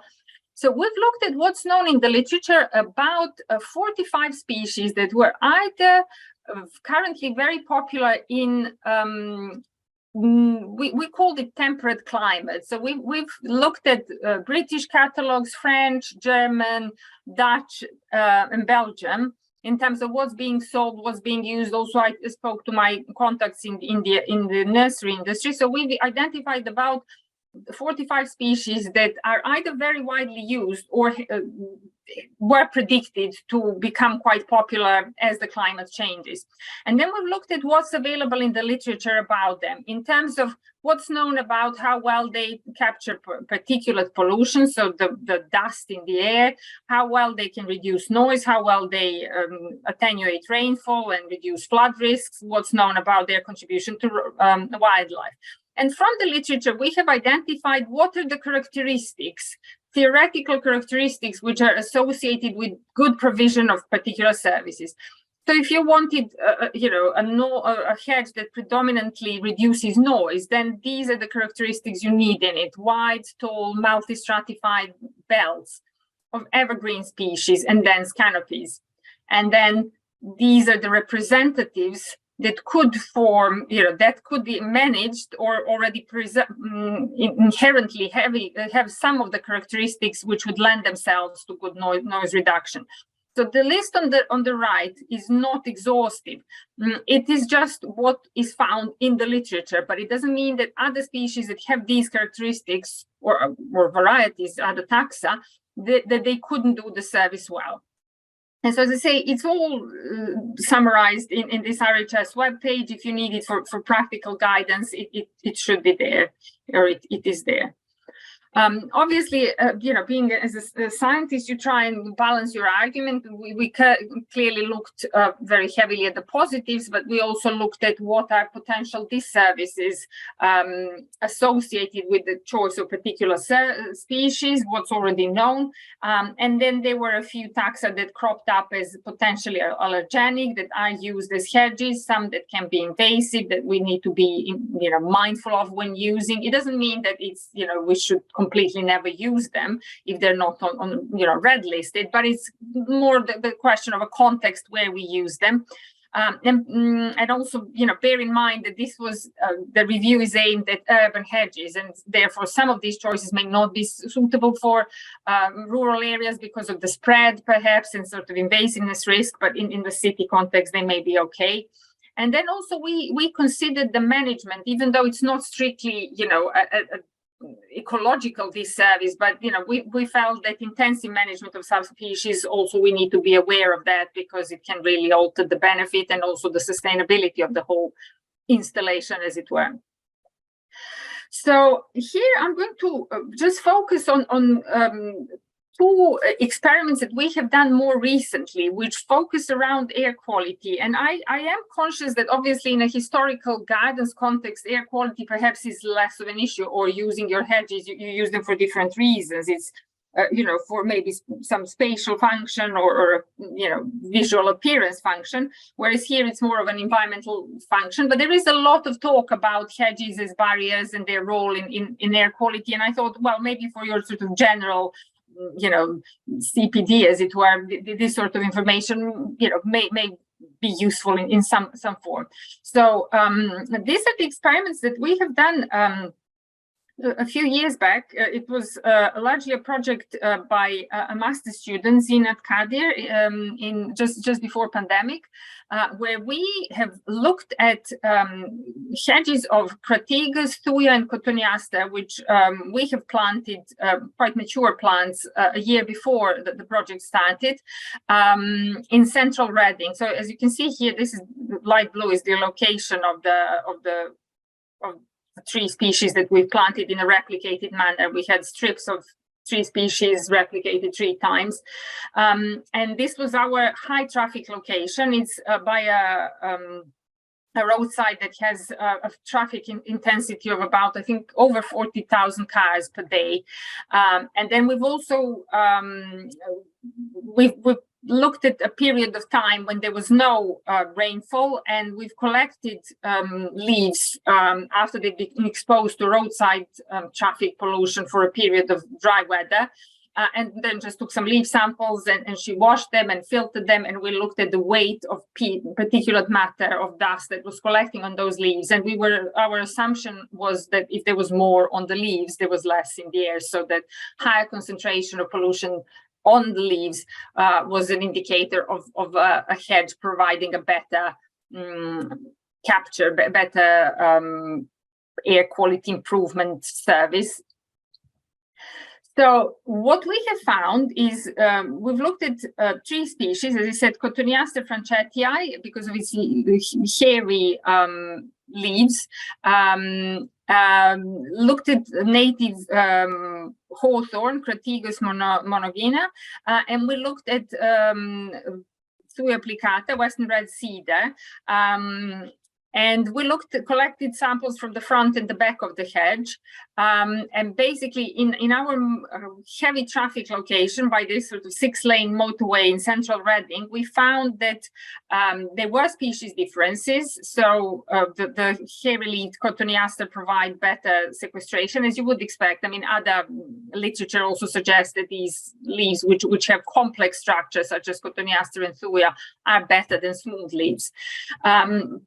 But we also, the way that we've interpreted the finding, because we looked at the front and the back, the fact that, we had very little difference in the front and the back sampling between the less efficient species, we interpreted as, well, they need to be deeper in order to provide that service. Whereas when you have a more efficient species, in inverted commas, like Cotoneaster, you can have a slightly narrower hedge strip and still achieve reduction in pollution concentration if you're using it as a barrier.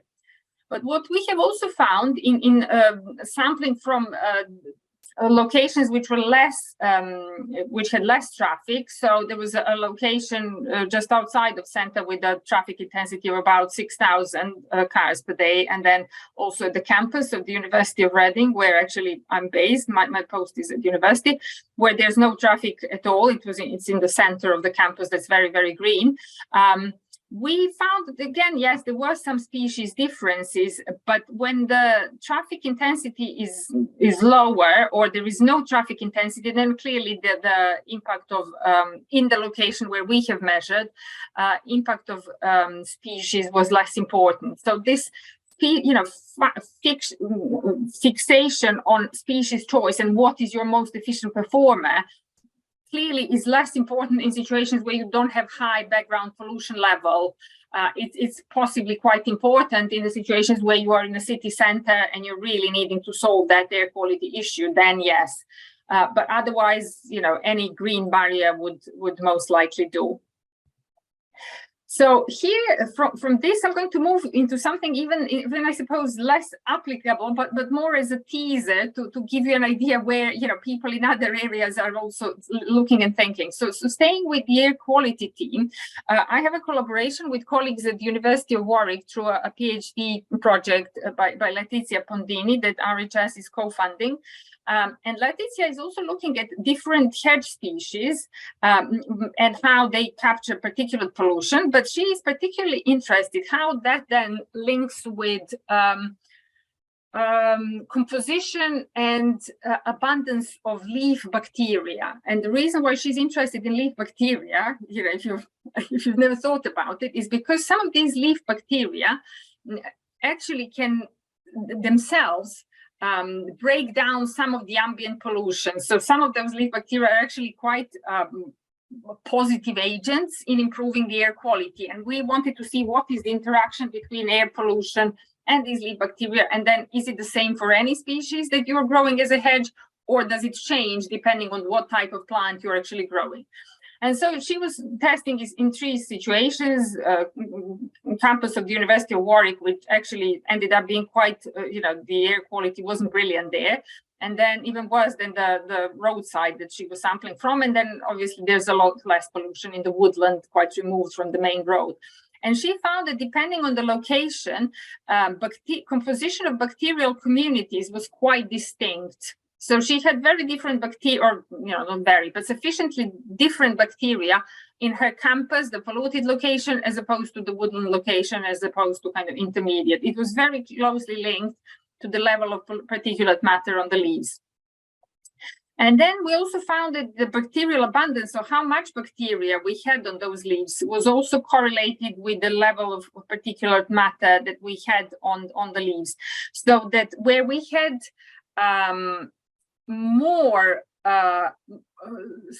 less pollution, we had, as you can see, so this is the level of the gray bar is the level of pollution, and yellow bar is abundance of bacteria. So the more polluted it is, the less bacteria you have. And so this is something that, Letizia is now following up, and we are trying to unpick which bacteria are being affected, what function those bacteria do have, and how it correlates with the type of leaf surface that they are, because we are seeing some differences between species that have smooth leaves as opposed to species that have rougher and sort of more leaves with ridges and so on. So I think this is really just a bit of a teaser as to what's happening in the science that unpicks the plant function and tries to put it into practice. I hope that at least that big, very wordy slide, which gives you ideas of the species and the services that they provide, could be useful for your working context. And on this note, I'm just going to, last two slides, but mention some other things I'm working on at the moment. I currently have a project funded by Royal Commission, which is looking at the application of hedgerows in the school context, so as cheap barriers in school playgrounds. And I've just started some work with children in one school near Weasley Garden, which is looking to engage children with the science of studying ecosystem services using hedges as a model, and then seeing how that interaction, or whether it changes their perception of what nature-based solutions can do to improve the environment. And yes, on this note, I just wanted to, sign out, as it were, with thanks to my many hardworking, bright PhD students and collaborators at universities of Reading, Warwick, and also colleagues in the RHS. So I'll stop sharing, and happy to take questions, and please get in touch if you are interested in any detail.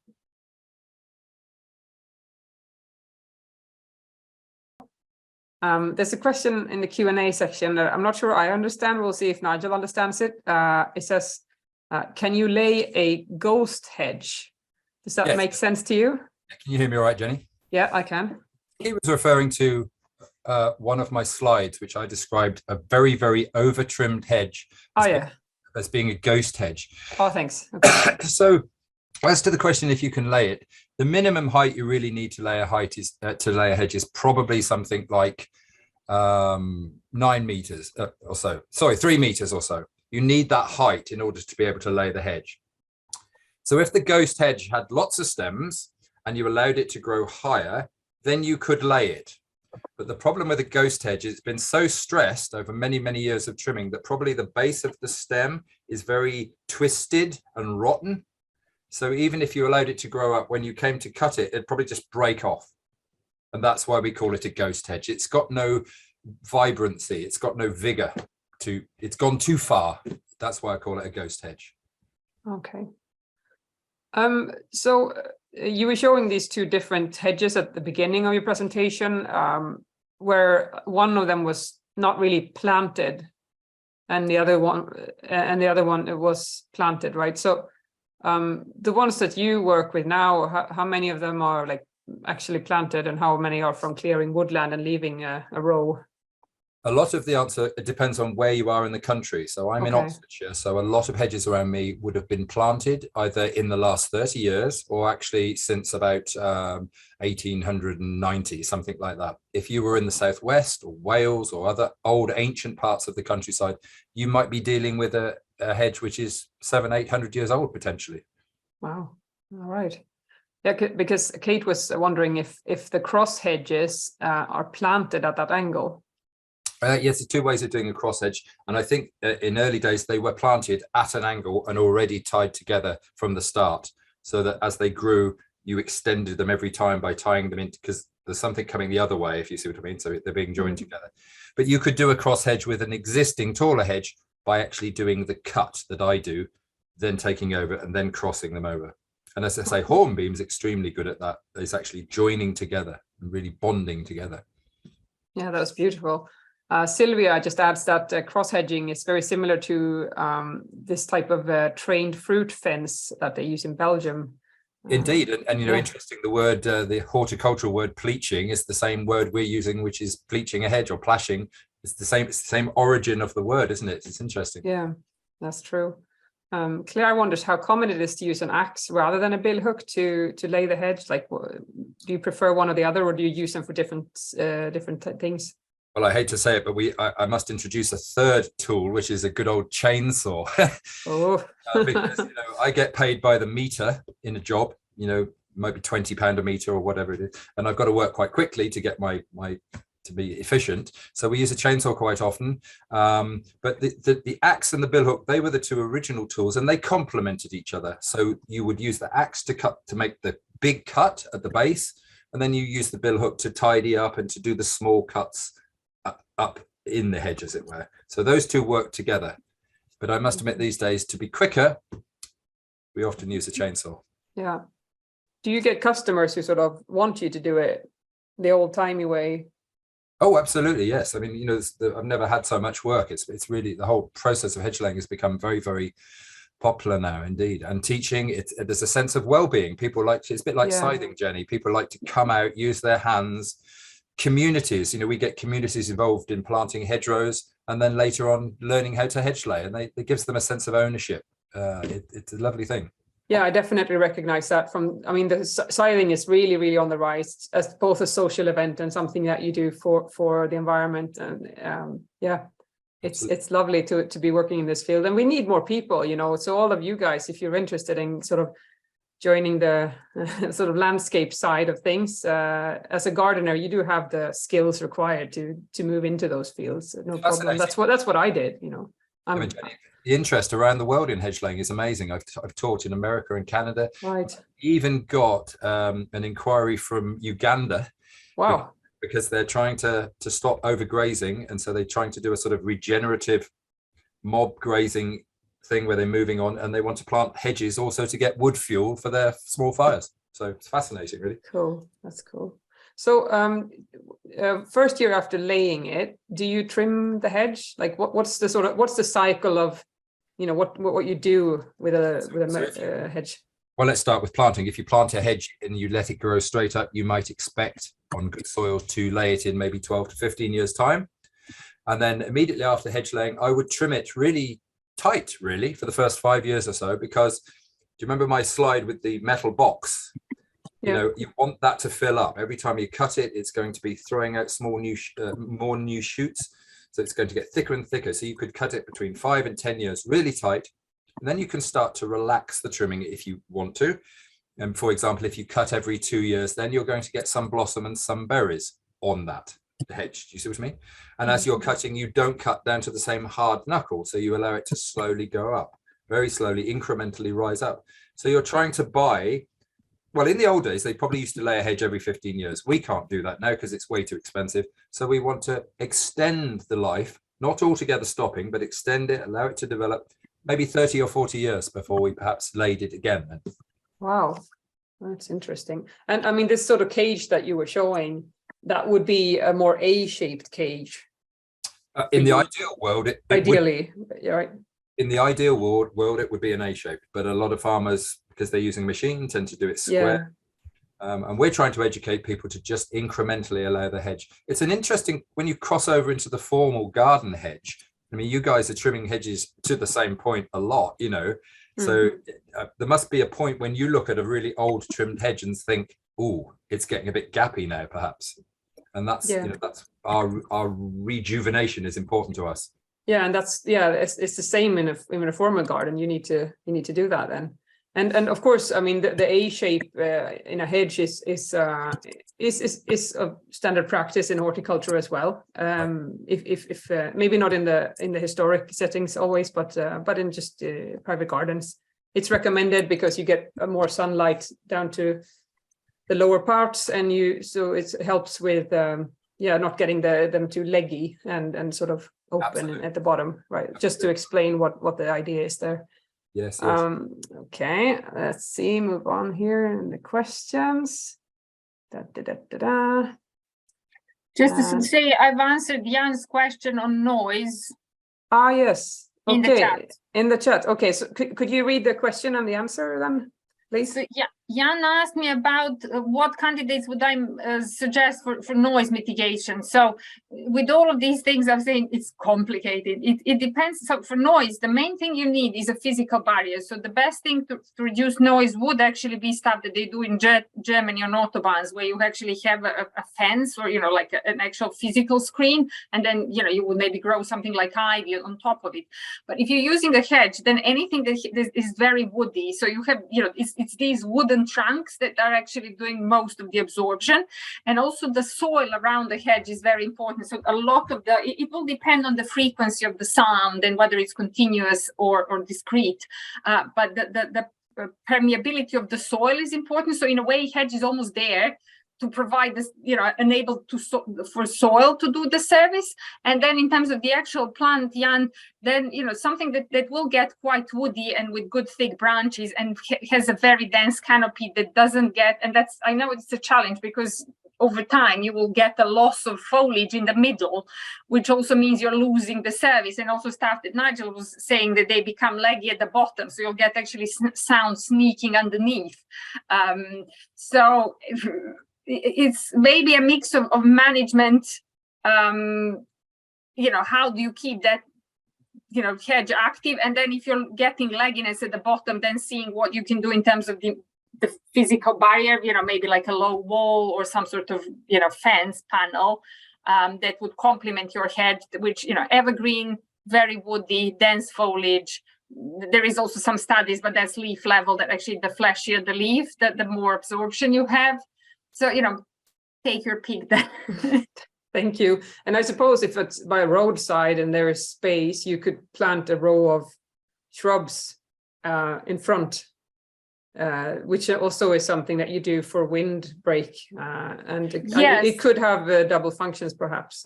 Or also, I think increasingly now, the more I'm sort of getting more advanced in my career, the more I'm thinking it's also about how we design those things together, so that you have a layer of maybe something slower, shorter, shrubbier, like these little boxes or something like that, to fill in for something maybe like privet, and then you have something like totally evergreen, like Western red cedar or yew at the back. So several layers, and I think this diversity of the mixing of species is where I'm going with now with a lot of my research for also other services, because also I'm sorry, I don't want to I was going to ask you that next. Like, would you based on your research recommend mixed hedges, even if you have, if in a private garden you have the space enough for like a row of plants, would you recommend the mixing? So ideally, mix is something that we are currently testing. So this project that I mentioned that I have in school, and I'm also doing experiments off-site, which are more controlled at the university.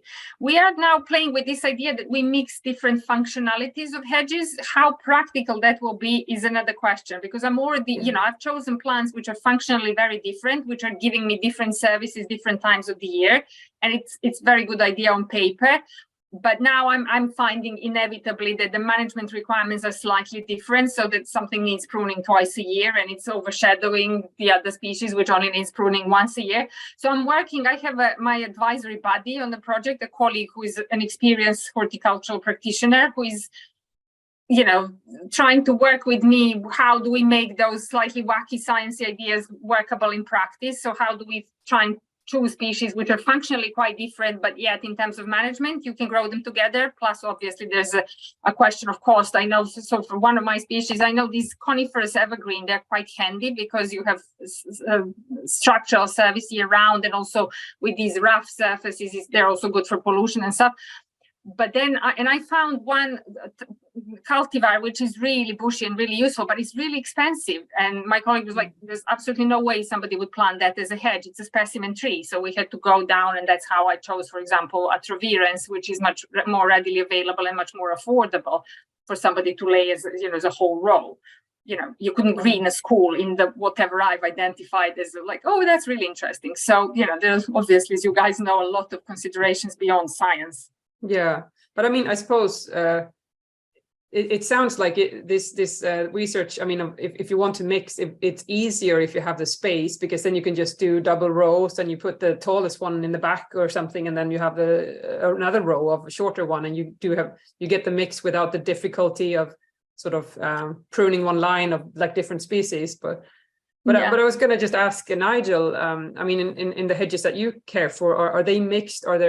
Is there like an assortment of species that you tend to promote, and some species you tend to sort of combat when you decide what gets to stay? Or yes, certainly in the last 30 years we now plant mixed species hedges, and I'm talking about hedges in the countryside now, unfortunately, you know, forgive me.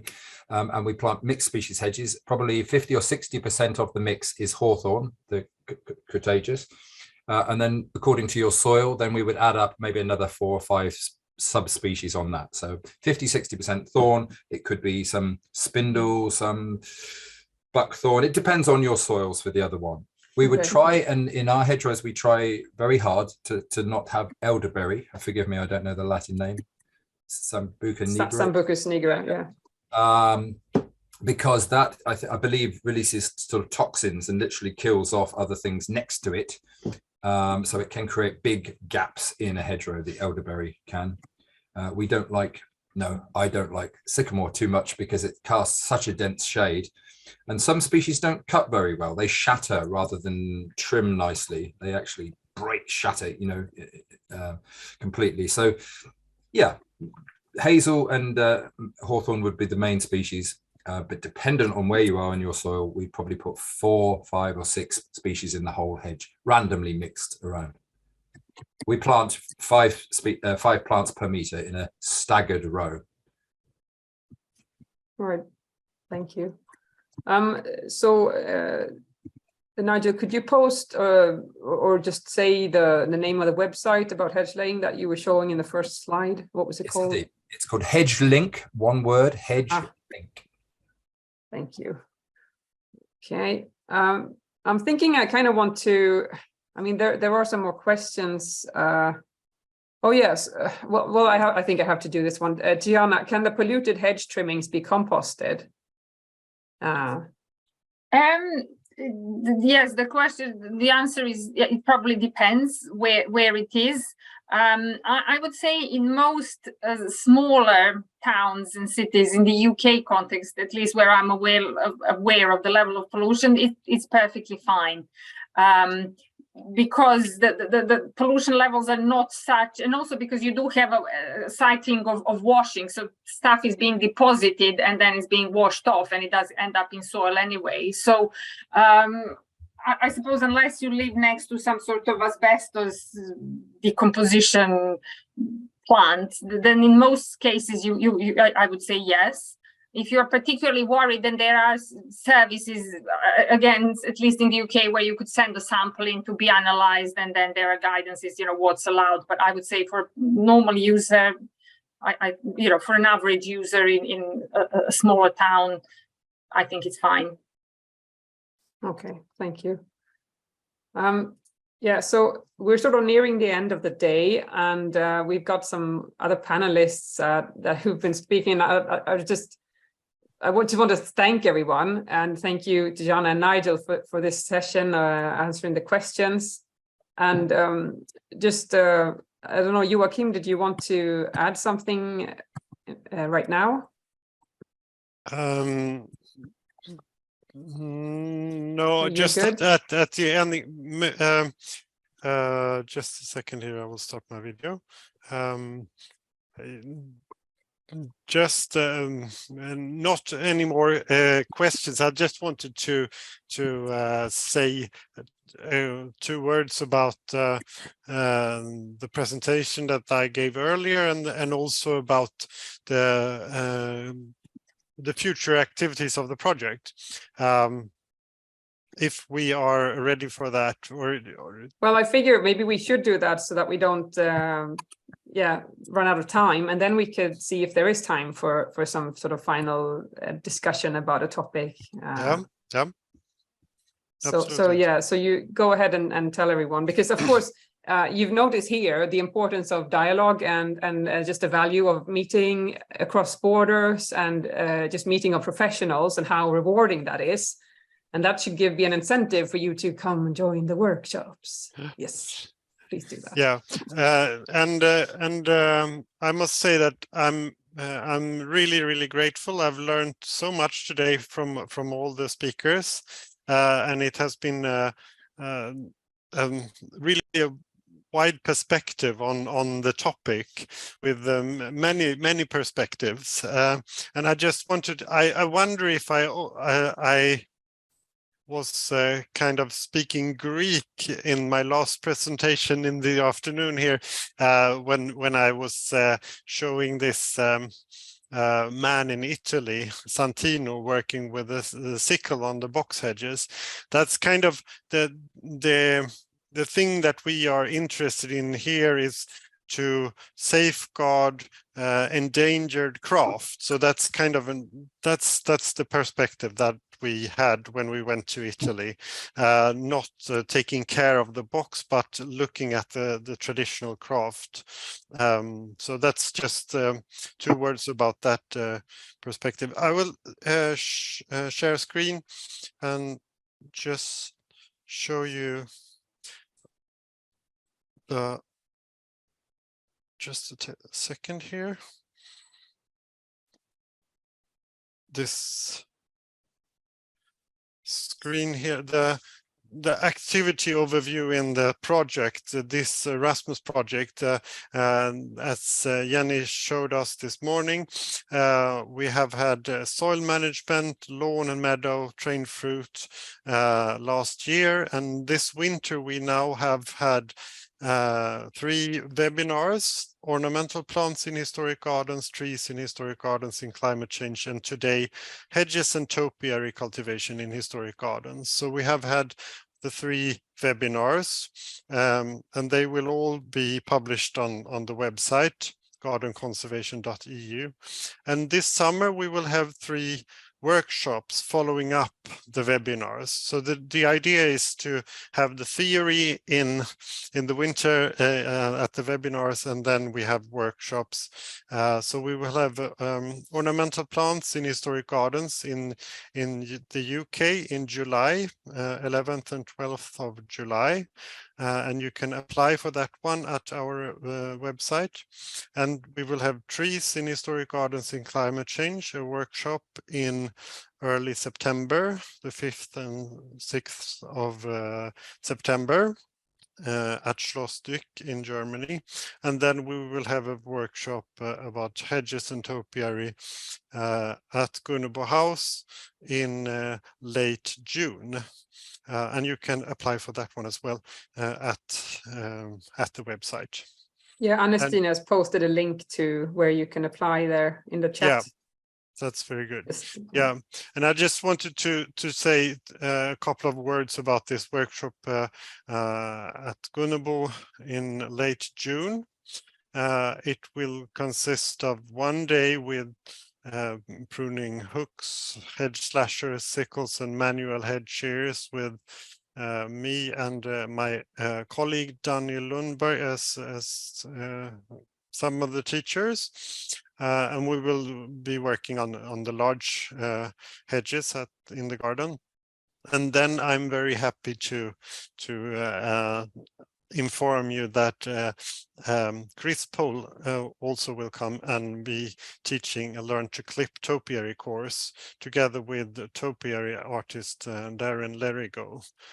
So the second day will be led by Chris and Darren. And you can you can apply at the website as described at the bottom here. So welcome to apply, and that was all for now. Thank you. I know though that Joakim, you wrote some interesting sort of panel discussion questions to me this morning. So maybe if there's nothing else, maybe we should bring one of them up a little bit. Since you talked about, you know, conserving these crafts, for example. I know there was one question, I think it was, you wanted to know whether any of the other speakers have sort of any funds going to in that direction, for example. Is that part of your mission where you work to preserve the crafts, or are you mainly, is your mission only, like in writing, to protect the actual garden, regardless of how you do it? Is anybody, are you curious to hear from anybody in particular, or should we just, yeah, that's Chris. It's quite an interesting question, because at the moment we're doing, at Chiswick House, we're doing quite a lot of work to find out about the hedges, what they were supposed to be, what shape they were supposed to be, how high they were supposed to be. But it's quite, having sat through today, it's quite interesting that we don't ask the questions, which kit did they use? Because we've got the electric kit or the, you know, all the modern stuff. So we just do it in that way. So actually, it's been really interesting to hear how difficult, frankly, it seems to be, it would have been to get anything into any sort of shape with some of the kit. I obviously got to, I'm going to have to try some of your tools, Joakim. I can't wait, because they're so different from the sort of kit that we now use. So it's something that I think I'll probably personally take a little bit more interest in, is thinking, okay, back in 1730, how were they getting 11-foot high hedges and keeping them looking wonderfully like you know, yew arches and so on? How did they do that? Yeah, and while it might cost too much to do that today, one could have a little section historically maintained with a sign or something, just to sort of preserve the craft, and also just to show this was what they might have looked like.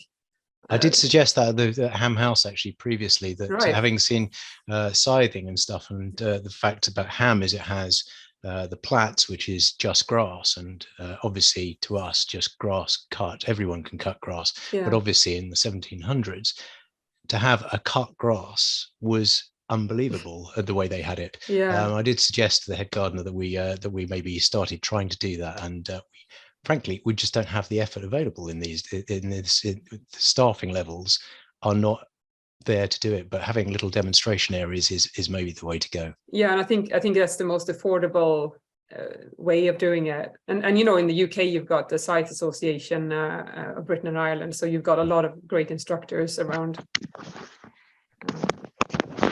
So okay, let's see here.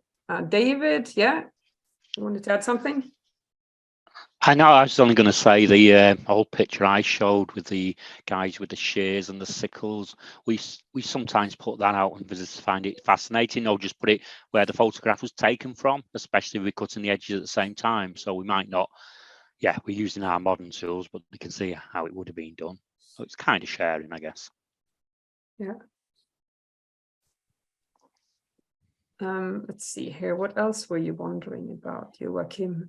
Yeah, so aside from the resources you get to conserve the garden as a monument, we've asked, you know, if you get any resources to protect the crafts, but also it's interesting to know, are you getting sort of directed funding towards like promoting biodiversity and some of these more modern notions? I'm sad to say they are, but you know, anybody, I don't know if we've got any of the others still here to know. Certainly all the stuff that we're doing, wherever there's replanting required, there's two elements to it. It's the biodiversity and also the climate change aspect of it. So although we're in historic gardens, we're looking at whether some of the historic plants won't survive, or in 2050 they just won't be able to cope with it in London being like Barcelona is now. So we're having to look at the type of plants that, if we have to replace, what do we replace with, that both is biodiversity for the for a London garden, but also something that will work climate change wise. So there's additional, but also for the historic point of it, making it still look wherever possible like it should have looked. Yeah, difficult. It is. Few minutes left. David, did you want to add something, or maybe Joakim would like to tell about Gunnebo? Yeah. Well, I think we need to address this more in the future, that we are delivering different values. We are trying to do much in our historic gardens with traditional craft. We are trying to safeguard traditional craft from vanishing.